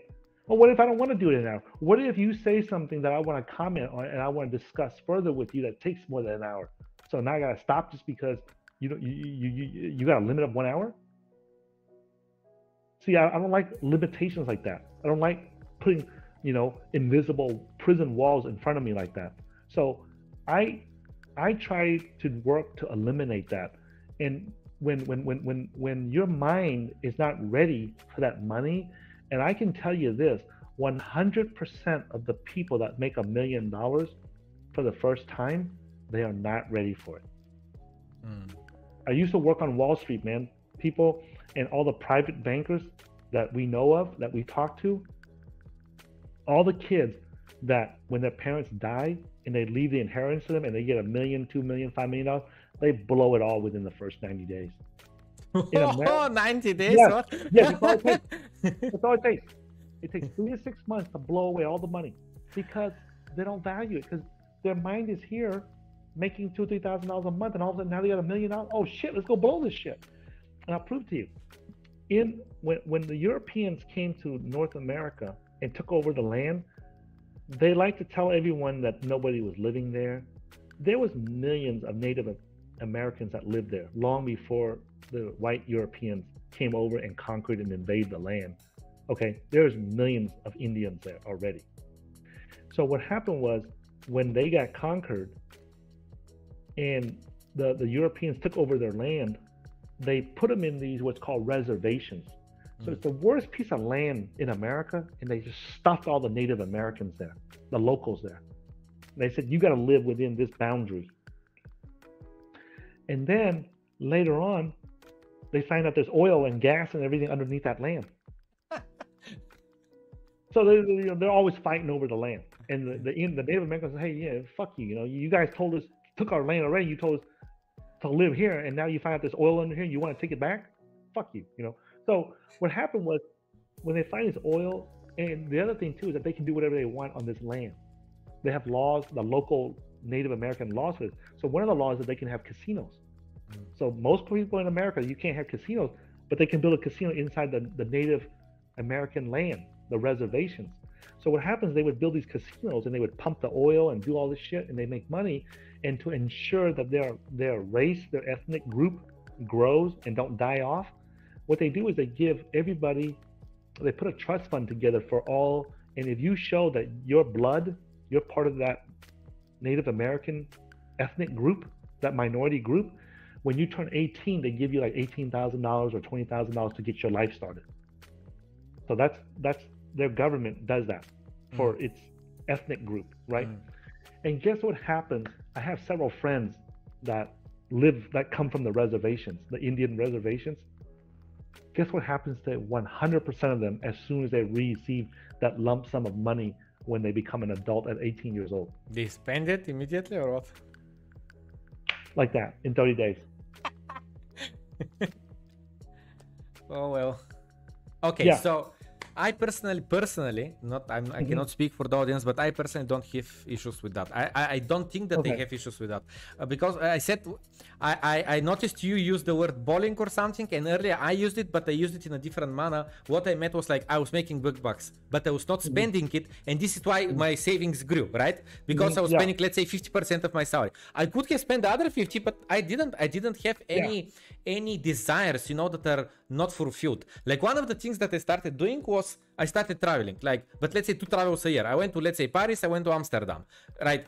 Small trips, but again on a budget, getting an Airbnb, going there with the bus, because there is like a tunnel beneath with the oh my god, with the train I met, because there is a tunnel between UK and the mainland. Anyway, my point is that I did not go overspending, like at all. And until this day, like, I live way below my means. And when, you know, the bull market ends, wherever it ends, at 100k, 300, 500, doesn't matter, I'm not excited about, oh my god, I once I get this money, like, I'm gonna do this and I'm gonna do that. I don't care about it. I don't have any desires unfulfilled. Just this year I went to Dubai for a week. I didn't sell any crypto to do that. I did it with my own standard income. Like, I have income, I'm spending it, I went to Dubai. Just last week, I came back from Corfu, the island in Greece. I went there for a week, you know, and again, I went on a budget, meaning I paid for an Airbnb, got a rent a car, and I just ate in a normal restaurant and so on. I was not like, you know, like purchasing everything most expensive and so on and so on. So I don't have issue with overspending. The issue that I think I have is not having the knowledge of how to protect the money. But I don't mean protecting the money from me spending it. I mean from inflation eating it, putting it in the wrong bank, and so on. So I personally, what I'm trying to educate myself on right now for the next 6 months, and I already started, let's say a year ago, is on, okay, let's say theoretically speaking, I have $1 million or 10 million or whatever, doesn't matter the number, but I have X amount of life-changing amount of money, right? How do I make sure that I reinvest it, diversify it correctly in a manner that I can passively live off this wealth for the rest of my life, and never again I have to go back to the office? Okay, so like you have to invest into something that pays. First of all, you have to know your numbers. Like for example, I know what my number is. That's $50,000 a year, right? So on $1 million, if I can get 5% interest, it's something that pays me 5% a year off that $1 million, then I don't have to dig into my principal. I can live off the interest. Yes, the issue with that though is that if it's cash at a bank and you get 50k back, that's good for the first year. It's kind of good for the second year, but 10 years down the road, that $1 million will be 500,000 worth today. Yeah. So you have to account for inflation. So even though you need 5%, you need really something that's higher than that, 7, 8, 9, 10, 12%. Okay. So there are several ways that we do it. One way is Leon, he does it like this because he's in the US and because of his tax situation is different from my tax situation. Okay. So his tax situation, he does it by putting it into bonds and preferred stocks, and he gets an average of between 4 to 5% off of that. Okay, and then that 4 to 5% is tax free. So there's special types of bonds and there's special types of preferred stocks. There's special. You gotta look at what the tax you owe on it, and then he lives off of that. So all the profits that he made in 2017, he still hasn't used it because he's been living off the interest of it. Okay, so now in this market cycle, he's going to add more to it, and he's going to, now his interest is going to be even higher. So he's never going to be able to spend all of it, right? Then you got to make sure there's two ways that you can do it. You can, one way, so that's how he's doing it. When I do it, right, instead of putting my money into corporate bonds, because I don't have access to that market because I don't live in America. So I don't have access to that market like he does, right? And the currency I use loses value like 10, 12, 15% every year. The Vietnamese dong, it loses value all the time, okay? And like the Thai baht I use right now, it lost 10% value already just this year. So if I'm earning 5% interest, but the currency is losing 10%, then did I really earn 5%? No, I didn't. Instead of losing 10%, I just lost 5%. So you are correct that we have to account for inflation, right? So we have to make sure that in those situations, we're living off the interest, but the money is still able to grow. So let's say you put that $1 million away, you get the 5%, you live off the $50,000 interest. That's great. But in this next bull market, you have to make sure that you make enough money from that so that increases. So now you're worth $1 million, but after the next bull market, you might be worth $3 million. Right? And there's a point where you're comfortable, you have like 10, 20 years of runway. So when you only have like 2, 3 years of runway, there's things that you cannot do because you can't mess that money up. But once you have like, let's say 10, 20 years of runway, you know that if something happens, you still got 10 years of runway. You still got enough time to make up the mistake, fix the mistake, or do it over again. So like, for example, like I have plenty of runway, several decades of runway. So now I can take, instead of putting that $1 million in there and earning 5%, I can take out 50,000 of it, which is not a big piece. It's only a small piece of that $1 million. And then I can go earn and stake it in DeFi or something like that and earn like 100% a year or 50% a year or 60% a year. Like most of DeFi that I stake, it's all over. I don't think there's anything that's less than 60% right now. Pretty much they average about 100%. So what that does is that 50,000 that I took out, it's making me $50,000 a year.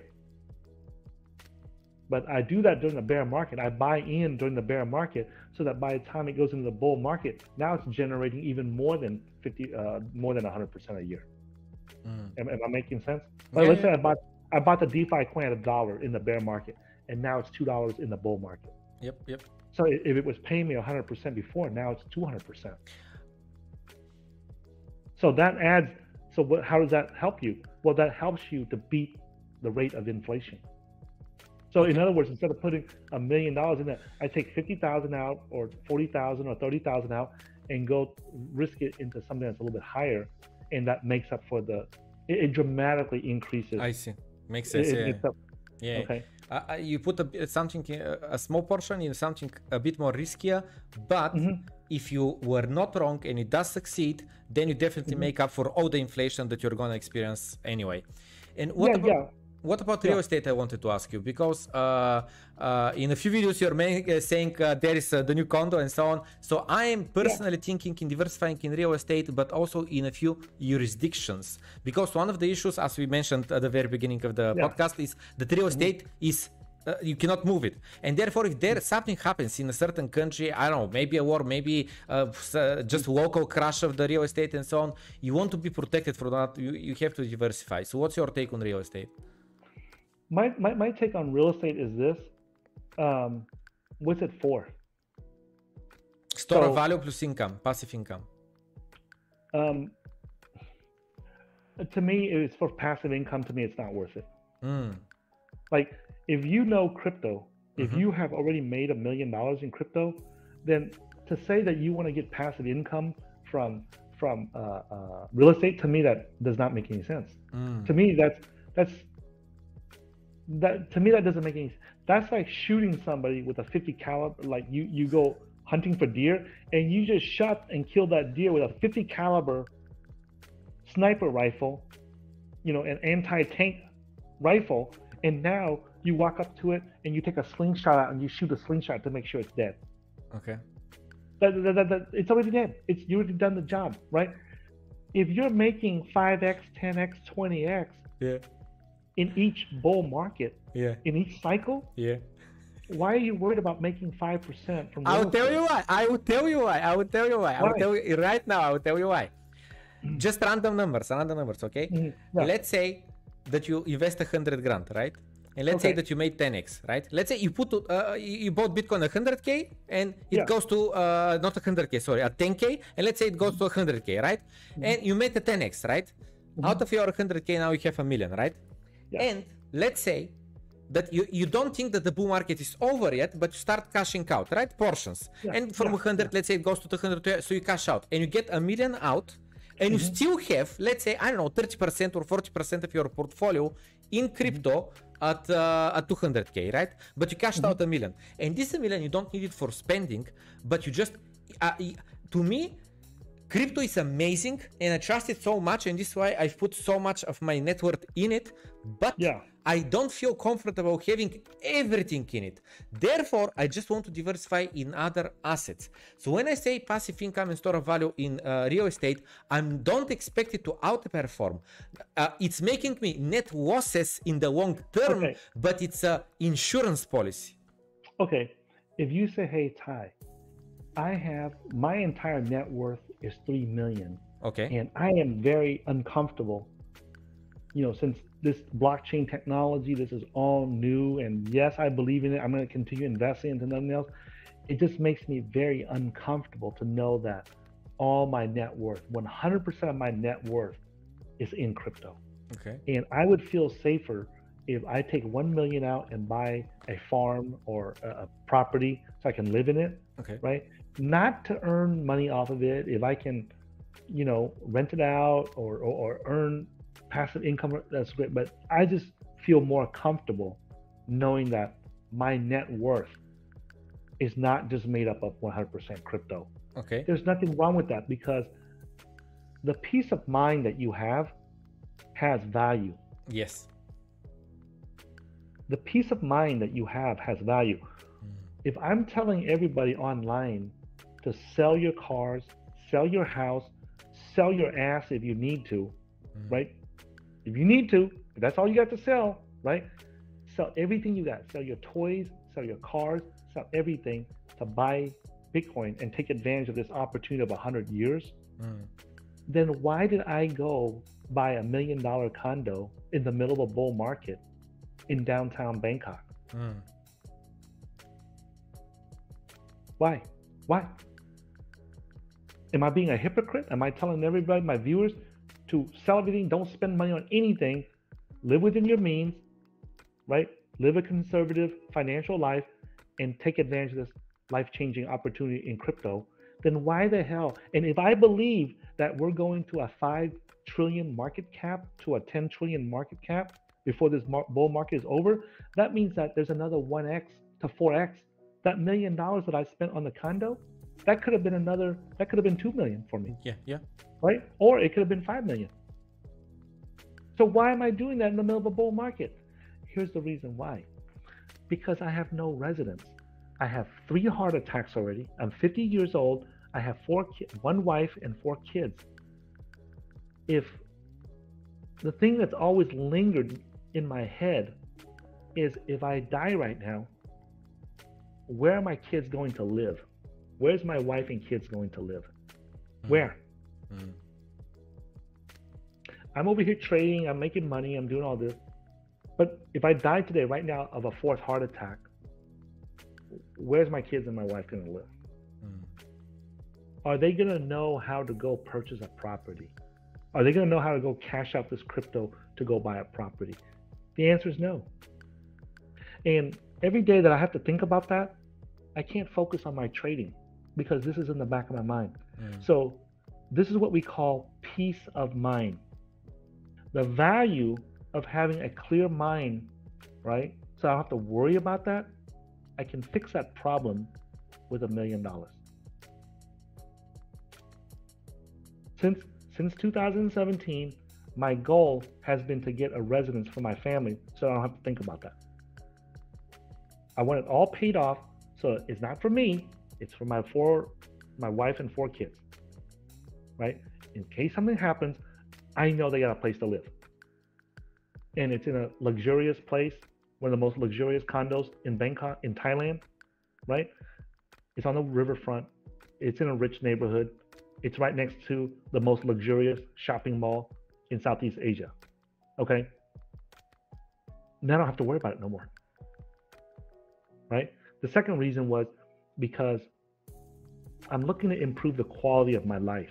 Making more money right now is not going to improve the quality of my life. I lived in the ghettos. I lived in poverty or in prison for 40 years of my life already. Okay, so I want to live a better quality of life. I'm not saying I have to fly around private jets and live in penthouse and eat steaks and lobsters every day, right? All I'm saying is I want a little bit better quality of life. So let's say, if you ask me, hey Ty, what can improve your quality of life right now?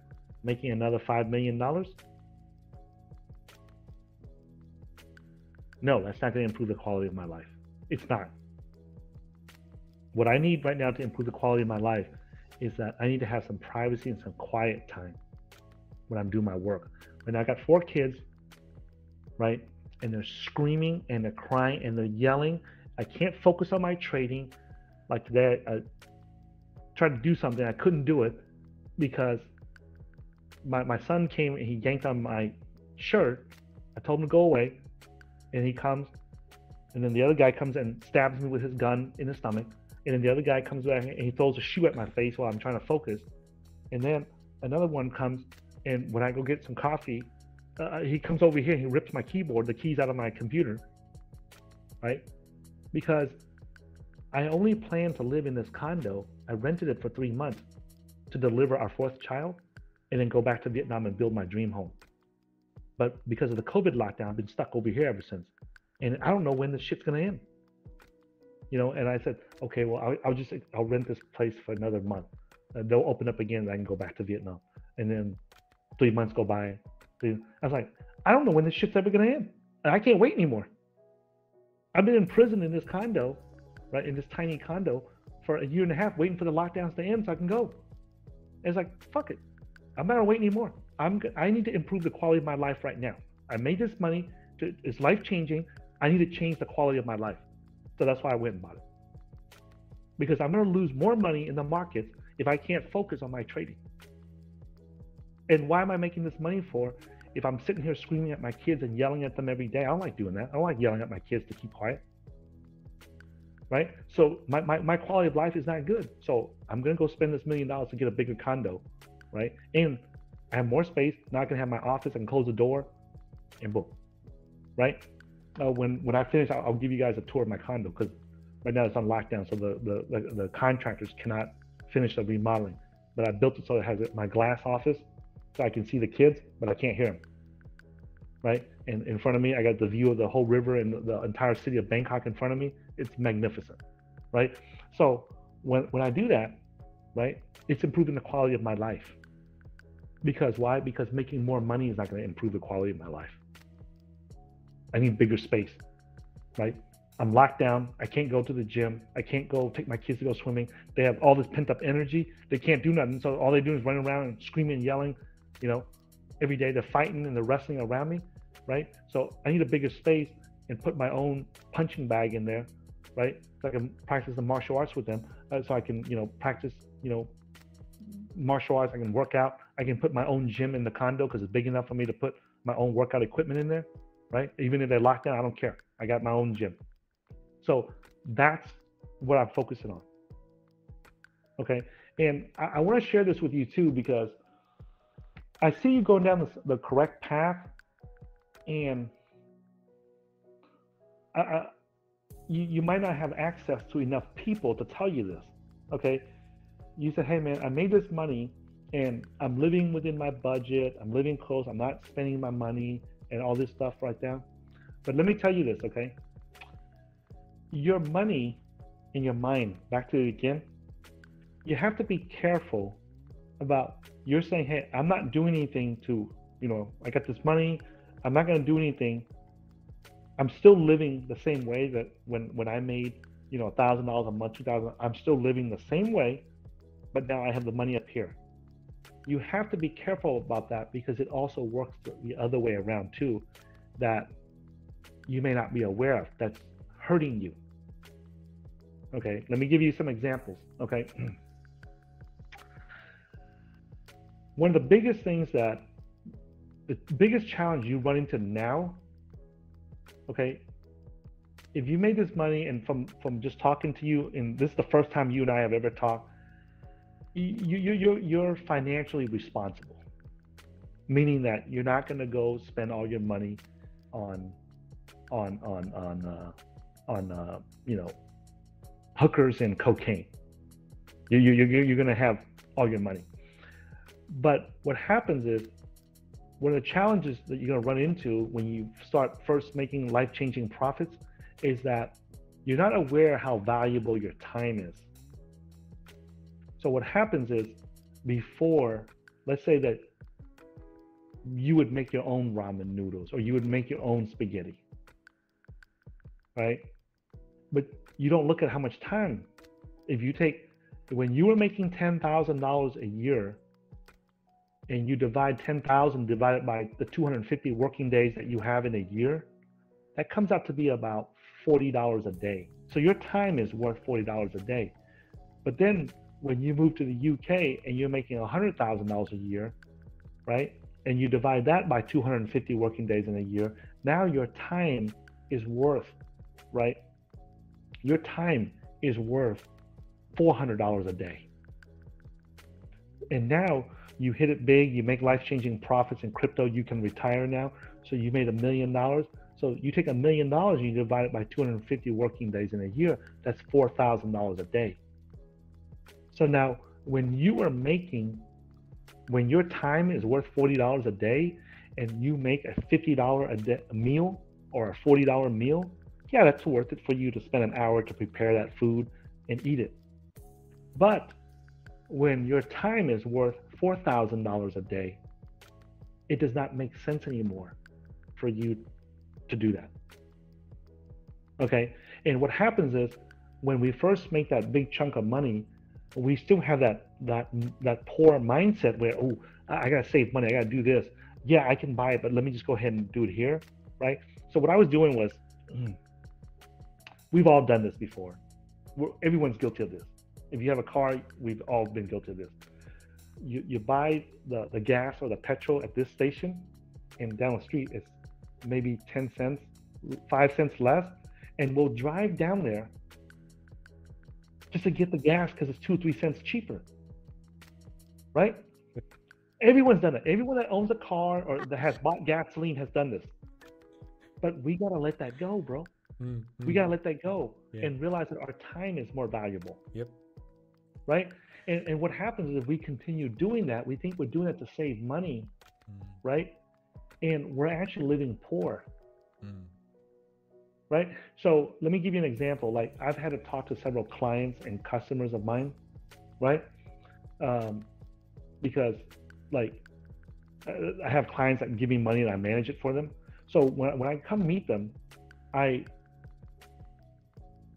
remember 4 or 5 years ago, I would like, okay, the ribeye steaks here are $40. I mean, they're $100 here, but 2 more blocks down there, I can get it for $40.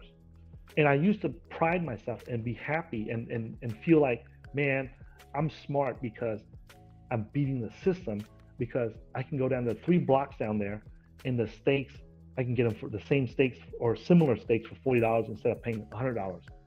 And I realized that's a poverty mindset. We think when we grow up poor, we think, oh yeah, we're doing the right thing by going down there and saving money, right? And wealthy people look at ways to save time. Okay, yes, I gotta go down there, but then because the way that traffic is set up down there, I gotta go in there and do all this, and I'm gonna lose about an hour worth of time. Whereas I can have the lunch meeting right here, just go down one floor and pay the $100 and have it right here. And over there, I got to go through the line and tell them what I want. Here, I can still talk to my client and my customer at the table, and we can order something to drink or something. And I can sit there and explain things to him and update him while they're cooking the food and just bring it to our table. And over there, there's a bunch of people. Since the steaks are $40, there's a bunch of people, and I'm gonna get distracted. Over here, it's very exclusive, it's more expensive, so there's not a lot of people in there, and I'm gonna have more privacy, and I can talk and I can focus on this customer. Priceless lesson. I absolutely agree. I absolutely agree. So those things are in your subconscious, right? So have you done this before? Because I've done it. So I know you know, if you grow up poor, we all do the same shit, okay? You can easily afford that 4-star hotel. But you're gonna go stay at the 2-star hotel just to save you 50%, or save you $10, or save you $20, or save you $50. We've all done that. We've all, you know what? I know, and what it does, it trains your brain. You're actually training your brain to live like a poor person, right? And we think that we're saving money, but the reality is we're not. Yes, we are saving on the hotel fees, but what's even more poisonous to us is that now we're thinking of poverty. Absolutely agreed with everything you said. Let me just for a second say a few things. So I laughed hard on the gasoline example that you gave, the price of the gasoline, because I told you I was to Corfu Island in Greece, right? And there, the price of gasoline is like 50% higher than in Bulgaria. So this is the first thing that made me impression. Like, oh, what? Gasoline is expensive here. Secondly, after I filled in the tank, like half an hour later, there was another gas station that it was like 3 cents cheaper, and it made me impression. I didn't feel like I made that big of a mistake, but I have to admit it made me impression. But at the same time though, I pretty much haven't cooked except one meal. There is one meal that I just do better than everyone else, or at least I just like it the way that I do it, and it's prepared for like half an hour, 20 minutes. And I do it every week. And I like it, and I do it because I like the way it turns out. And at the same time, you know, I'm listening to a podcast or something like that, audiobook and so on. But however, other than this meal, past years, I haven't cooked. Like every single time I just get an order in, or go to a restaurant, exactly because it saves me time. And I just don't care. Like I don't care how much it costs me. It doesn't matter. It really doesn't matter. I just order it, it comes, I eat, that's it. It just saves me so much time.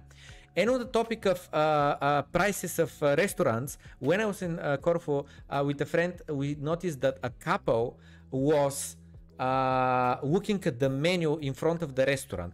The restaurant was like the best restaurant because it was with a very high ground, with a nice view and so on. And like I would expect that it was a bit more pricey than the other restaurants downhill, but I didn't care. We didn't sit because, you know, we were not hungry and so on. It was still in the morning and so on. But the couple looked at the menu, and I thought it made, you know, a brain connection to years ago when I used to do that. And I thought to myself, I never again want to read the menu before I decide the prices on the menu, before I decide if I want to sit in this restaurant or no. Like the menu prices should just not matter at all. So I get what you're saying. What I'm saying is that I get what you're saying And I don't think that I'm trapping myself in that poor mentality. Yes, I value my time so much. Like this channel that we're streaming on right now, one of the monetizations that it has is a merchandise website that sells t-shirts like this one. And my point is that at the beginning, I made the website. I'm a software developer. So I made the website. I made all the integrations with the third party. I found a company to deliver them. I found a company to print them, yada, yada, yada, yada. The first 100 orders, I made them personally because I have to pave the way. I had to make it. But after that, I hired a guy to do it for me. I'm like, this is not worth my time. I'm not going to do it for like $5 per t-shirt. This is not worth my time.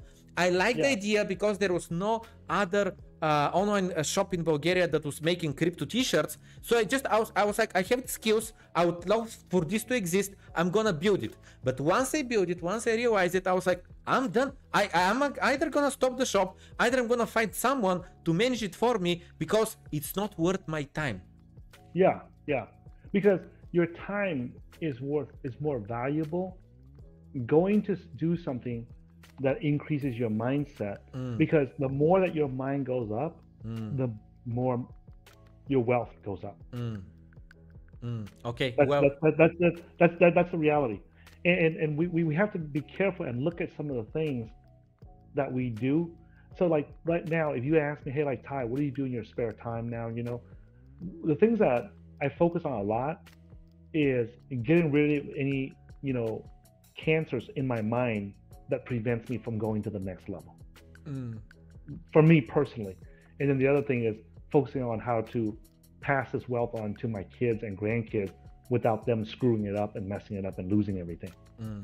So that's the two main things that I focus on, you know. So, but just that's I'm glad that you're seeing that too, you know, because what happens is when people start out, you know, at the bottom like we did, and we move up, there's not too many people around us to tell us.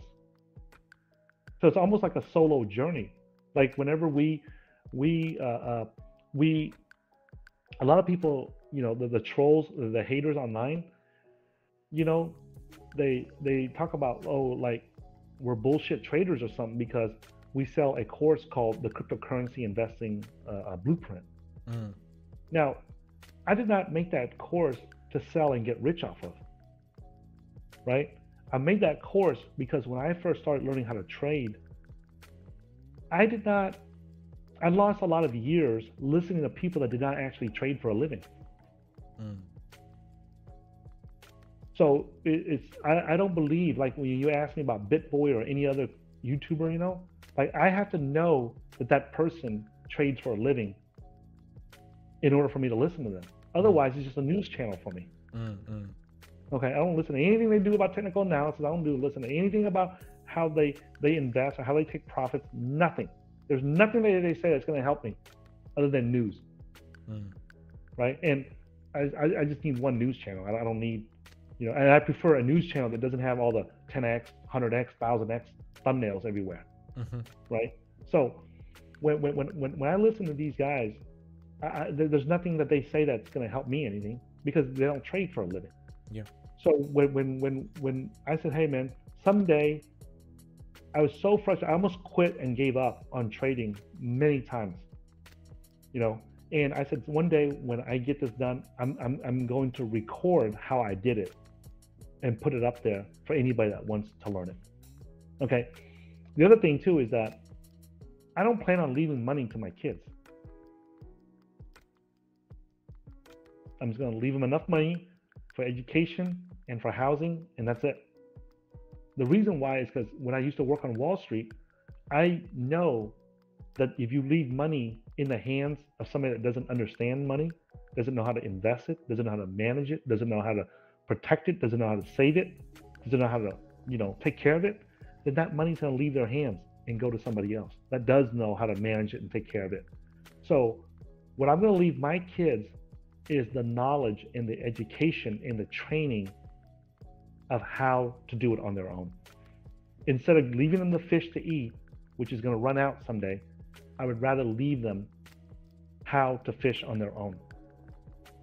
And that's the reason why we created the Cryptocurrency Investing Blueprint, so I can leave that there as a blueprint for my kids.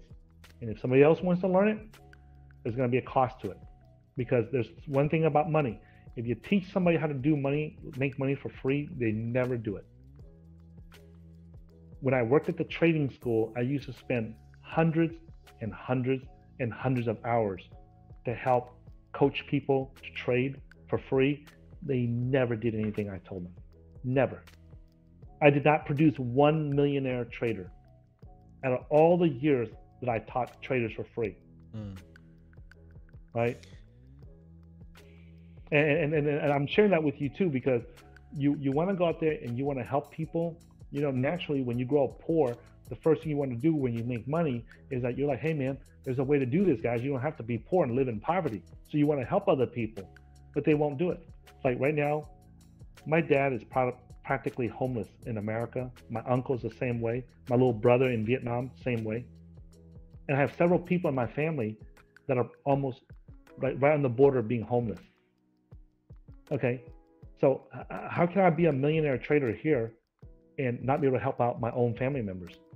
It's because they don't want to.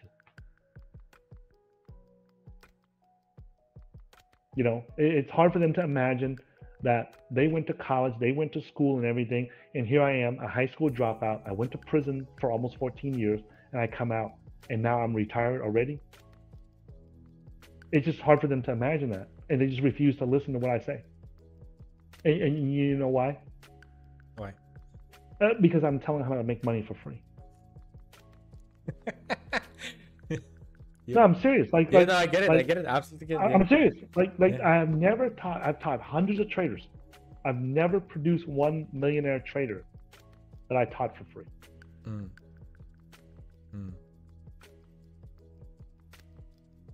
So that's I'll share that with you, because you know, like even till this day, like when I try to coach people how to trade, when I meet them, right, and I see what they're struggling with, and I see what they're doing, clearly see what they're doing wrong, and I point out to them, they just refuse to listen because the advice came for free. You know, so all right, will we have anything else? No, we're good. Before we wrap it up? No, it was excellent. Just thank you so much for the time. Yeah. You dropped so much knowledge. Like I feel like I have to watch this podcast 2 times more in order to pick up on everything we discussed. It was excellent. Just like thank you so much. Thank you so much for the time. Yeah, and I'll give you a holler when I go to Europe. You know, to visit. I have a few people that I need to visit. And then if you ever come to Southeast Asia, let me know. Absolutely, I will do so. Yeah. I haven't been to Asia. I've been across most of Europe. I went to the States and Canada 2 years ago. Asia is actually on the top of my list. I just there's so many beautiful countries, beautiful nature there to be visited. So I'm coming, and I will definitely drop you a message. Yeah. Okay? If you come right now in Asia, they have a huge supply of condos available. So if you're looking to store your wealth in real estate, Bangkok is not a bad place at all. Yeah. Matter of fact, I just looked at some statistics today.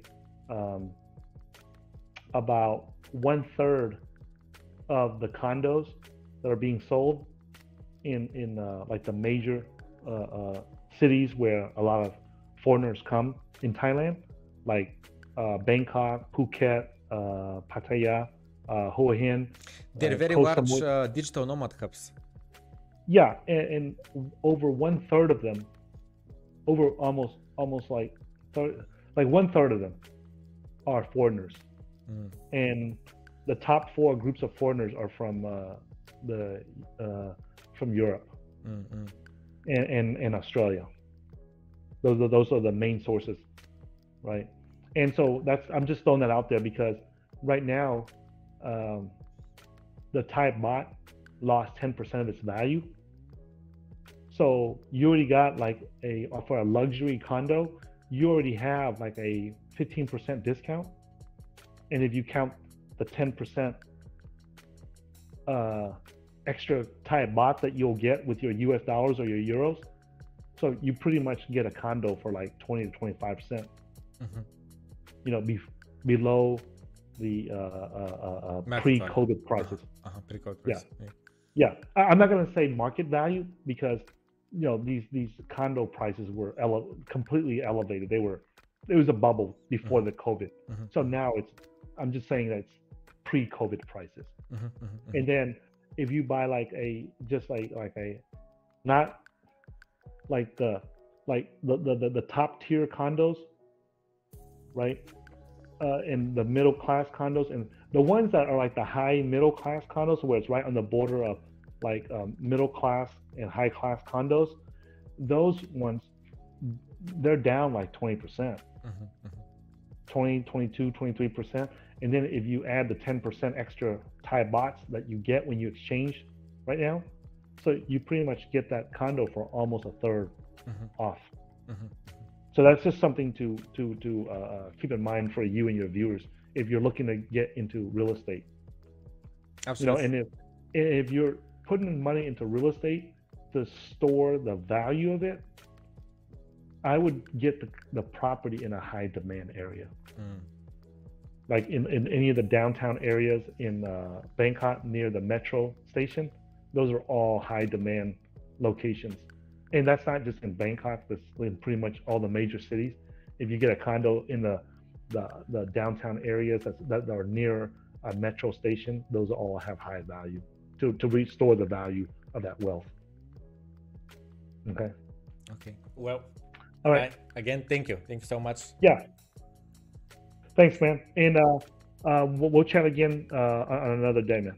I was gonna say, yeah, maybe make a second episode on above 100K or something. Yeah, we can do that. All right. All right. All right. Take care, man. Cheers. All right. Thank you. I leave here.